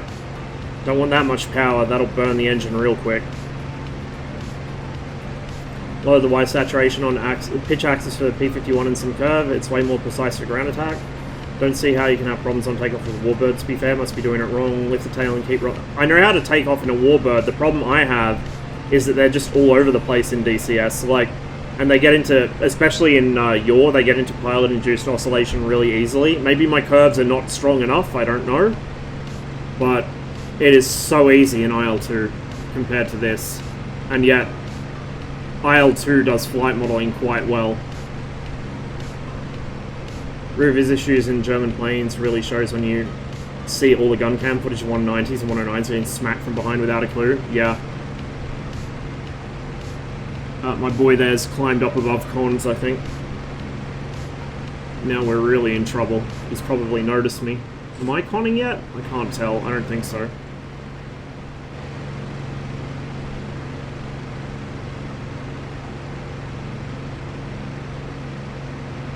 What's really concerning is I know he's up there, but I can't see him anymore.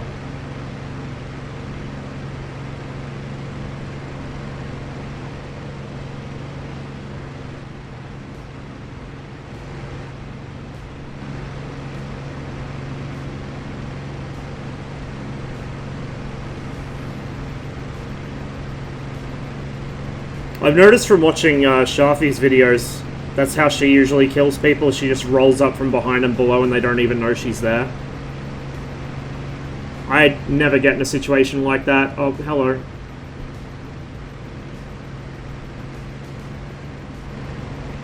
Where? Where did that come from? Oh, there it is. Give me that sweet MW50, please. That looks like a P51.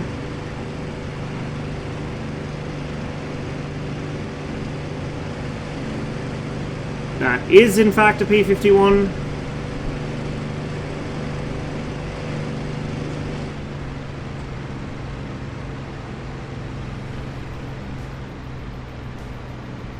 I've got to make sure I'm trimmed here because this thing compresses really badly in a dive.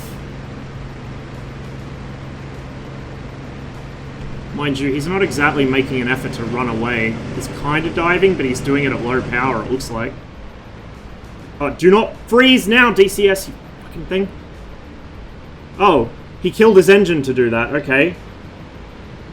Well, that was a fucking waste.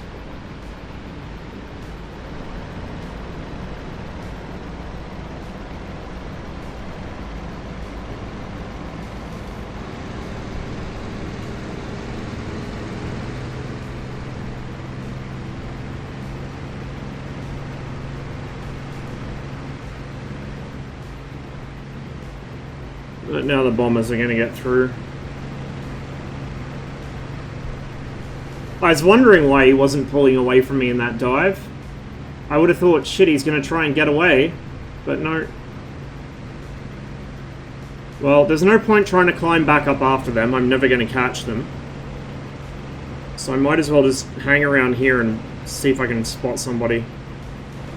And I think once I end this flight, I'm going to double check and see if they're running that liberation mission yet. And if not, I don't know, actually I might do some flying around on channel, see how it looks compared to this, see if it performs a little better, although in single player it'll be kind of difficult to say for sure. Because the performance of DCS, even the same mission, same map, literally everything the same, and the same number of aircraft in the air, you can take a single player mission and run it in multiplayer and the performance is enormously worse. It's so bizarre.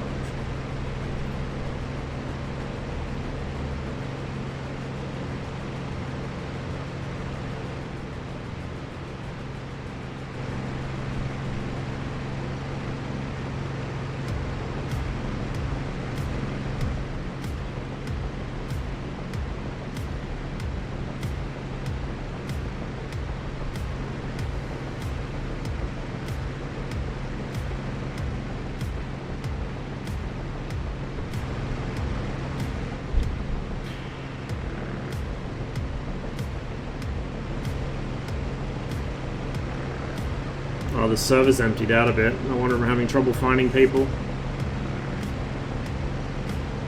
Oh my god, the freezing when I zoom in. Yeah, Ugra kind of need to learn how to optimize stuff, I'm gonna be real with you. Like, I know I have an ancient PC, and I probably shouldn't even be running DCS on it, but DCS does run on it, and the ED maps, although they don't generally have as much detail on them, they look okay, and they run, like, much better. So I don't understand why this and Syria are so shockingly badly optimized by comparison. Like, even... Oh, he just died. Even Persian Gulf isn't very well optimized in my opinion, but it's still much better than either this or Syria.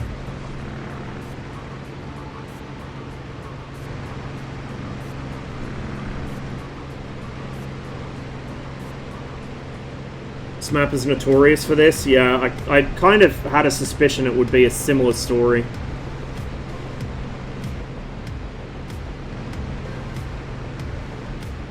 I've got nothing to fight up here.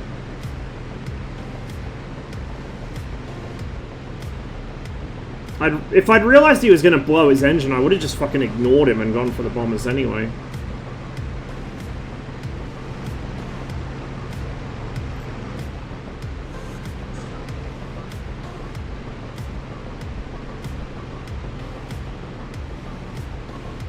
That's ground fire coming up at me from the airbase.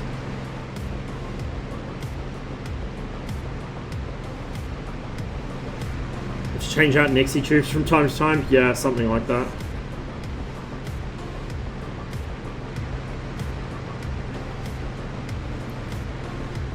South, medium, high altitude, that's probably part of that formation.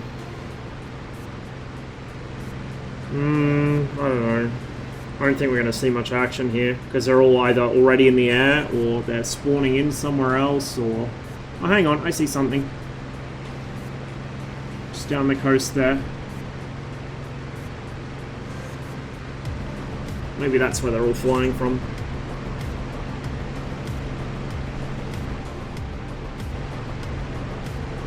So after this DCS trial event's over, I'm probably gonna go back to doing some more IL-2 amongst other things. I've got to finish my Halo 4 playthrough, unfortunately. I just really wanted to kind of smash out as many streams as I could during this event. The fuck is that? Don't tell me they're barrage balloons. I think they are. They're either bombers flying, like, away from me, kind of, like, three-quarter aspect, or they're barrage balloons. I can't tell from here. Are you going to buy the Car 50 in Syria today? I was just being instructed in the use of the Car 50 earlier by Seal. It is actually quite a nice helicopter. Just confusing, and yeah, they're barrage balloons.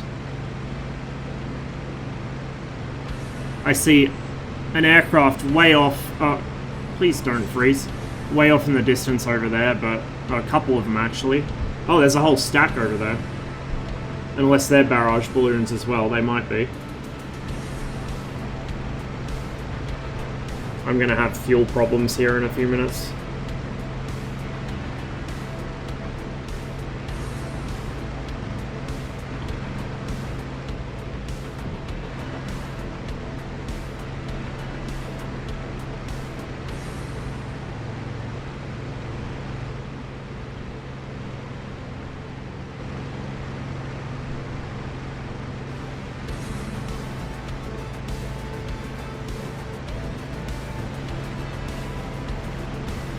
Shit, that's getting a bit accurate.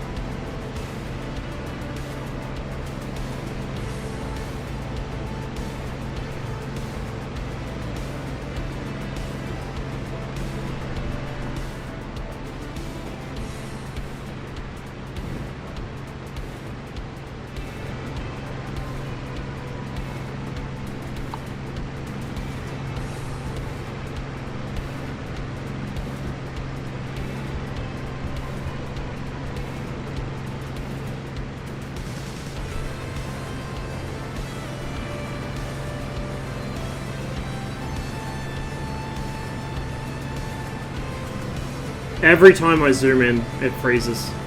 Yeah, it's just like Syria. It does the exact same thing. So this map is a no-go for me until I get the new PC, I think. And even then, it might be a little sketch. I don't understand it either, because, like, I know I've said this a lot, but it's because it baffles me so much. Syria ran perfectly for me when it originally came out. Like, the first week the Syria map was out, it ran better than Caucasus on my PC. Everyone else was complaining about performance issues, but for me it was fucking perfect. And now suddenly, everyone else seems mostly okay, but my PC can't handle it at all. So I don't know what they did, but they obviously did something. Not that it's visible, the map looks no different than it did before. I saw people saying that they thought it was like they fixed the draw distance bug where it wasn't rendering things more than 5 miles away, but I still don't see things rendering more than 5 miles away, so I doubt that that's the case. When you get used to helicopters, are pretty nice to fly. They are indeed.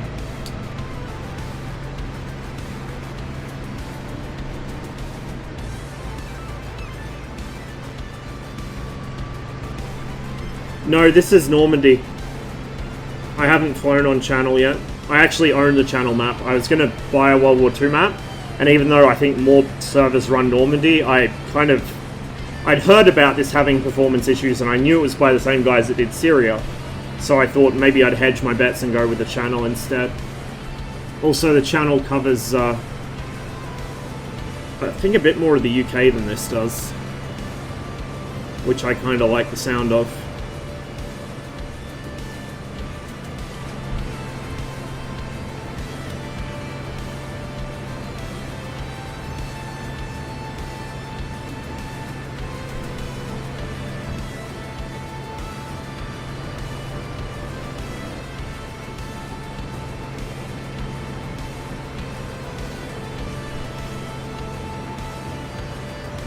Barrage balloon.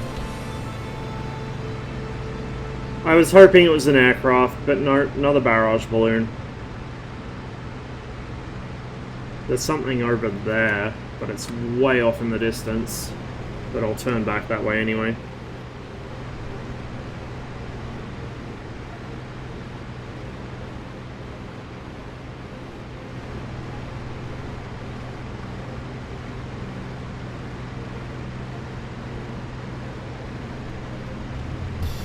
And wherever that aircraft was, I've just lost sight of it.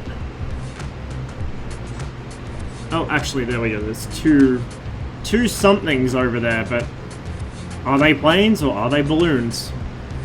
Who knows?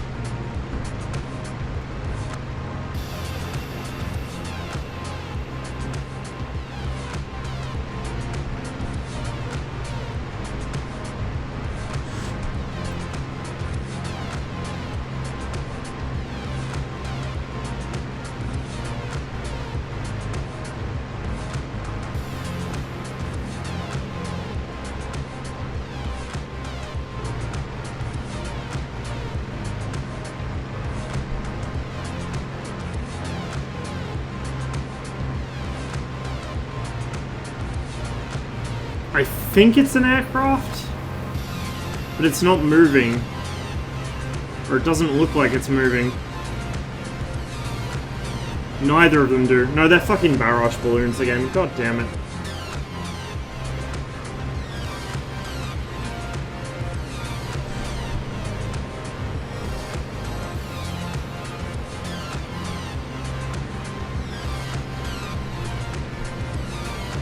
What I might do, when I do jump on the channel map to test it out, I might take a jet. If I can find a runway long enough, there might be 1 or 2 concrete runways I can use, just so I can fly around it quicker. So I don't want the stream to go for, 10 hours just to explore a map.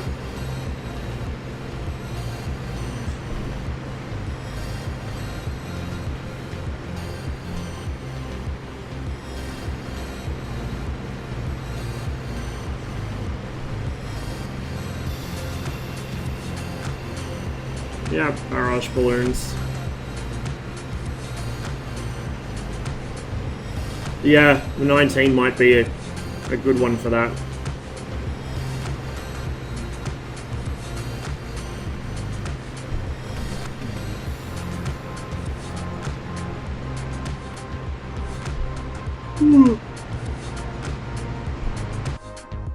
I have absolutely no clue where I am.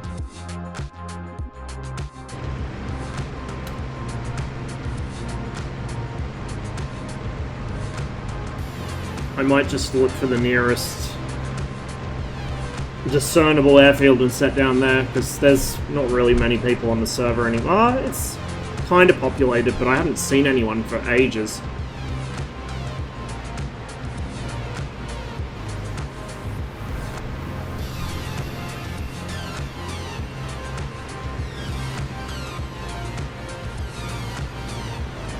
Oh, something just blew up over there.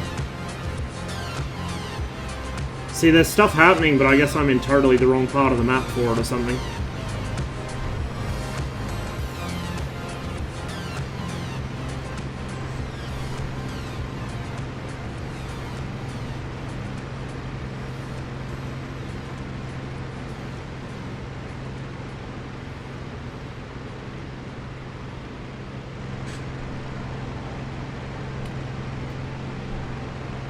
I don't know. I'm kind of tempted to pick up the 109 and or the Dora, but at the same time, I barely fly the Spitfire as it is, and I actually like the Spitfire a lot more than I like the 109 or the Dora. So I don't know. I might just wait. I can always pick them up in the future in another sale or something.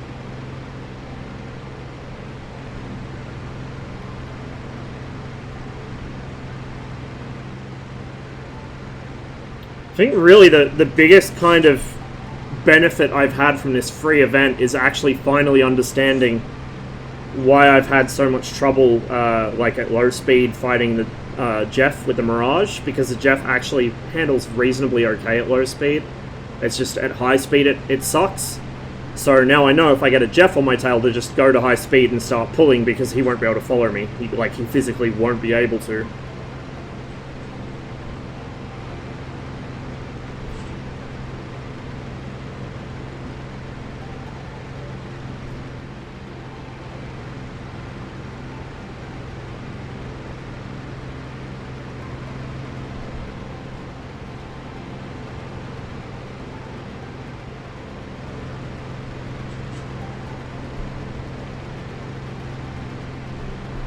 Really, a sale's been kind of more useful for telling me things I don't want to buy than things I do want to buy.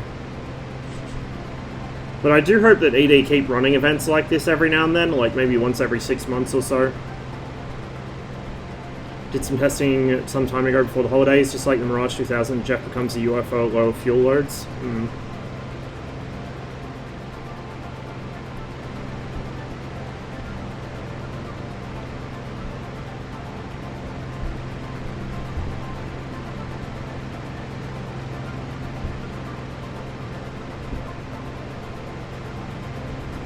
The Jeff actually has a slightly better thrust-to-weight ratio than the Mirage, just basic thrust-to-weight ratio as well, so that probably helps it in that regard.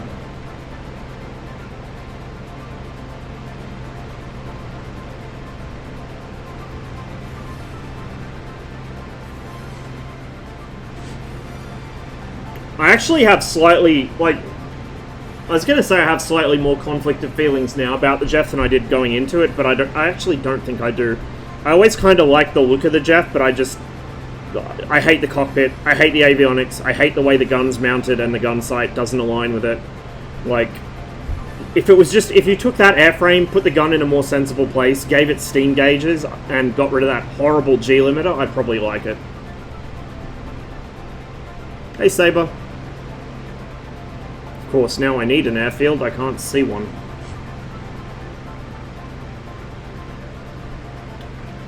And I can see a bunch of aircraft over there, although some of them might be balloons, I don't know.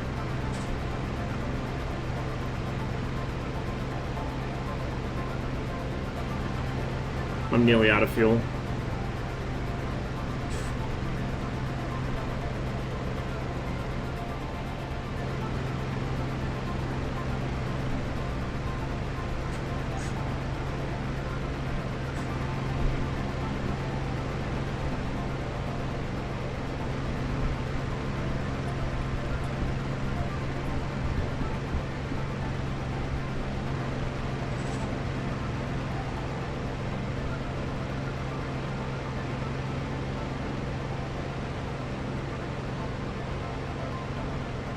Did the drink last night?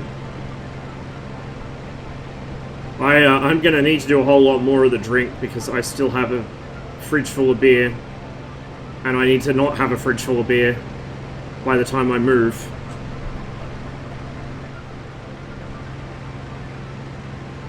Oh my god, the freezing, please.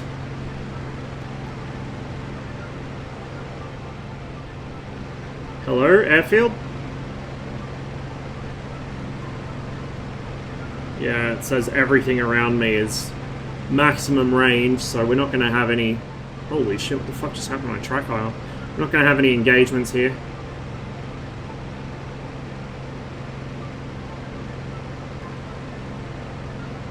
I see tiling textures! Right there.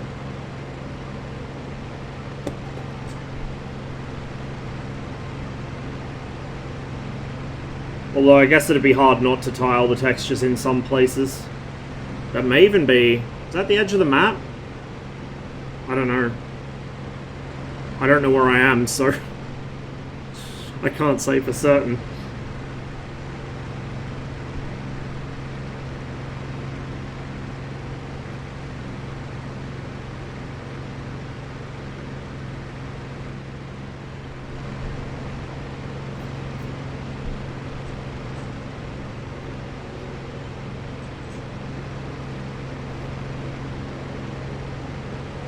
Aha! Airbase.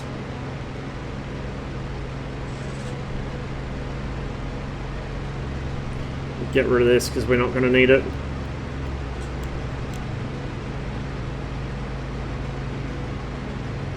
Oh, that nearly froze my game. Not really much to reference in terms of land features, is there? A little bit. A little bit.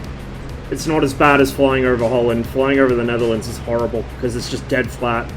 I mean, there's canals and dikes at least, but... Can you mark the position on the kneeboard map? Possibly. I don't know if the server can restrict that. No, the server cannot restrict that. Okay.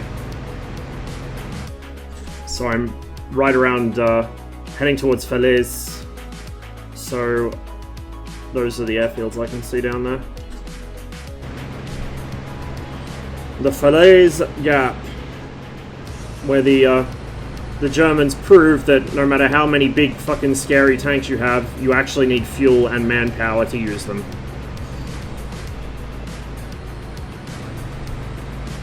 And the myth of Allied air superiority knocking out tanks was born. Very, very few tanks in World War II were killed from the air, especially on the Western Front. What the pilots saw was tanks that were abandoned due to breakdowns and lack of fuel, and kind of took credit for them themselves.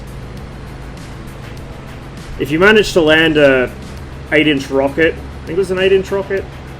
5-inch rocket? I don't remember. If you managed to land a rocket near enough a tank, it would fuck it up pretty good. It would at least mission kill it, if not destroy it, but it's very rare for that kind of accuracy to be a thing in World War II. Hey CJ! Happy New Year to you as well. Yep, Warbirds, but only very briefly, because this map is killing my PC and I want off. No, I haven't, Jazz, but I saw part of the trailer for it, and like my eyes immediately rolled into the back of my fucking head.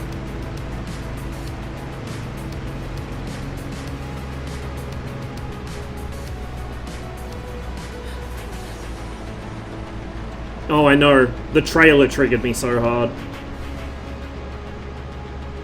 I wish that they, like, it would fuck me over in some missions, but I wish they'd get rid of the ability to mark your position unless you're in a multi-crew aircraft, like a, you know, a helicopter with a co-pilot or something, where you can at least pretend he's doing the navigating.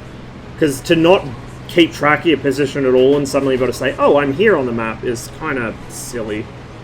Like, not disable it fully, but make it a server option, I guess, if it isn't already.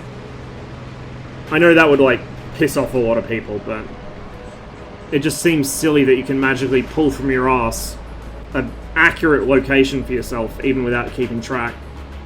Let's land there. Oh, actually, let's land right there. Nothing wrong with that airfield.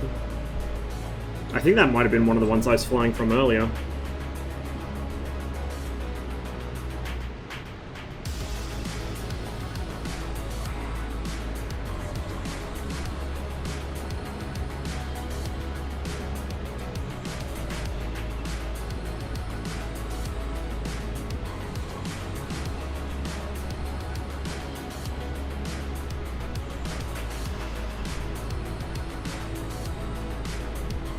April 9th. We'll have to keep an eye out for that one.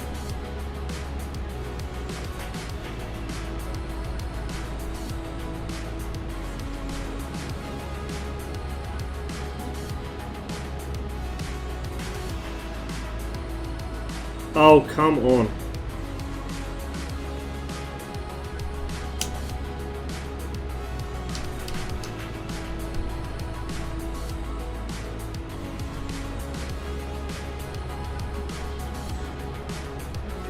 Just gonna try and slip this thing in a bit to bleed some of that airspeed off.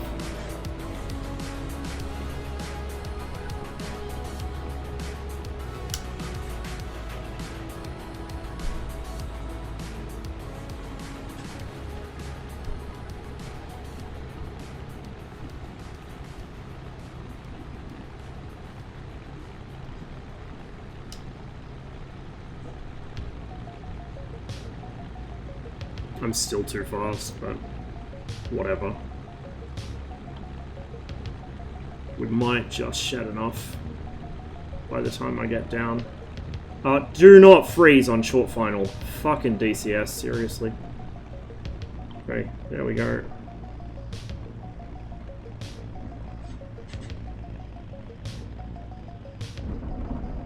Whoop! Big bounce.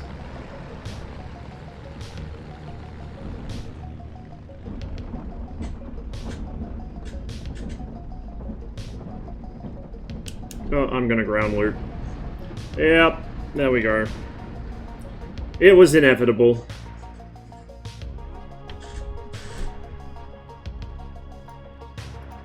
Maybe you know the answer to this, Ross. In all my warbirds, I can fire the guns no problem, but the 190, nothing works. I've reset, cleared, loaded, etc. Even used the spacebar, no luck. Have you got the trigger flip down?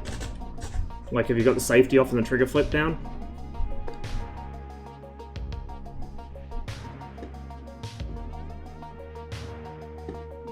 Let me just check Discord.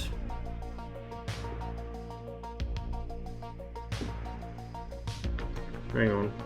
Oh my god. Every time I try and play... It's the same as Syria. Every time I try and play on the map, it just fucks my PC up afterwards. I have to restart it to get it to behave itself. Like, it must absolutely just fill both the RAM and the page file with just so much crap that it chokes the whole thing.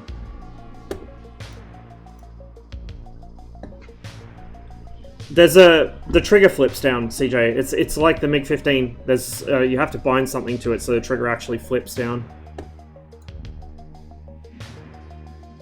Yeah, I mean they were gonna run Liberation, but nobody's pinged me or anything, and I'm not seeing anybody in Discord, so I don't know, maybe they haven't started yet.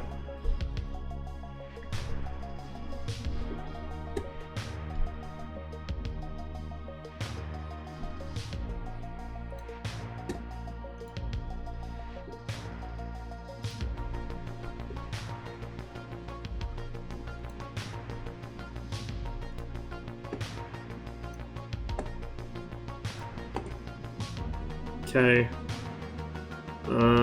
Let's go mission editor, new mission. The channel.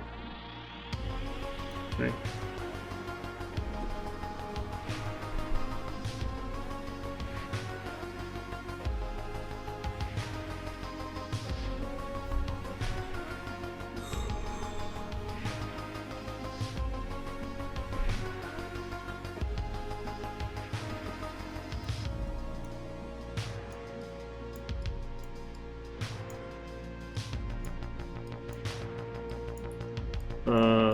Let's go from...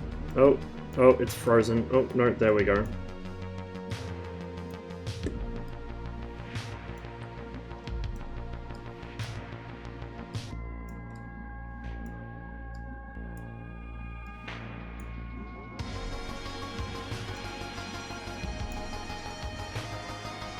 Let's go from Abbeville, then we'll fly like north up to Dunkirk, and then we'll swing across.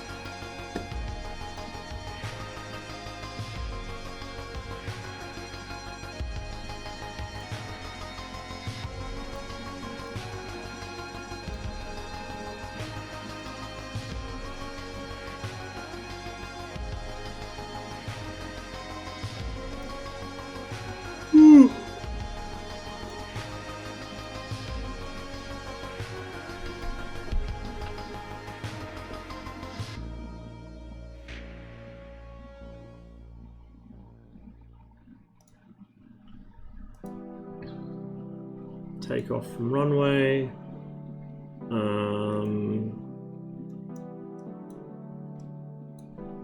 Why did it change that? There we go, 13. Oh, actually, no, it's 3 numbers, isn't it? 3 digits, so 303. We want 2 PTVs, and that's all we can get for fuel. We'll just go with that. Normandy in the channel, the area it covers. So the channel covers an area further to the east. Normandy covers an area further to the west. Also, Normandy's made by Ugra and channel's made by ED. So we got that. Let's see. Weather. 1st June 2016, 8 AM. We'll make it like 10 AM. 20 degrees. Make like spotted cloud, I guess. Well, actually, I'll just load a summer.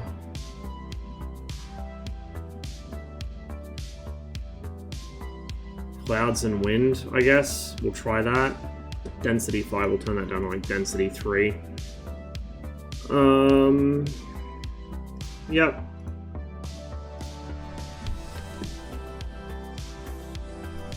Who makes the best maps, do you think, and why? I honestly couldn't tell you. As far as I know, Ugra and ED are the only 2 companies that actually have made maps for DCS. Ugra's maps are a lot more detailed, at least as far as I know. I haven't flown the channel yet, and this seems to be pretty detailed. But they are really badly optimized, like really, really badly optimized. Whereas ED's maps are a bit less detailed, but they tend to run a little better. Basically, if my PC wasn't a complete potato, I would enjoy... oh, they changed the screen, huh? I would enjoy Ugra's maps a lot more. I really like Syria. Really, really like it, but I can't run it these days. Like, it gets worse and worse every time I try. I don't know what's up with it. Okay, she is actually powered up already. I have to admit, the frames look a touch low on this one as well. Do I have enough runway? I should do.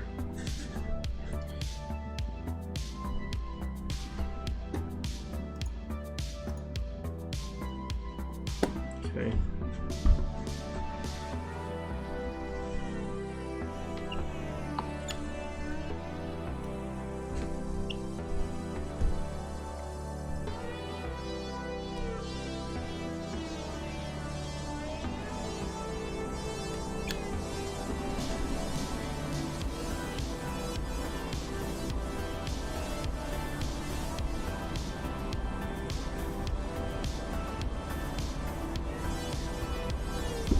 Oh, that was probably a tail strike.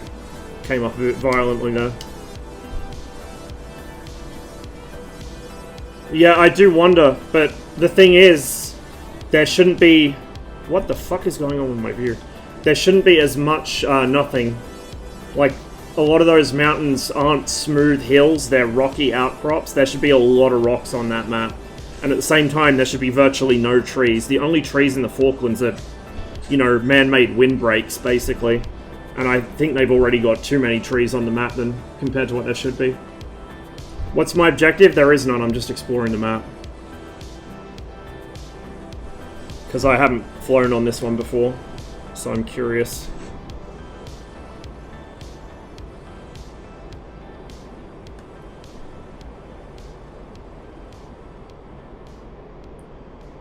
The ground clutter, like the hedgerows and stuff, don't render nearly as far as they do on Normandy, for a start. I can tell you that right now. Which is probably why it runs slightly better.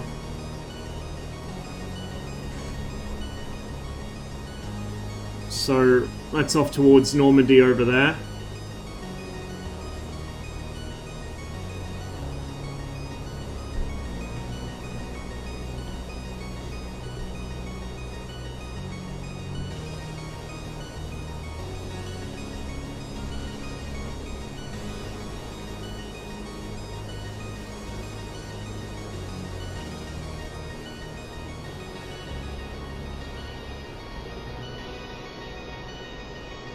Yeah, I'm still getting like a really low, like surprisingly low frame rate on this.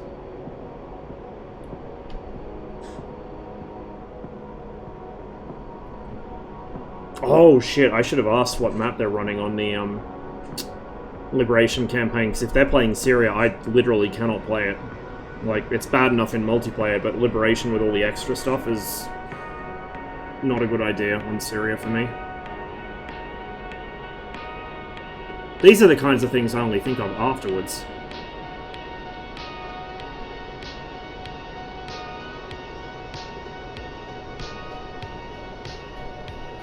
Let's go low level. Oops! Oopsies! We just, lost a fuel tank. Okay, it wasn't my ailerons. That's a bonus. I was worried it might have been my ailerons. We'll get rid of that fuel tank as well. There we go. I don't know what's wrong with me today. My flying today has been shockingly bad in everything.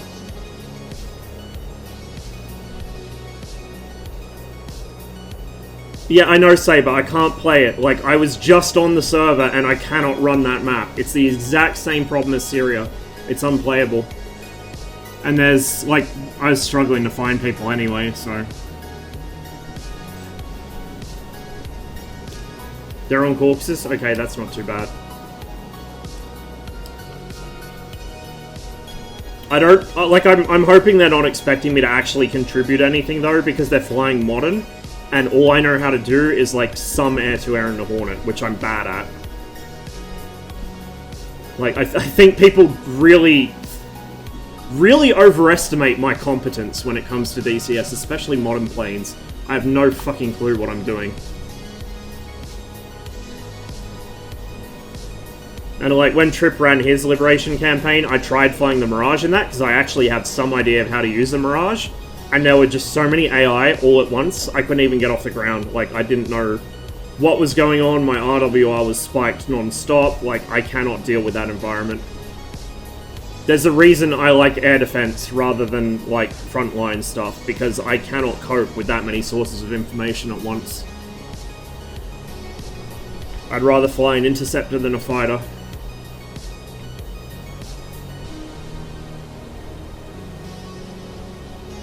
That's probably part of the reason I don't like the modern stuff, to be honest. It's just too sensory overload for me. It's really, really unpleasant.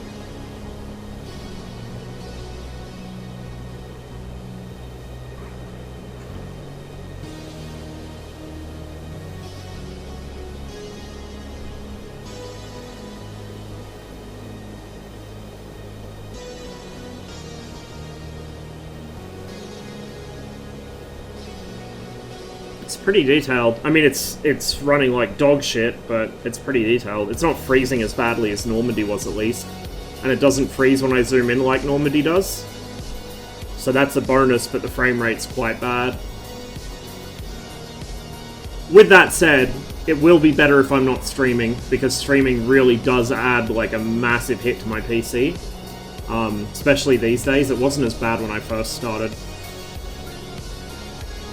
And also, my PC's kind of been running for a while. I tend to try and restart before I start a stream, just to clear out everything and make sure it's running as well as it can. But I haven't done that for this stream.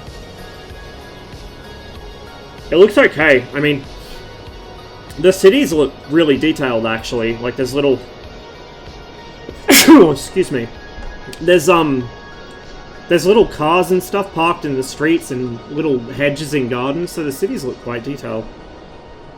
Pretty much, Jazz. Pretty much. Oh, fucking hell. Hay fever season. Yeah, the towns don't look too bad. Ugh. Can't be doing that with the new rig. Oh, fuck. See, I usually leave it on overnight with stuff running, so If it's gonna suck that much power, then fucking hell, that could be an issue. Like, I'll turn the screens and stuff off when I'm not using it, but I generally leave it, I do generally leave it idling. Fucking words are hard.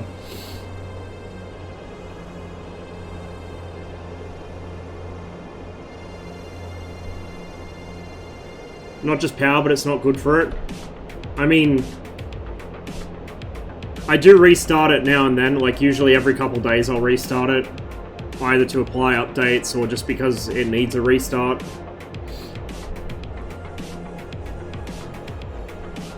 See, the thing is as well, I'm used to old parts. Old PC parts run forever. Like, this PC is 7 years old mostly, but there are parts of this PC that are between 10 and 15 years old, and they do not care. They keep running no matter how long I leave it on. And as far as I'm aware, and I've had this issue with new hard drives particularly, new parts fail like you would not fucking believe. Like, in a fraction of the time that they should. So, it's like kind of a double-edged sword. I absolutely need to upgrade my PC to be able to continue running the games I play, especially streaming them, but at the same time, I really don't want to fucking upgrade because I know that I'm going to have non-stop issues with parts dying on me, because the new parts just can't stand up to the same abuse.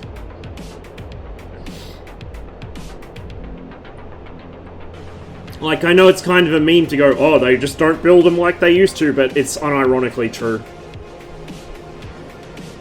Everything I've ever owned that is more than 40 years old will last forever. Like, it might stop working now and then, but it's easily repaired and it will last forever. Whereas a lot of the new stuff is just fucking junk that breaks within a year or two. By design, a lot of it, to get you to spend more money.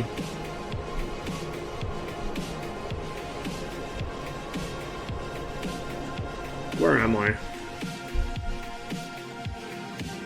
Oh, we missed Dunkirk slightly. That should be it over there.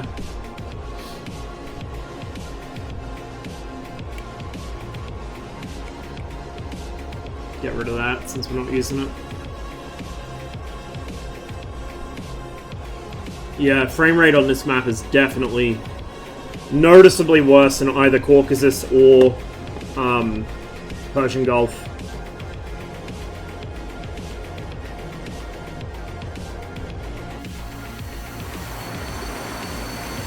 Noticeably worse.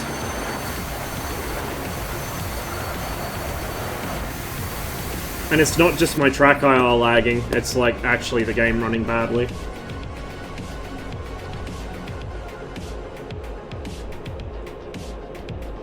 Let's go check out Dunkirk.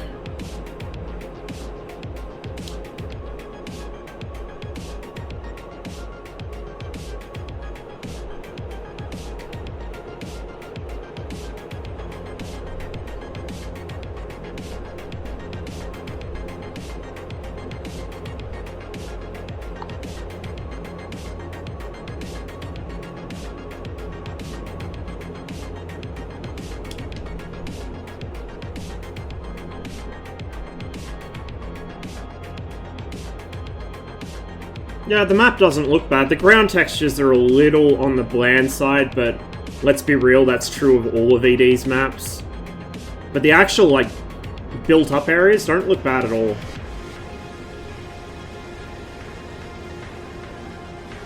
That really doesn't look bad at all. It still kind of has Caucasus syndrome, well, Caucasus and Persian Gulf syndrome, where there's, like, you can tell they've kind of copy-pasted bits of streets because they just randomly end in the middle of nowhere or they go places that they probably shouldn't. But it's not bad. From the air, it looks alright.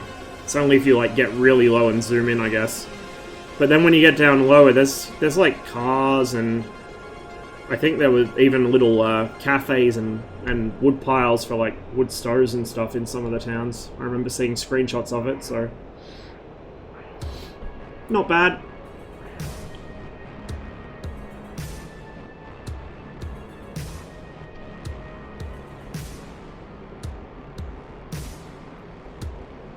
There's the infamous beach. What's that? A little yacht or something. Oh, I got the fucking sniffles now. Yep. Definitely hay fever season.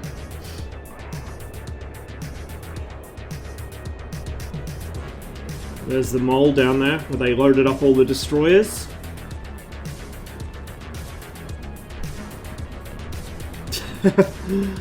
Hey, nuts. Nah, I'm not gonna show feet. Not today. Not for free. That's not the kind of content that goes away for free. Hey, Enzi.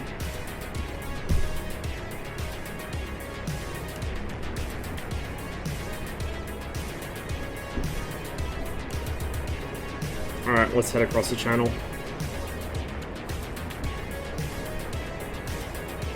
There we go. So yeah, for those who are not living in Europe or not familiar with Europe in terms of geography and weren't sure how small the channel is, that is Calais over there. I'm overspeeding. And right there, that's Dover. That right there is Dover, and then that's Folkestone over there. This is a MiG-19. I just grabbed it to do a quick tour of the channel map because it's got reasonably good short takeoff performance and it's reasonably fast. 25 on Cold War right now. I'm not going to be on Cold War today, I think.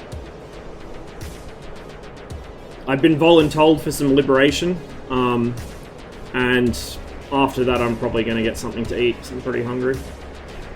Might do Cold War tomorrow. We'll see how my wrist's feeling because I've totally destroyed it.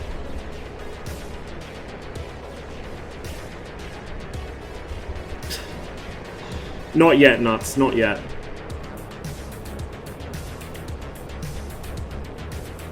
Yeah, that's Dover over there. I wonder if the radar station's there.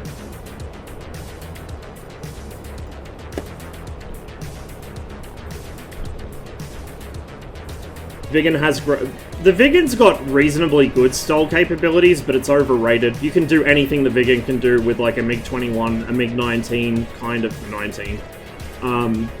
MiG-23, basically anything the Soviets built pretty much will do the same thing.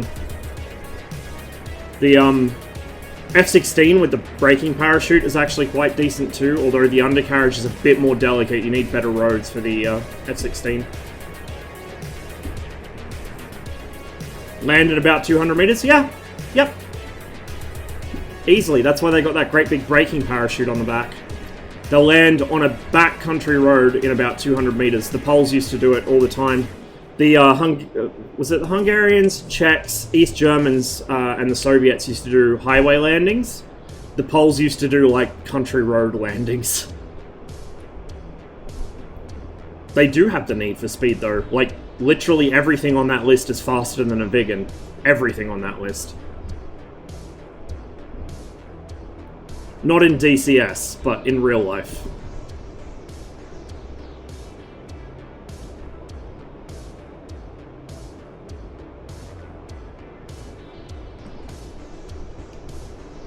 Yeah, how's the sex pond going, nuts? You get Tawny into it yet?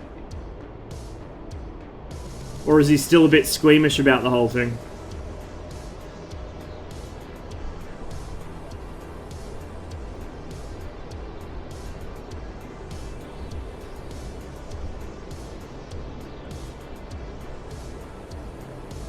It's a Romney Marsh down there, that big bit that juts out into the water. That's Dover. Let's go check out Dover. Actually, let's see if the let's see if Gilson's favorite lighthouse is modeled. Also, why is my track IR cutting out? Oh, because it's... Oh, shit. Now it's really fucked up. Bear with me, chat.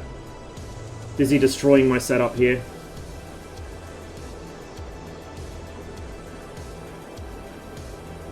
Okay. I think we're good.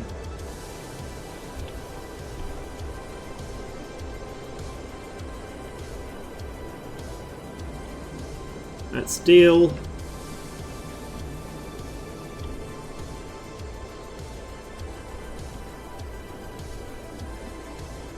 Is it here? Don't see it. Oh no, there it is. There's the St. Margaret's Lighthouse.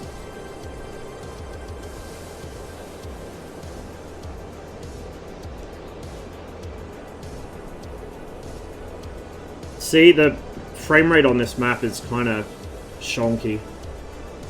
Surprisingly, because ED maps are usually a lot better optimized, but this one's a lot more detailed, so I guess that's why. No, you don't. You don't need to repair it all. It repacks it on the rearm. The only thing you ever need to repair for in the MiG-21 is to refill the radar coolant. Everything else will refill on a rearm. That's Dover Castle. I've been there. Used to go there as a kid.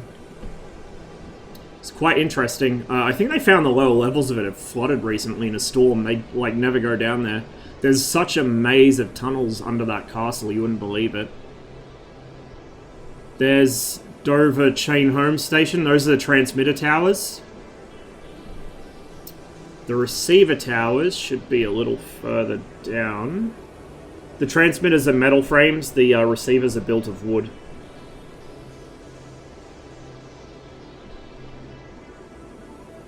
Oh, there's the receivers.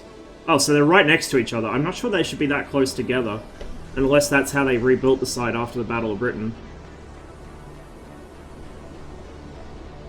But the area around Dover actually looks really nice. Like, the ground textures are still a little... Like, the fields are a bit samey, but the actual, the built-up areas aren't bad at all.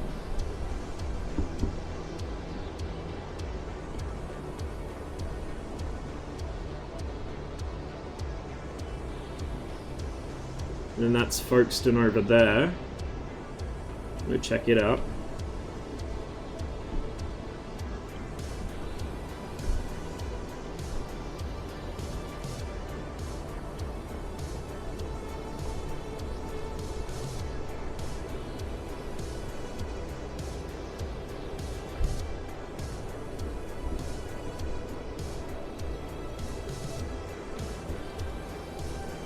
But yeah, I mean, if you want to land on a road and immediately take off again, yeah, you have to rearm to repack the chute, or yeah, rearm to repack the chute. But like, if you're actually road basing, you're gonna have to rearm and refuel anyway, so it's plenty of time to go grab a pre-packed chute and just whack it in the plane. Because the chutes are like, they come in a package that you just stick in the tail and go. How far is London from Dover? I don't remember the exact distance, but it's not that far. I'll show you on the F10 map in a minute once we get past Folkestone. Little fishing trawler or a tugboat or something. Looks like a tugboat. So that's Folkestone there.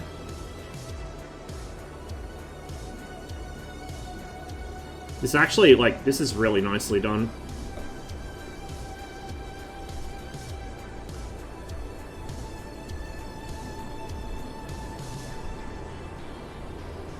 So, oh god, the F10 map just locked up my fucking PC.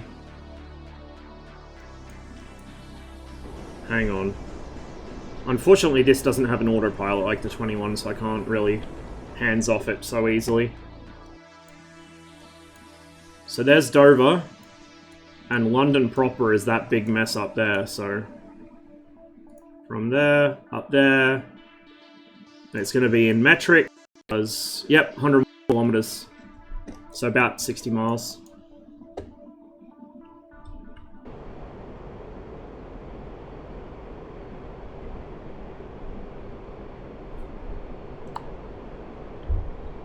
That's straight line distance though.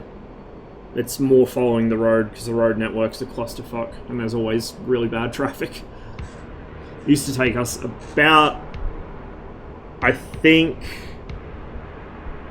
couple of hours to get between London and Dover when we went across the channel.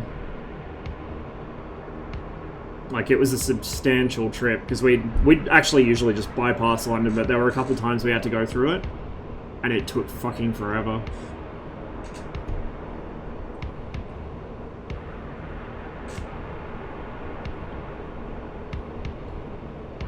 There's a nuclear power plant down here these days. I think this was also, during World War II, a lot of the Romney marshes were used for, like, weapons testing. And all of those beaches would have been mined. Oh, ED. Naughty, naughty ED. I spy some copy-paste. Again, right there. I don't know why they do it, because it's so obvious when you see it. More there as well. That's copy-pasted, like, all of that.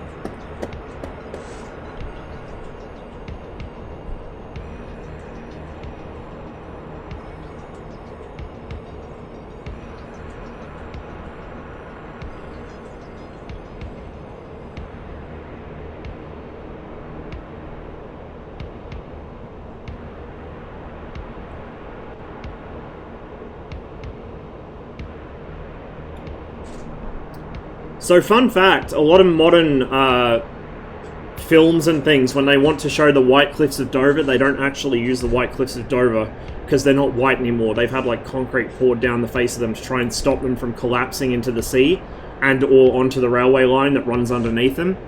So they usually film along this stretch of coast where there are cliffs that are still white. Because along here, they don't really care if they fall into the sea, I guess. Well, into the channel, I should say. It was pretty neat, Saber, and it was much better than taking the ferry. The ferry was a miserable experience because the channel is, like, quite often really choppy. And it was like a multi-hour trip on a bad day, just to go, like, 20 miles, basically. So we used to take the ferry, but as soon as we could start taking the channel, that's what we took. We never took the ferry again after that. Oh, we got a pier. ED, we need to have a talk about this. What happens if a train breaks down the tunnel? There's, like, service tunnels. There's access tunnels, so you can get out of the train and go, you know, onto the roadway. Because there's a separate road tunnel for trucks, right? Because the trucks won't fit on the train. So they just use that to evacuate people if a train breaks down or something. Yeah, that isn't meant to be clipping with the surface of the water, but okay.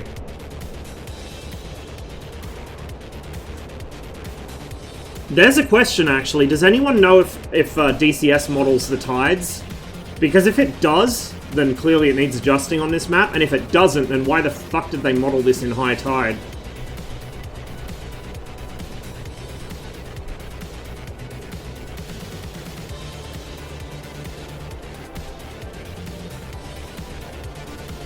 Again, it actually looks good.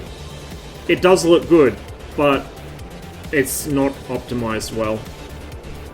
It's marginally better optimized than Normandy, I'd say. And by extension, Syria.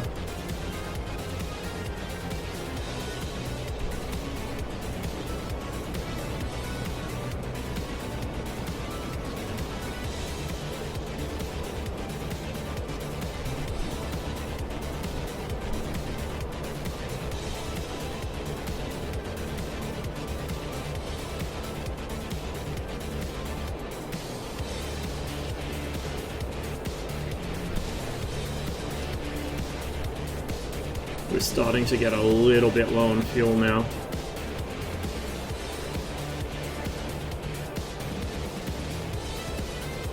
It's a little bit further over, but yeah, basically. Like, I think they do actually overlap towards their edges.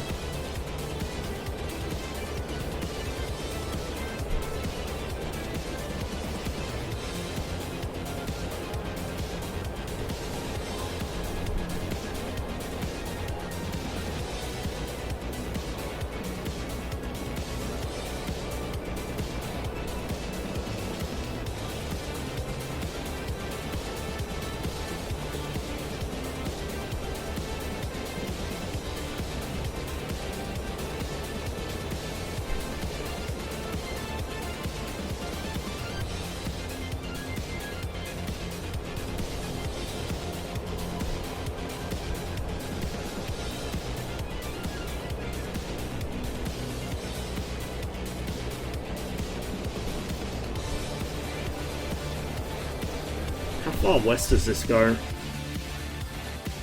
Not much further west than Eastbourne, apparently. Which is a shame. Yeah, like, look at the size of this map compared to Cliffs of Dover. Cliffs of Dover doesn't extend quite as far east, I think. But it doesn't extend west, or sorry, this doesn't extend west anywhere near as far. Normandy seems very flat. It's flat around the coast, but it's got some hills once you get inland. Like, you have to get quite a bit inland, though, because Normandy is quite flat terrain. I think the highest elevation in the whole area is like 300 meters or something. Might even be less. Intriguing. So we just hit the map boundary.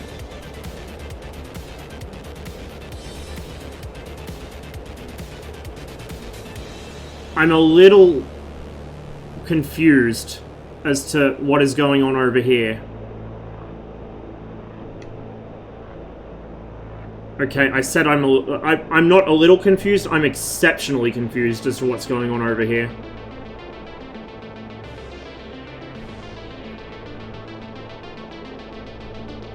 They modeled anything over there? Not really.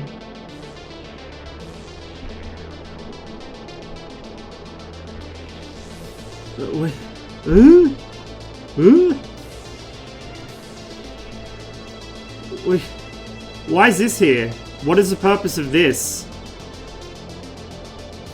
I don't understand. EDY. Dog, thanks for the follow. Welcome to the stream. Doing a little exploring at the moment. Why would you put this here? Like, what is the purpose of this?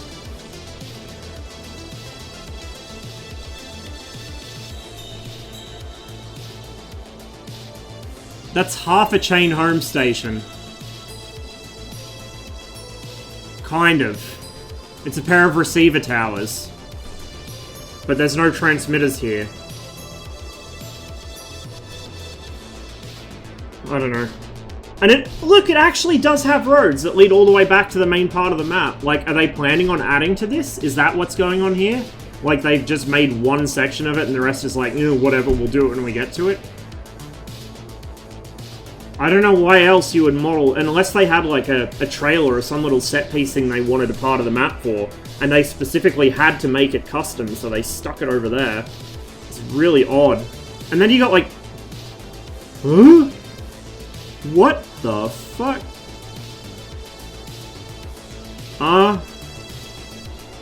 Yeah, that's not there in real life. I can tell you that is not there in real life.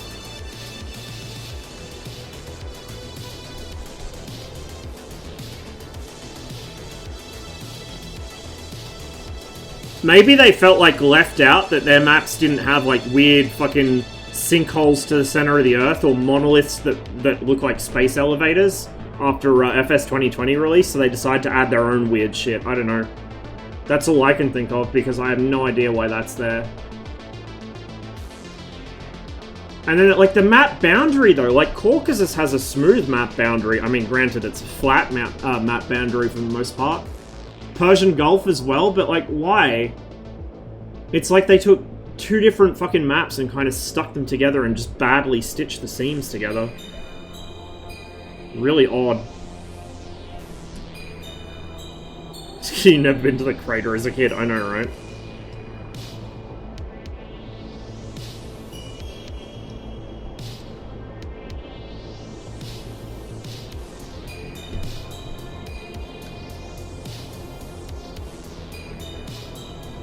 What the fuck? Oh, right, because I'm dumb. Never mind. I had to push it through that detent.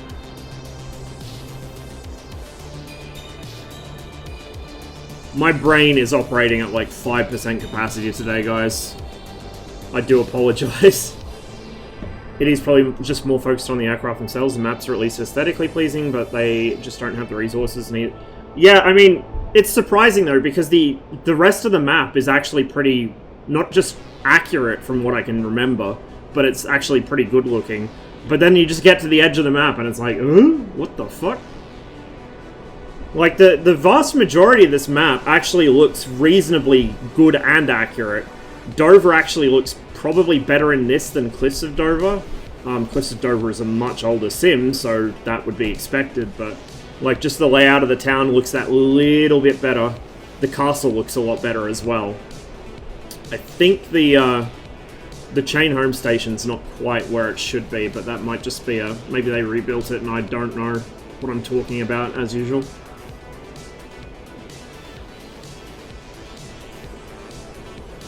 I'm gonna run out of fuel pretty soon, I think. We should have time to get over to where London should be. I don't know how much of London's modelled in. I'm going to assume little to none. It did look like there was some built-up area on the F10 map, so maybe there is a bit there to see.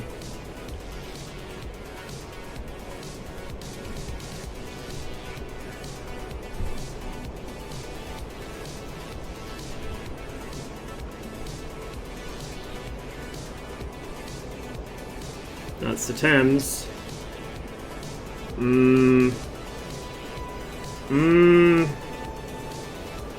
Yeah, that kinda doesn't look like there's anything much there.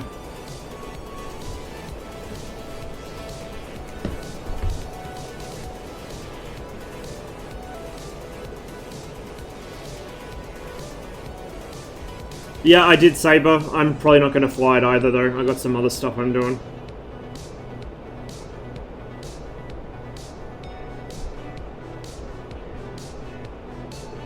What map is this? This is the channel.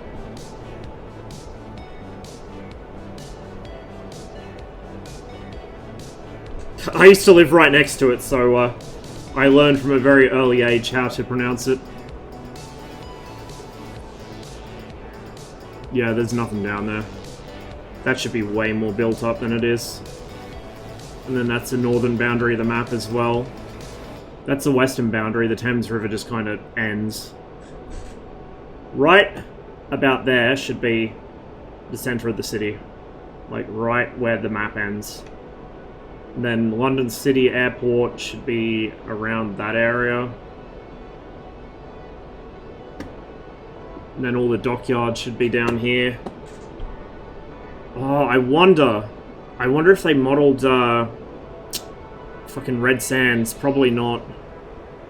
Cliffs of Dover doesn't have Red Sands because it was built after the Battle of Britain, but I'd say this probably doesn't have it either because it's too far north. Seems both German JDF servers have been fixed. Oh, really? Okay. I did notice they were down.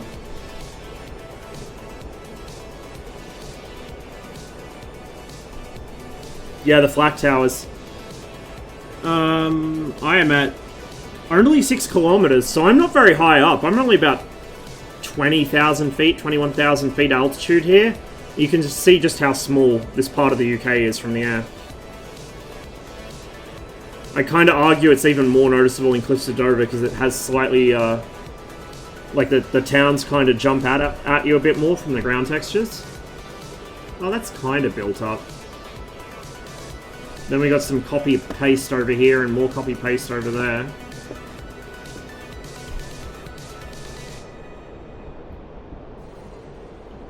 At least the latency now shows up stable in browser. I couldn't even see them in the browser like an hour ago, so I guess he took them down to fix them. Yeah, all this is copy-pasted. I mean, I get why they do it to save time, and there are places you can get away with it because they are kind of copy-paste in real life too, but this isn't one of them.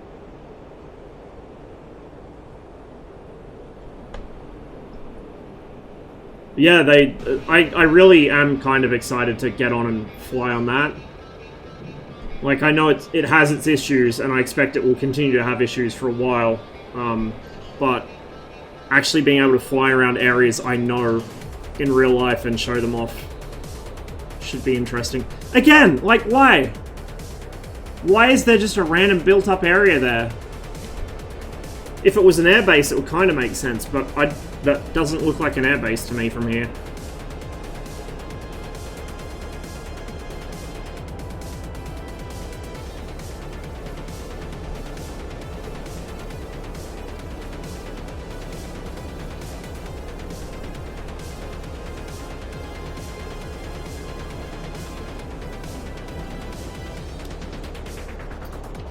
This one, it's okay. It's okay.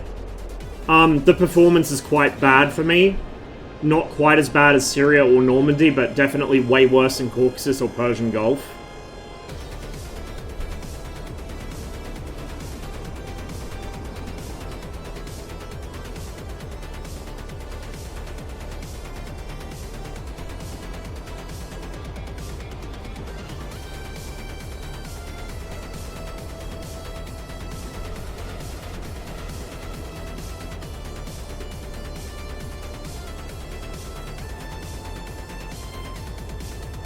We need a modern DCS UK map with Milton Keynes modelled in.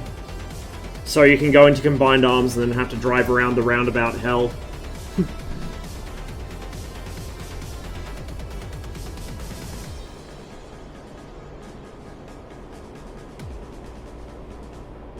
It's weird, like a lot of this doesn't look like it's been densely constructed enough, like the residential areas, but I mean, I know what London looks like now. I know what London looked like in the 1990s. Maybe it wasn't that densely built up on its eastern edges in the 40s, I don't know. But, yeah, like, that is obviously wrong. And then this is right around where the real city begins. The dockyards, and then there should be the actual city itself, with all of the famous landmarks, is right there. And they're all missing in this. I want to go check out what that other random bit of terrain in the middle of nowhere is. Figure out why the fuck they've done that.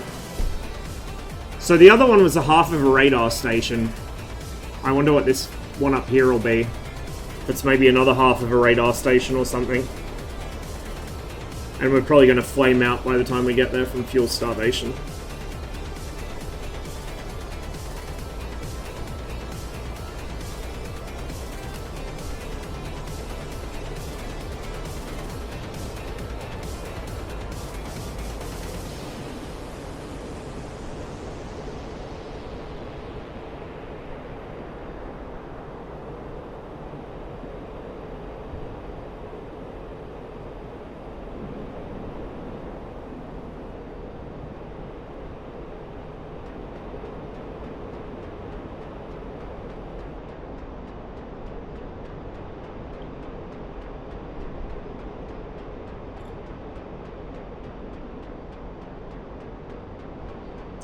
If I could actually get FSX to behave itself,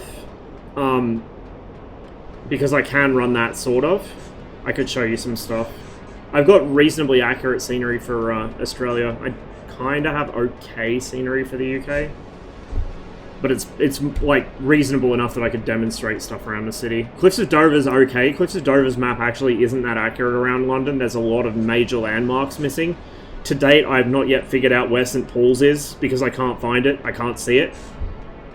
And there's other important stuff missing too. It's really weird. It's like really hit and miss with which landmarks it has and which it doesn't.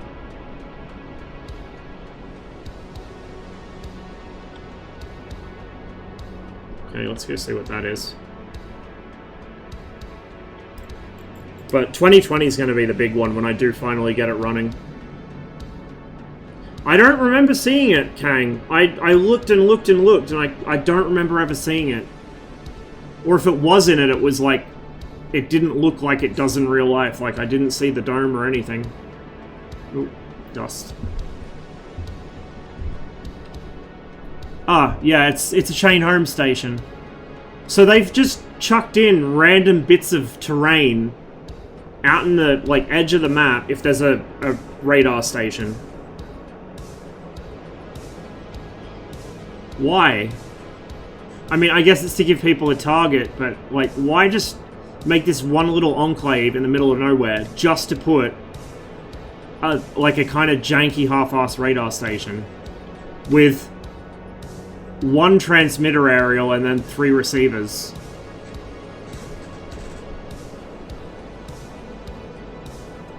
See, that's the thing. I don't remember it being recognizable if it was there, because I could not find it. I don't know, maybe I'll have to launch it up again sometime soon and see if I can find it on my 10th attempt. It's really weird that they just build that, like, out in the middle of nowhere. And then a section of town with it as well. Like, why? It's so odd.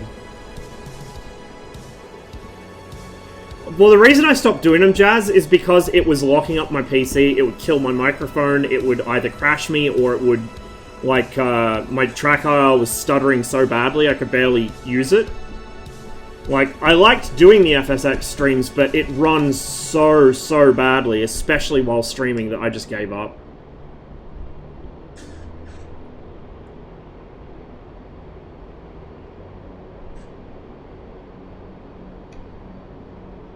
I don't see anything out in the estuary. I think Red Sands is a couple miles out, but I would probably be able to see it from here, I think. And I don't.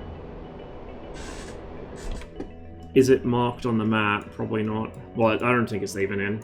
Yeah, no, it's off the edge of the map. So it will be like up the north end here somewhere.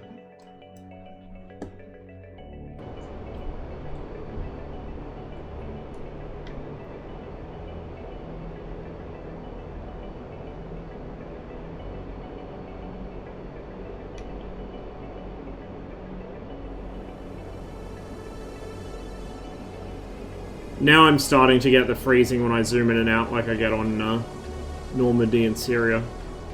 Yeah, I don't know. DCS and a lot of its maps are kind of reaching the point where my PC can no longer keep up. It tries, bless it, but it just can't.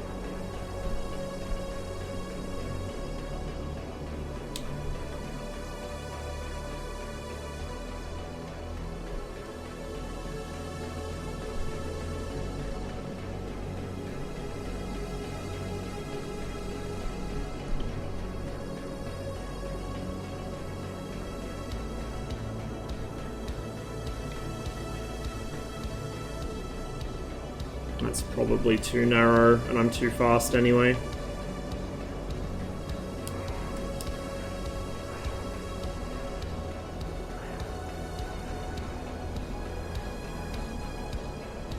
Oh, it's really freezing down here. It's messing with my track IR as well.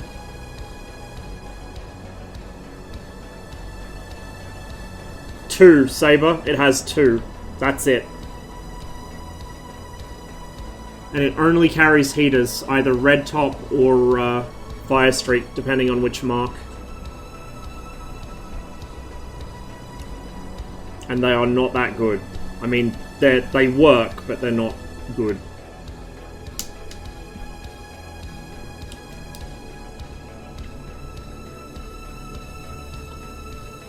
This is going to end in tears, I can already tell. Oh my god, that's so narrow.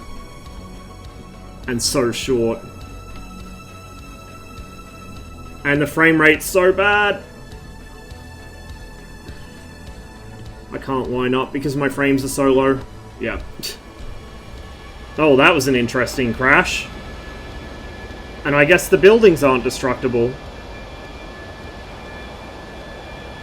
They're nice though. Like, look at the detail. It looks really nice. Fuck, it looks almost detailed enough to actually do infantry stuff on. Like, legit. That doesn't look bad. But it doesn't run well, and like I said, the buildings don't seem to actually be destructible. For only 2 hard points, it must have some rocking guns. A pair of Aiden guns. I think it's a pair. I think some marks had 4, potentially. So, 30mm revolver cannons, kind of like what the Mirage has.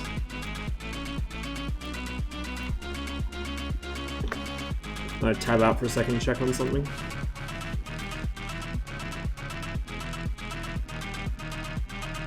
Yeah, I don't know. I was told that there was Liberation running in like 3 hours, and that was like several hours ago, so I'm not sure. Might hop on JDF for a bit. Kind of running out of ideas for things to do at this point. Because I mostly just started this stream to show you guys the firefighting stuff. But I couldn't keep doing that because it's killing my wrist. Only for fuel tanks. The export Lightnings could carry rocket pods on them, like SNEB pods, but they were only ever used for fuel tanks in British service. I don't even know that they used them that often. I know they used them, I got photos of them in use, but I don't think they were commonly used.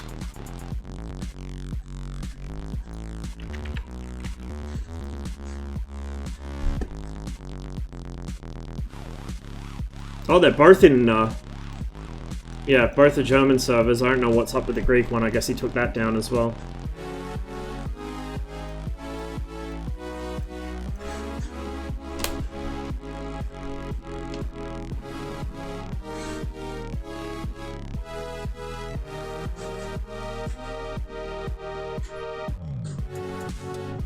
Wait, are they actually already playing it? Shit, hang on.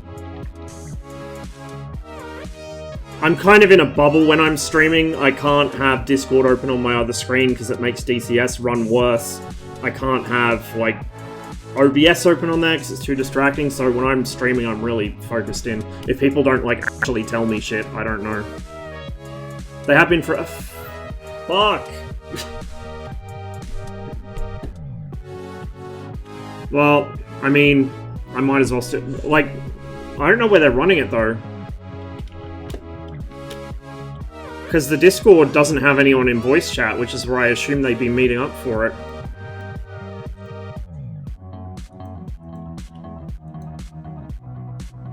I'm having 99 problems with DCS now. Probably wants a restart. My whole PC probably wants a restart at this point.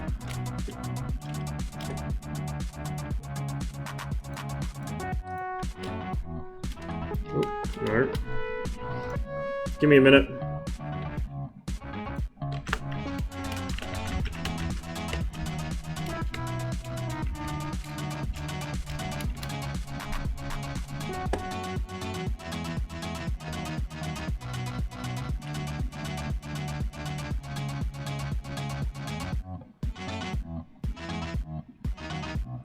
Everything is running so slowly. This is what I mean, like, I get the same problem after I played DCS on Syria, it just nukes my PC. It looks like the Normandy map does the exact same thing. Everything is running 10 times slower now that I've played on that.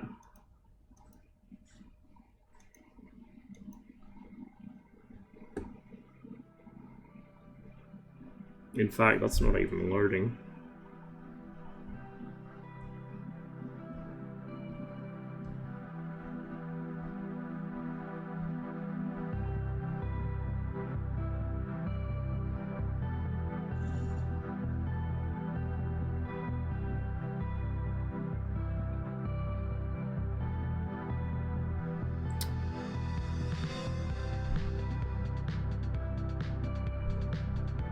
Bear with me.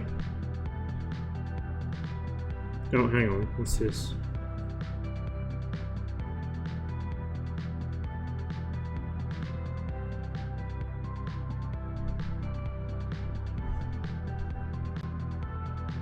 Why is Twitch not loading?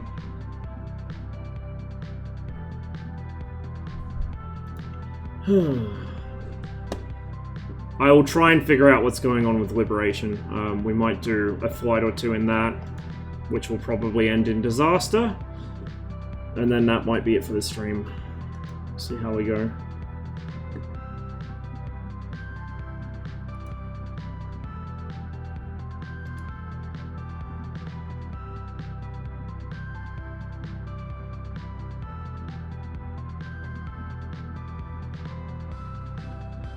I can't get Twitch to load at all on my PC now.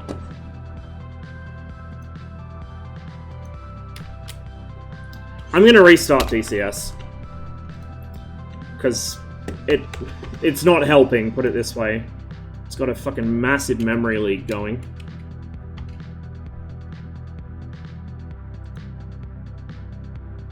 Catch you later, Josh. I should probably update that actually. I'm kind of tempted to play it again, just to see how it is. These days, Discord is fucking lagging like crazy as well. Wouldn't be one of my streams without constant technical issues, hey?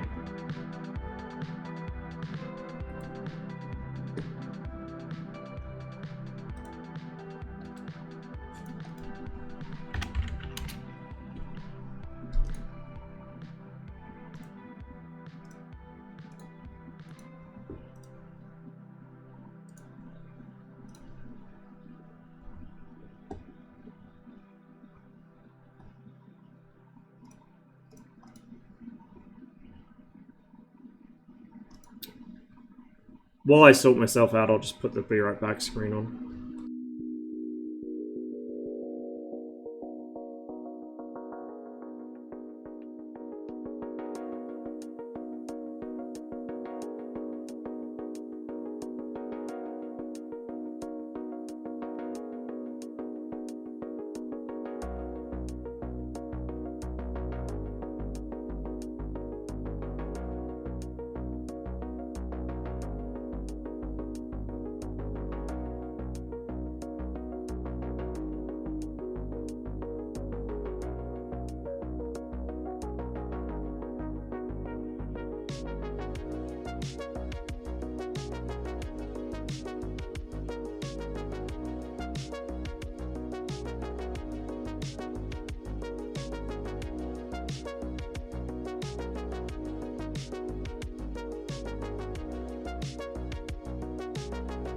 You guys might hear some audio from Eldor's stream at the moment, because I'm just going to try and figure out where they're organizing this.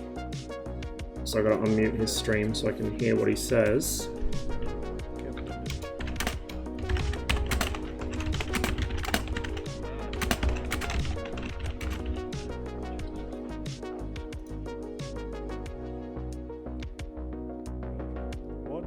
What about the helo you told me earlier?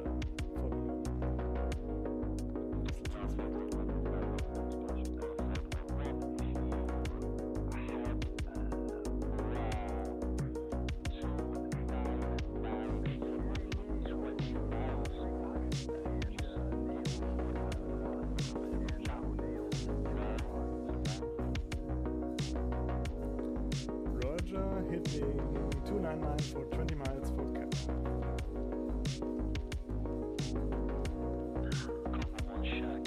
Cosmo, what's up? I didn't realize you guys had already started. Where's all this going on? This is on Caucasus near Galen.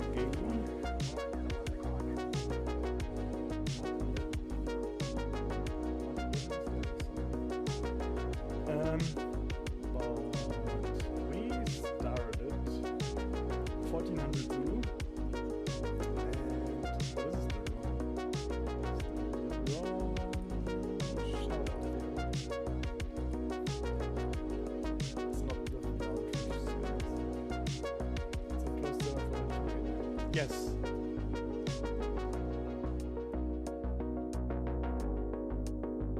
What Fimi said.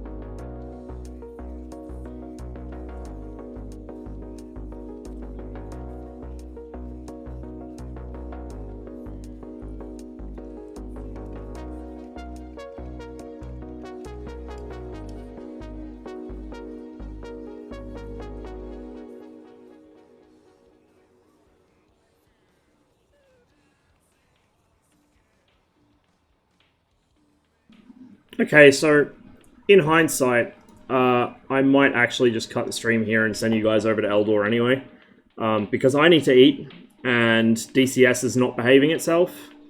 So I might just save the dogfighting until next stream, give my fucking right wrist a bit of a break before I do myself a serious mischief. All that helicopter flying adds up. Thanks for watching, guys. I know it's been a bit of a scuffed one today. It was a very, very unplanned stream. I was planning on doing one a bit later in the day, but when I heard that the test server was up running the firefighting stuff, I thought I'd jump straight on. So, either way, it was actually interesting to try that out, and I think there's some promise in it.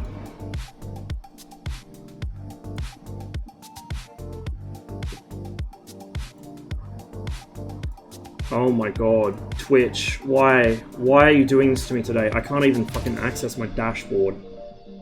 Oh, there we go, now it's working.